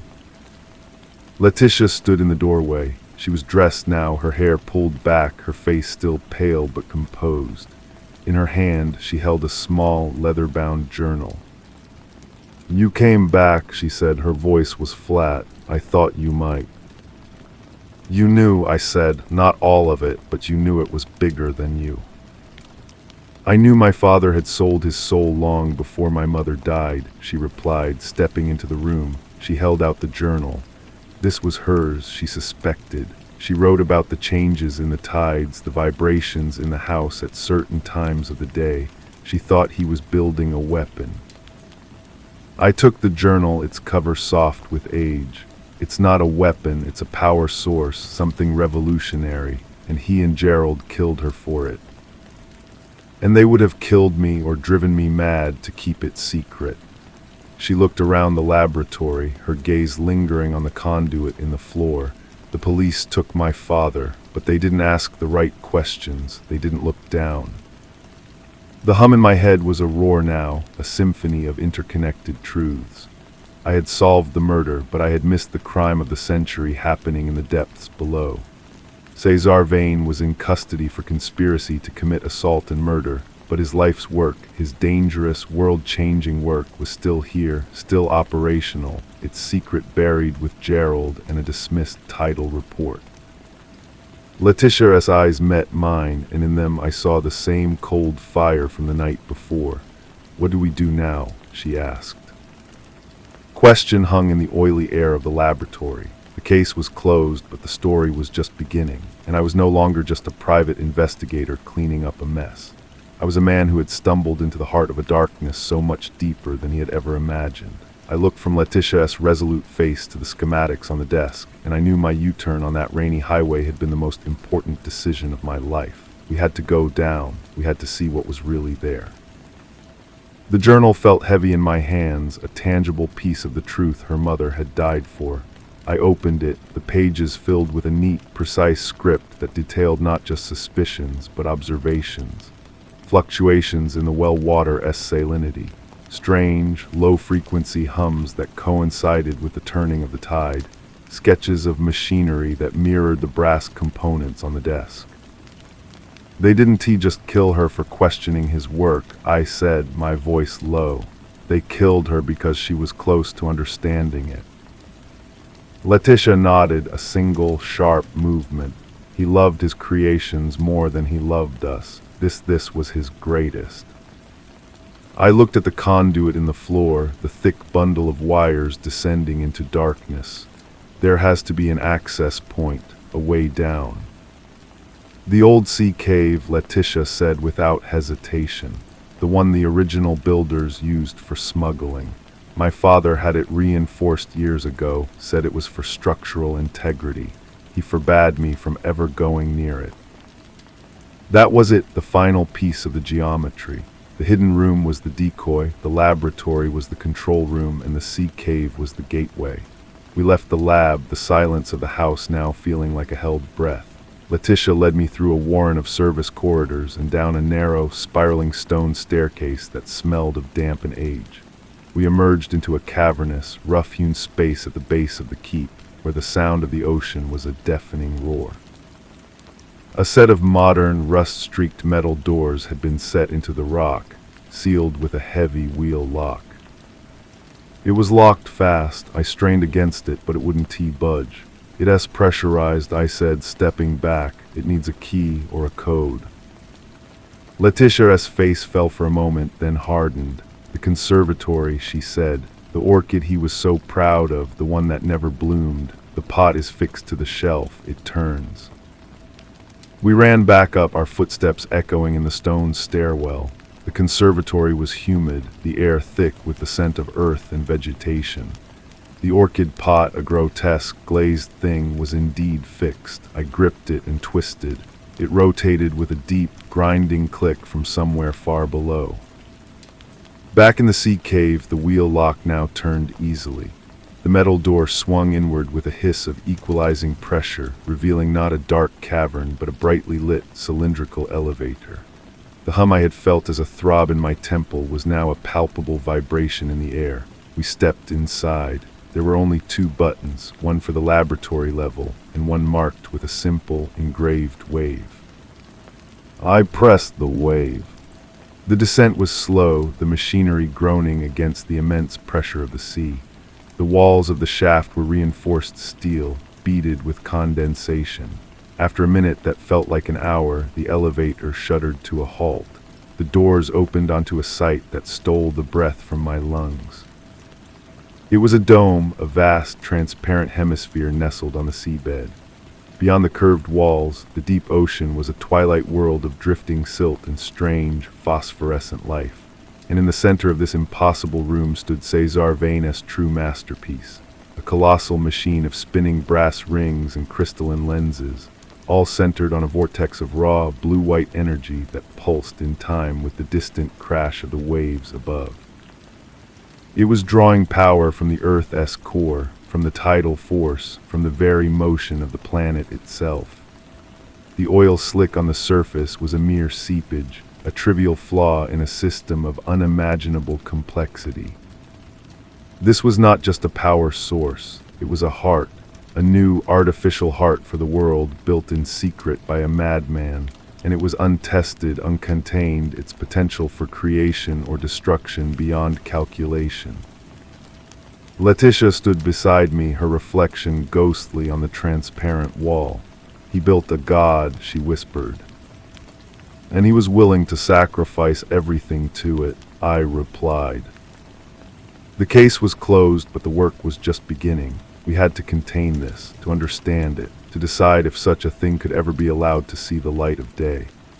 As I watched the energy vortex pulse, I knew my life had been irrevocably split into two parts, the time before I saw the machine under the sea and the time after. The throb in my temple was gone, replaced by the deep, resonant hum of the abyss, a sound I knew would now be with me forever. We stood in silence for a long time, the hum of the machine a physical pressure in our chests. The sheer scale of the deception was absolute. The assault, the murder, the locked room, they were all a magician-esque flourish, a flick of the wrist to draw the eye from the real trick. "He can have done this alone," Letitia said, her voice barely a whisper, yet it carried in the sterile air. Gerald was the financier, the facilitator, but the engineering there must be others, people who asked no questions. I thought of the complex supply chains, the specialized materials. She was right, this was not a solitary endeavor. The conspiracy was a hydra, and we had only chopped off one head. "We need to shut it down," I said. The words felt both necessary and blasphemous. "Can we?" She gestured toward the pulsing core. "Do we even know how? A machine like this, an uncontrolled shutdown, could be a detonation. It could fracture the seabed for miles." She was thinking like her father now, seeing the systems, the consequences. I was still thinking like a detective. The immediate crime was over, but the ongoing one was this thing's very existence. It was a loaded gun pointed at the world, and only we knew it was there. I moved toward the central console, a smaller version of the one in the laboratory above. The dials and readouts were calibrated in units I didn't recognize, scales of geothermal and tidal force. One screen displayed a complex, three-dimensional map of the local seabed, with a flashing red point at our location, a proximity alarm. "Letitia," I said, my voice tight, "does this look like it's expecting a visitor?" She was at my side in an instant. That's a sonar contact. Small vessel, it's on a direct approach. The partners, the other heads of the Hydra, they knew the police had taken Cesar. They knew the primary secret was compromised. They were coming to secure the asset or to scuttle it. "The elevator," I said, "it's the only way in or out." We ran back to the cylindrical shaft, but the control panel inside was dark. The power had been cut remotely. We were trapped in a glass bubble at the bottom of the sea, waiting for a door to open from above. The only light was the cold, blue pulse of the machine, casting our frantic shadows against the deep ocean dark. I looked at Letitia. The resolve in her eyes was now edged with a familiar, chilling fear. We had uncovered the truth, but the truth had become our tomb, the final, perfect, locked room. The hum of the machine seemed to grow louder, a hungry sound, as we waited for our fate to descend. I scanned the dome, looking for anything, a tool, a weakness in the transparent material. There was nothing.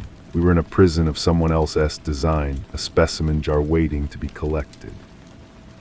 The sonar blip on the console grew steadily closer. "They'll kill us," Letitia stated, her voice eerily calm. "They'll flood this chamber and leave no evidence." "Maybe," I said, my mind racing over the schematics I'd seen in the lab, "or maybe they need someone who understands the system. Your father isn't he talking. Gerald is dead. They might see you as an asset. Or a liability to be disposed of." She turned from the elevator and walked back toward the machine, her posture straight. "I want to give them the choice." I followed her. "What are you doing?" "My mother's journal," she said, not looking at me. She wasn't just observing. She was looking for a failsafe. She believed my father in his arrogance would build one, a way to sterilize the project if it was compromised. She ran her hand along a bank of crystalline lenses, her fingers tracing almost invisible seams in the brass housing. He would have hidden it in plain sight, a part of the system so integral, removing it would cause a cascade failure. The hum of the machine was a living thing now, a predator purring in the deep. I joined the search, my eyes scanning for an anomaly, a component that seemed purely decorative or unnecessarily complex. The console screen showed the vessel was now holding position directly overhead. They were deploying the elevator. Then I saw it, near the base of the energy vortex, where a network of thick, glass-like conduits channeled the raw power. One conduit was different. It was the same milky crystal as the others, but within its core was a slender, dark rod, like a bone in a transparent limb. It was the only part of the entire apparatus that wasn't actively glowing. "Letitia," I called out, "this one, it is inert." She was at my side in a moment, her eyes widening in recognition. "The keystone," she whispered. "He told me a story once about a bridge that would stand only as long as its central stone was in place. Remove it and the whole structure collapses." She looked at me, her face illuminated by the cold light. "If we remove that rod, the energy has no path. It will feed back. It will consume itself." The elevator behind us chimed, a soft, polite sound that was more terrifying than any alarm. The doors began to slide open. There was no time for debate, no time for a better plan. I grabbed a heavy, specialized wrench from a nearby rack. "Do it." Letitia didn't hesitate. She reached for the coupling that held the dark rod conduit in place. Her hands were steady. The elevator doors were halfway open. I could see the silhouettes of two men inside. With a sharp twist, she unlocked the coupling. The conduit came free in her hands. For a split second, nothing happened. Then a sound like tearing metal screamed from the heart of the machine. The blue-white vortex flared, blindingly bright, lashing out like a wounded animal. The dark rod in the conduit Letitia held began to glow a furious, violent red. "Get down," I shouted, pulling her behind the relative cover of the main console. The world dissolved into light and noise. The machine wasn't shutting down. It was dying, and it was taking its surroundings with it. A spiderweb of cracks raced across the transparent dome. The sea, once a placid viewer, was now a crushing weight waiting to break through. The two men from the elevator were thrown back into the shaft as the doors, damaged, tried to close. The last thing I saw was the heart of Cesar Vane's god turning in on itself, a star going supernova in a glass cage at the bottom of the sea. Then the dome shattered and the cold, black water took us. The force of the inrushing water was a physical blow, slamming us against the console and then tumbling us into a maelstrom of shattered crystal, twisted metal, and freezing salt water. The world was a roaring, chaotic darkness punctuated by the last, dying flashes of the machine. My lungs burned, demanding air that wasn't there. I flailed, my hand brushing against something solid, a grip. Letitia's arm. I clamped onto it, kicking blindly. We were being pulled not just by the current, but by the collapsing structure itself. A section of the elevator shaft, torn open by the blast, yawned before us like a dark mouth. The water surged, carrying us into it, a torrent of debris and bodies. My shoulder slammed against a metal rung, a maintenance ladder running up the side of the shaft. I wrapped my free arm around it, holding Letitia tight against the pull of the water now rapidly filling the space below. The initial surge began to slow, the pressure equalizing. The water was chest-high and rising, shockingly cold. Above, a dim light filtered down. The elevator car was lodged partway up the shaft, its bottom doors mangled. It was our only way out. "Can you climb?" I gasped, the words a ragged effort. Letitia coughed, spitting out seawater, but her nod was firm. "I can climb." We started up the ladder, our movements sluggish and heavy. The water lapped at our heels, then our ankles as we ascended. The two men from the vessel were gone, swept away or crushed in the collapse. We reached the elevator car and I shoved at the emergency hatch on its underside. It gave with a groan. I boosted Letitia up through it and then hauled myself after, collapsing onto the cold metal floor. We lay there for a moment, panting, shivering, listening to the final groans of the dying complex below. The hum was gone, replaced by the gurgle of water and the creak of settling wreckage. We had done it. We had broken the machine. The elevator, its mechanisms damaged, was stuck, but the service hatch in its ceiling led to the top of the car, and from there we could see the ladder continuing up into the darkness of the shaft. The climb was long and arduous, a test of will against the cold and the crushing weight of what we had just done. Finally, we reached the top, forcing open the doors at the laboratory level. We emerged into the silent house, dripping pools of seawater onto the priceless carpets. We were survivors, but we were also ghosts, carrying the truth of a catastrophe no one else would ever fully understand. The police would find a flooded sea cave and a collapsed underground structure, a tragic, if mysterious, accident. Standing in the wreckage of the laboratory, watching the dawn break over the headland through the window, Letitia turned to me. "It's over," she said, but it wasn't a question. It was a statement of profound and terrible finality. "No," I replied, my voice hoarse. "It's not. The men in that boat were just employees. The people who financed this, who believed in it. They're still out there. They'll know what happened here, and they'll know someone was responsible." Her eyes met mine, and in them I saw no fear, only a cold, clear purpose. The heiress was gone. In her place was a new creature, forged in the deep, ready for the hunt. "Then let them come," she said. We did not wait for them to come. We became the flood, washing away every trace. The official story was a masterpiece of plausible deniability, built on the foundation of a real physical collapse, a gas leak, a structural failure in the old sea caves. The estate was a total loss. Letitia, the sole survivor and heir, was a picture of traumatized grief, her account fragmented and shocky. I was the hired investigator, his job concluded with the tragic, accidental death of his client. In the weeks that followed, from a small, anonymous flat in a city that knew nothing of the sea, we began our real work. The money was not an issue. Letitia's resources, carefully diverted through a labyrinth of offshore accounts, were vast. The will was not an issue. We had both looked into the heart of something that had redefined our understanding of power, and we could not go back to being what we were. My old contacts in various intelligence communities, the ones I used for skip traces and background checks, now found themselves being subtly probed for different information.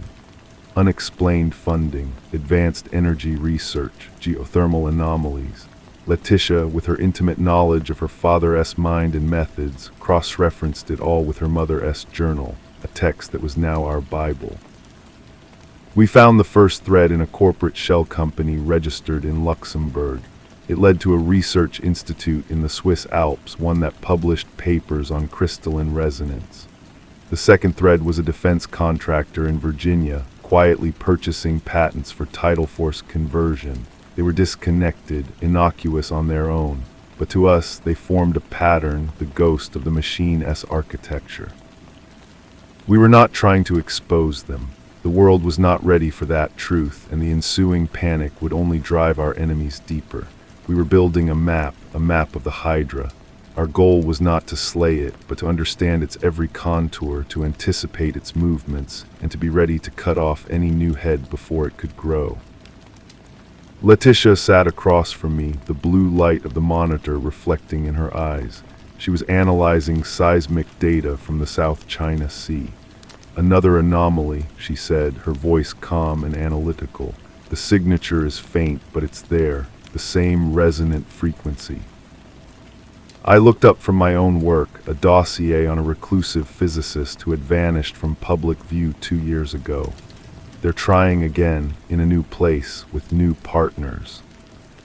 She nodded, a grim smile touching her lips. "They learned from my father's failure. They're building smaller, more decentralized." I closed the dossier. The case would never be closed. The world was full of men like César Vane, men who saw the planet as a machine to be rewired, a god to be built in their own image, and we were the only ones who knew the blueprint.